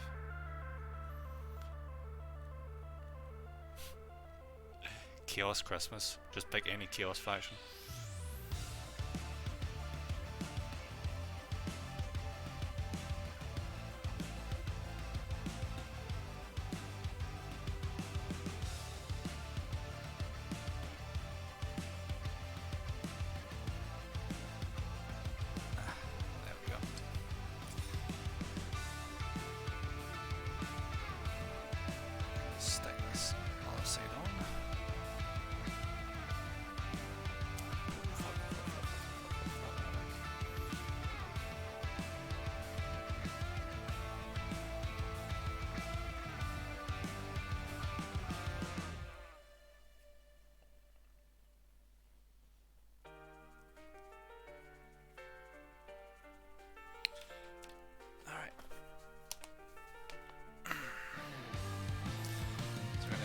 Stick that on first, and then we're going to put the other arm on, and then weld them together basically.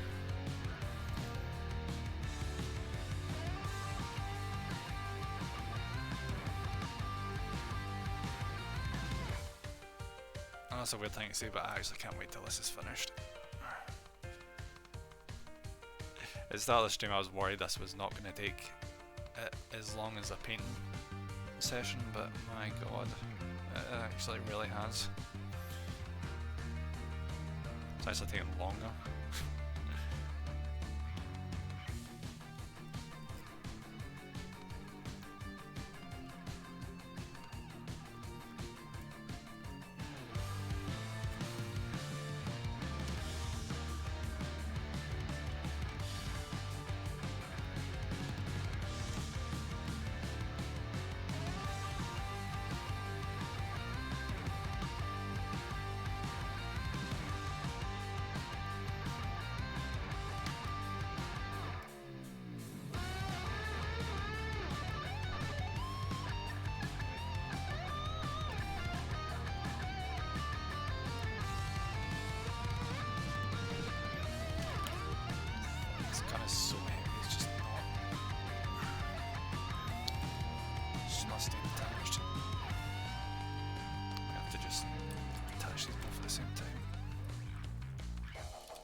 Just gonna try and hold these so it stays in place.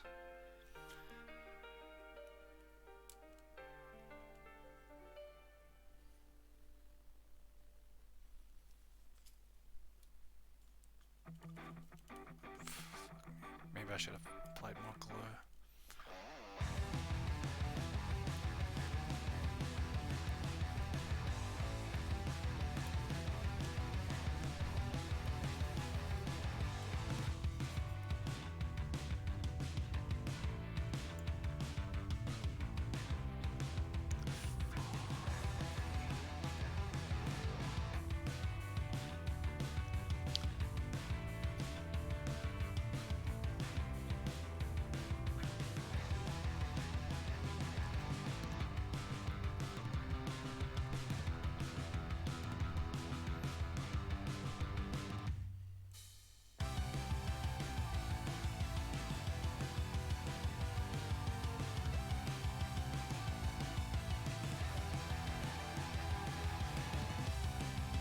suppose this is what happens when you try and attach a massive freaking gun to your model.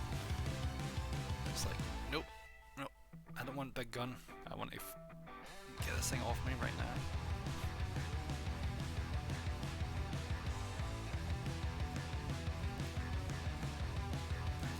Is that good? It's slowly lowering, isn't it? Son of a bitch.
This is a mess.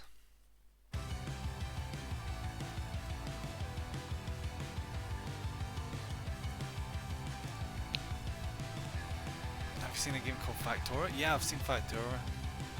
Not much here, but I've seen it.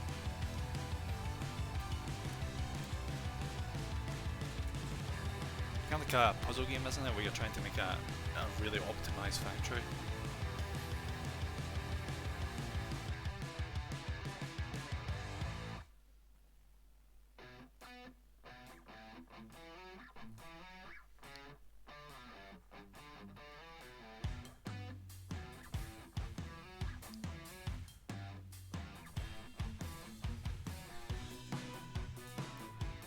Factory creates pollution, it makes aliens attack.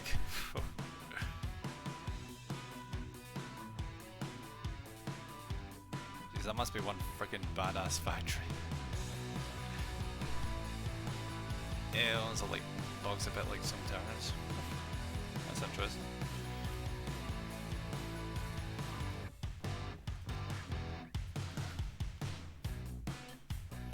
So for me it hits the basebone spot I used to get from RTS games. Yeah, with it having to compete against another player. Well, apart from the insects.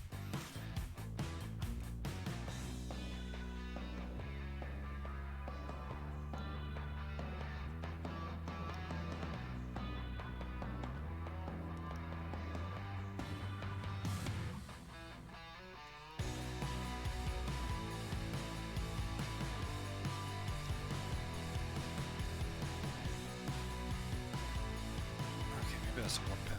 Because I've got the gun in the arm like properly affixed. Best I can anyway. So let's just try. Hopefully get his arms back into place.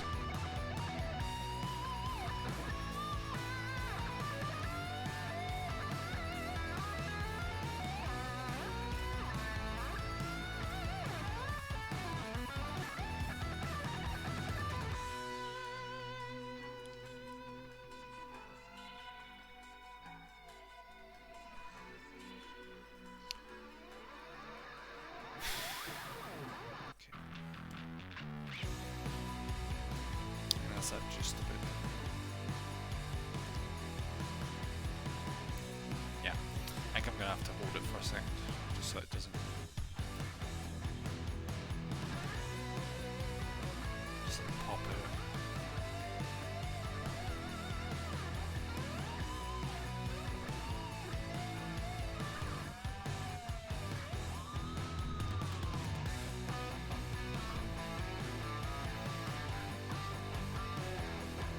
It's unusual, I don't usually have to do this for models, but I don't tend to go out of my way to build things this big that often.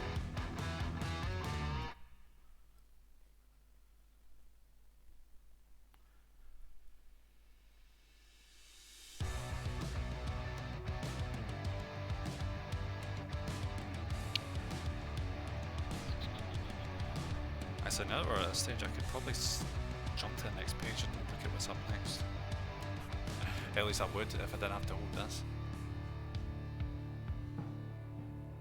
I think at least like a minute should be long enough. If it's not sticking by then, I don't know what to say. Yeah, it's quite a big piece. Yeah, it really is. It's a giant ass freaking gun. And it keeps wanting to just like tip down, so it's like aiming at the ground, which is one thing we don't want the gun to be doing.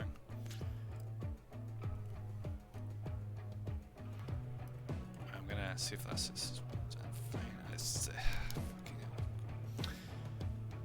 Maybe I should like lean up against something, like have something to be propped. Do it. That works.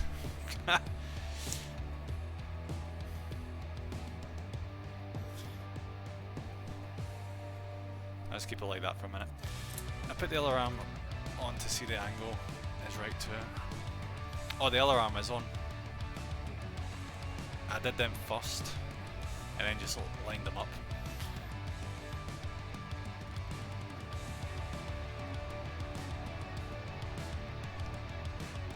Alright, so what's up next is we're putting it on the base. I can't see it from... Yeah, I would turn it around if you know, it wasn't having such a problem keeping the damn gun at a proper angle.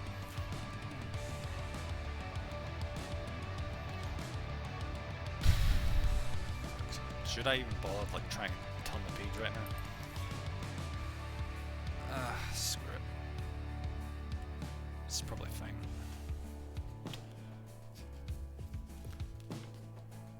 They say you can move past that miniature for up to like 24 hours before the glue properly sets, so should be okay. Like if it tilts too far down, I can always fix it off stream, I think.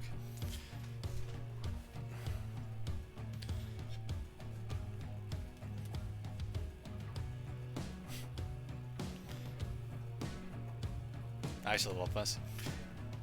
This thing has got so much heft. Like gluing it to the base, it's just like, nah. You just have to put the back two legs on. This thing will hold itself.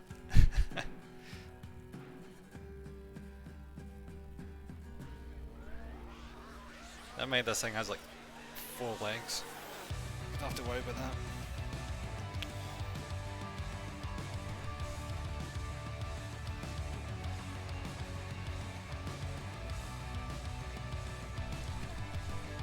Although this is not the time, don't fuck with me.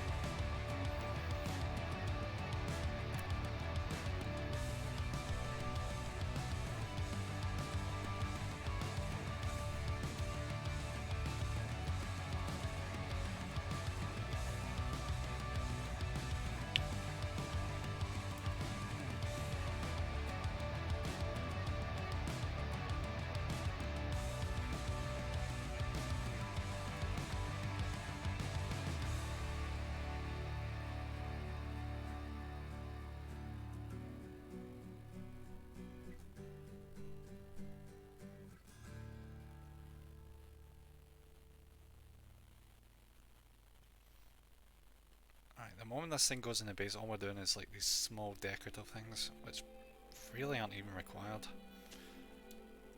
But I might as well put some on just cause.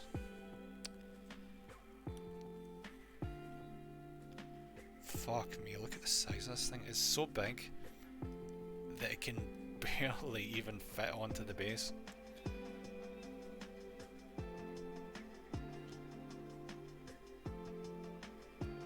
Like no joke, its feet are actually like coming off the sides. It's that big.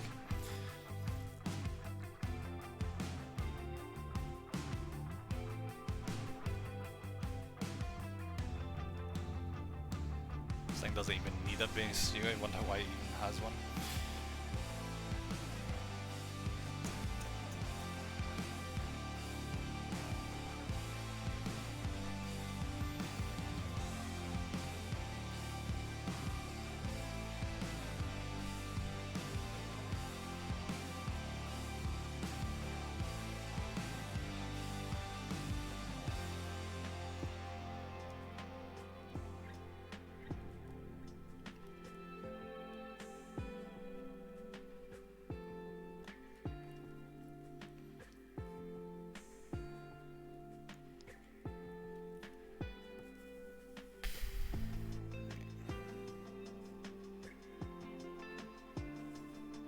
that's affixed well enough.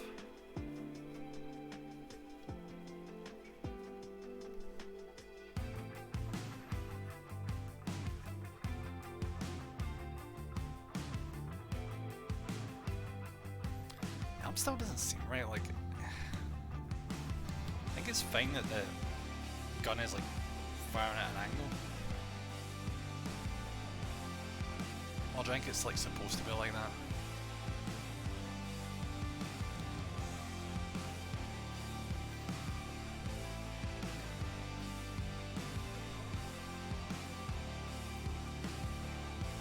I think so. Alright, cool. It just seems weird because like it's tilted to the one side instead of like firing straight on.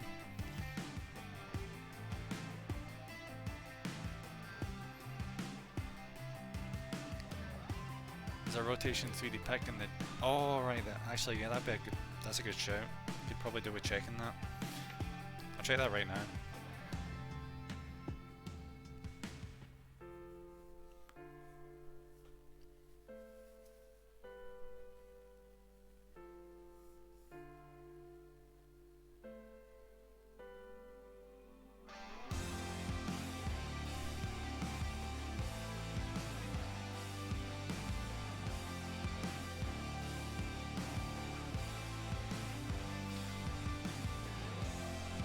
See this thing rotating around.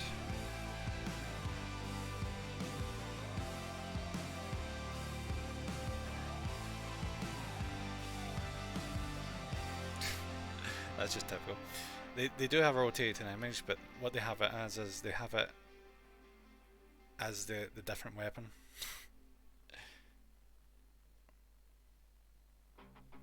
Though I will say though, it does seem to be pointing at an angle though. The other weapon. So maybe it's supposed to be like that. Otherwise, it's pretty inconsequential. Can you angle the head? Well, I can rotate the head any which way.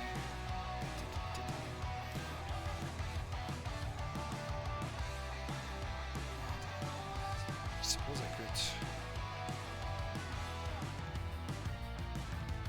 Like turn it so it's like facing the direction. Oh yeah, there we go.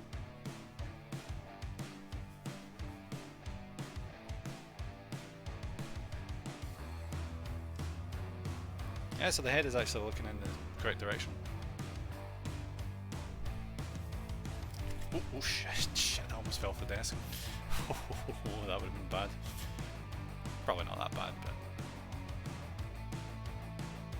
Yeah, so the head is pointing at... Do you know what? That actually compensates for it really well.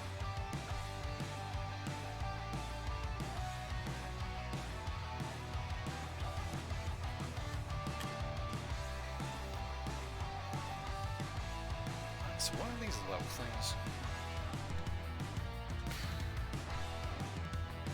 I'm too good at backseeing this stuff. Apparently so.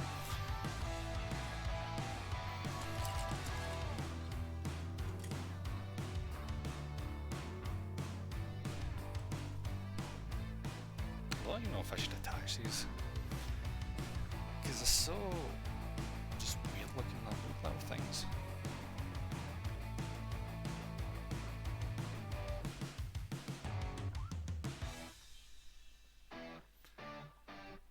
That's something people really people like really sometimes. Yeah, backseating can be a bit of a pain in the butt, but in instances like that, it's very useful.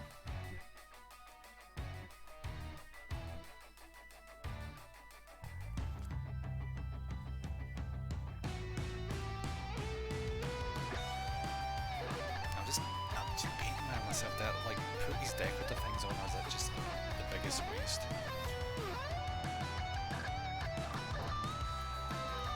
Do you know what? I can put them on later. There's no reason I need to put these things on now. I can just set them to the side, and if I feel like putting them on before spray paint, I can do that. As far as I'm concerned, that's the model finished. I'm going to add like wee things here and there. Do you know about Garden 40K? I know they just got a recent refresh, with Cadia stands. I know the Cadia get blown to shit, and there's like way more Imperial Guard than there's Space Marines. Yeah, I know a bit here and there about the Guard.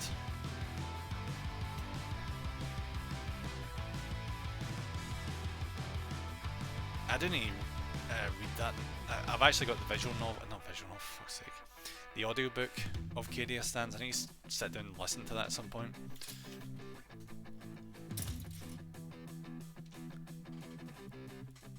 Jesus. Oh god, oh god. Dropping shit here, 2 seconds.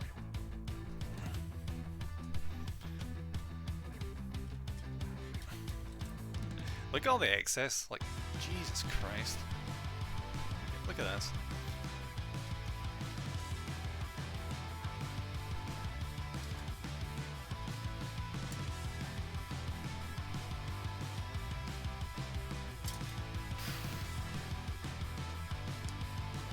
I got Lord Commissar, his Waller trait is Draconian Disciplinarian. Extra D3 executions.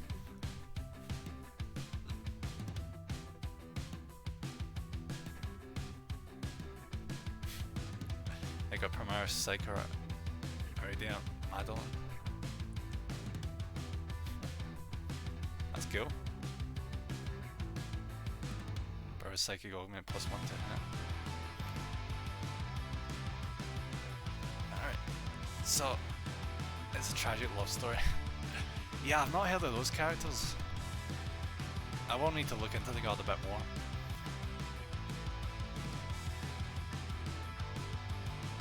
Alright, so I'm calling that done on the Tyrannofex. It's a freaking awesome model, look at that, look at it, it's a big chunky boy. So he gets Perils of the Warp, he has to pull the trigger. Whew, that's brutal.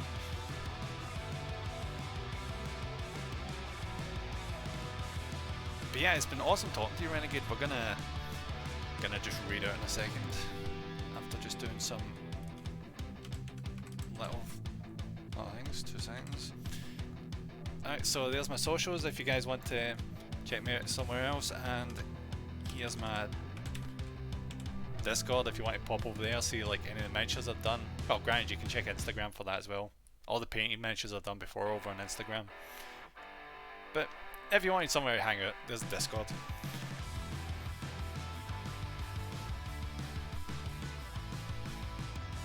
Yeah, it was interesting to see the Tyrannofex before I get one.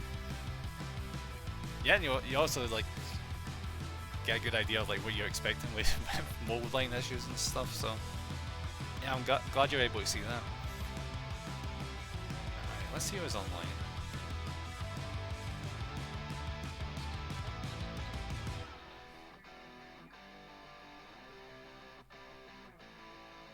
Oh, there we go.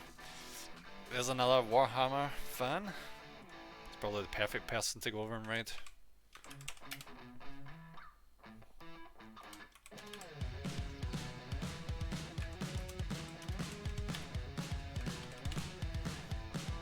She was recently playing, she was recently painting a successor chapter of, shit, what was it, Ravengard I think it was?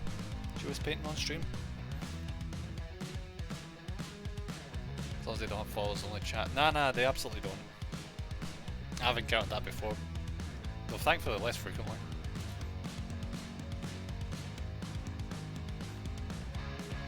There we go. Alright guys, thank you so much for watching, and I'll see you guys again on Friday. Bye now. Bye.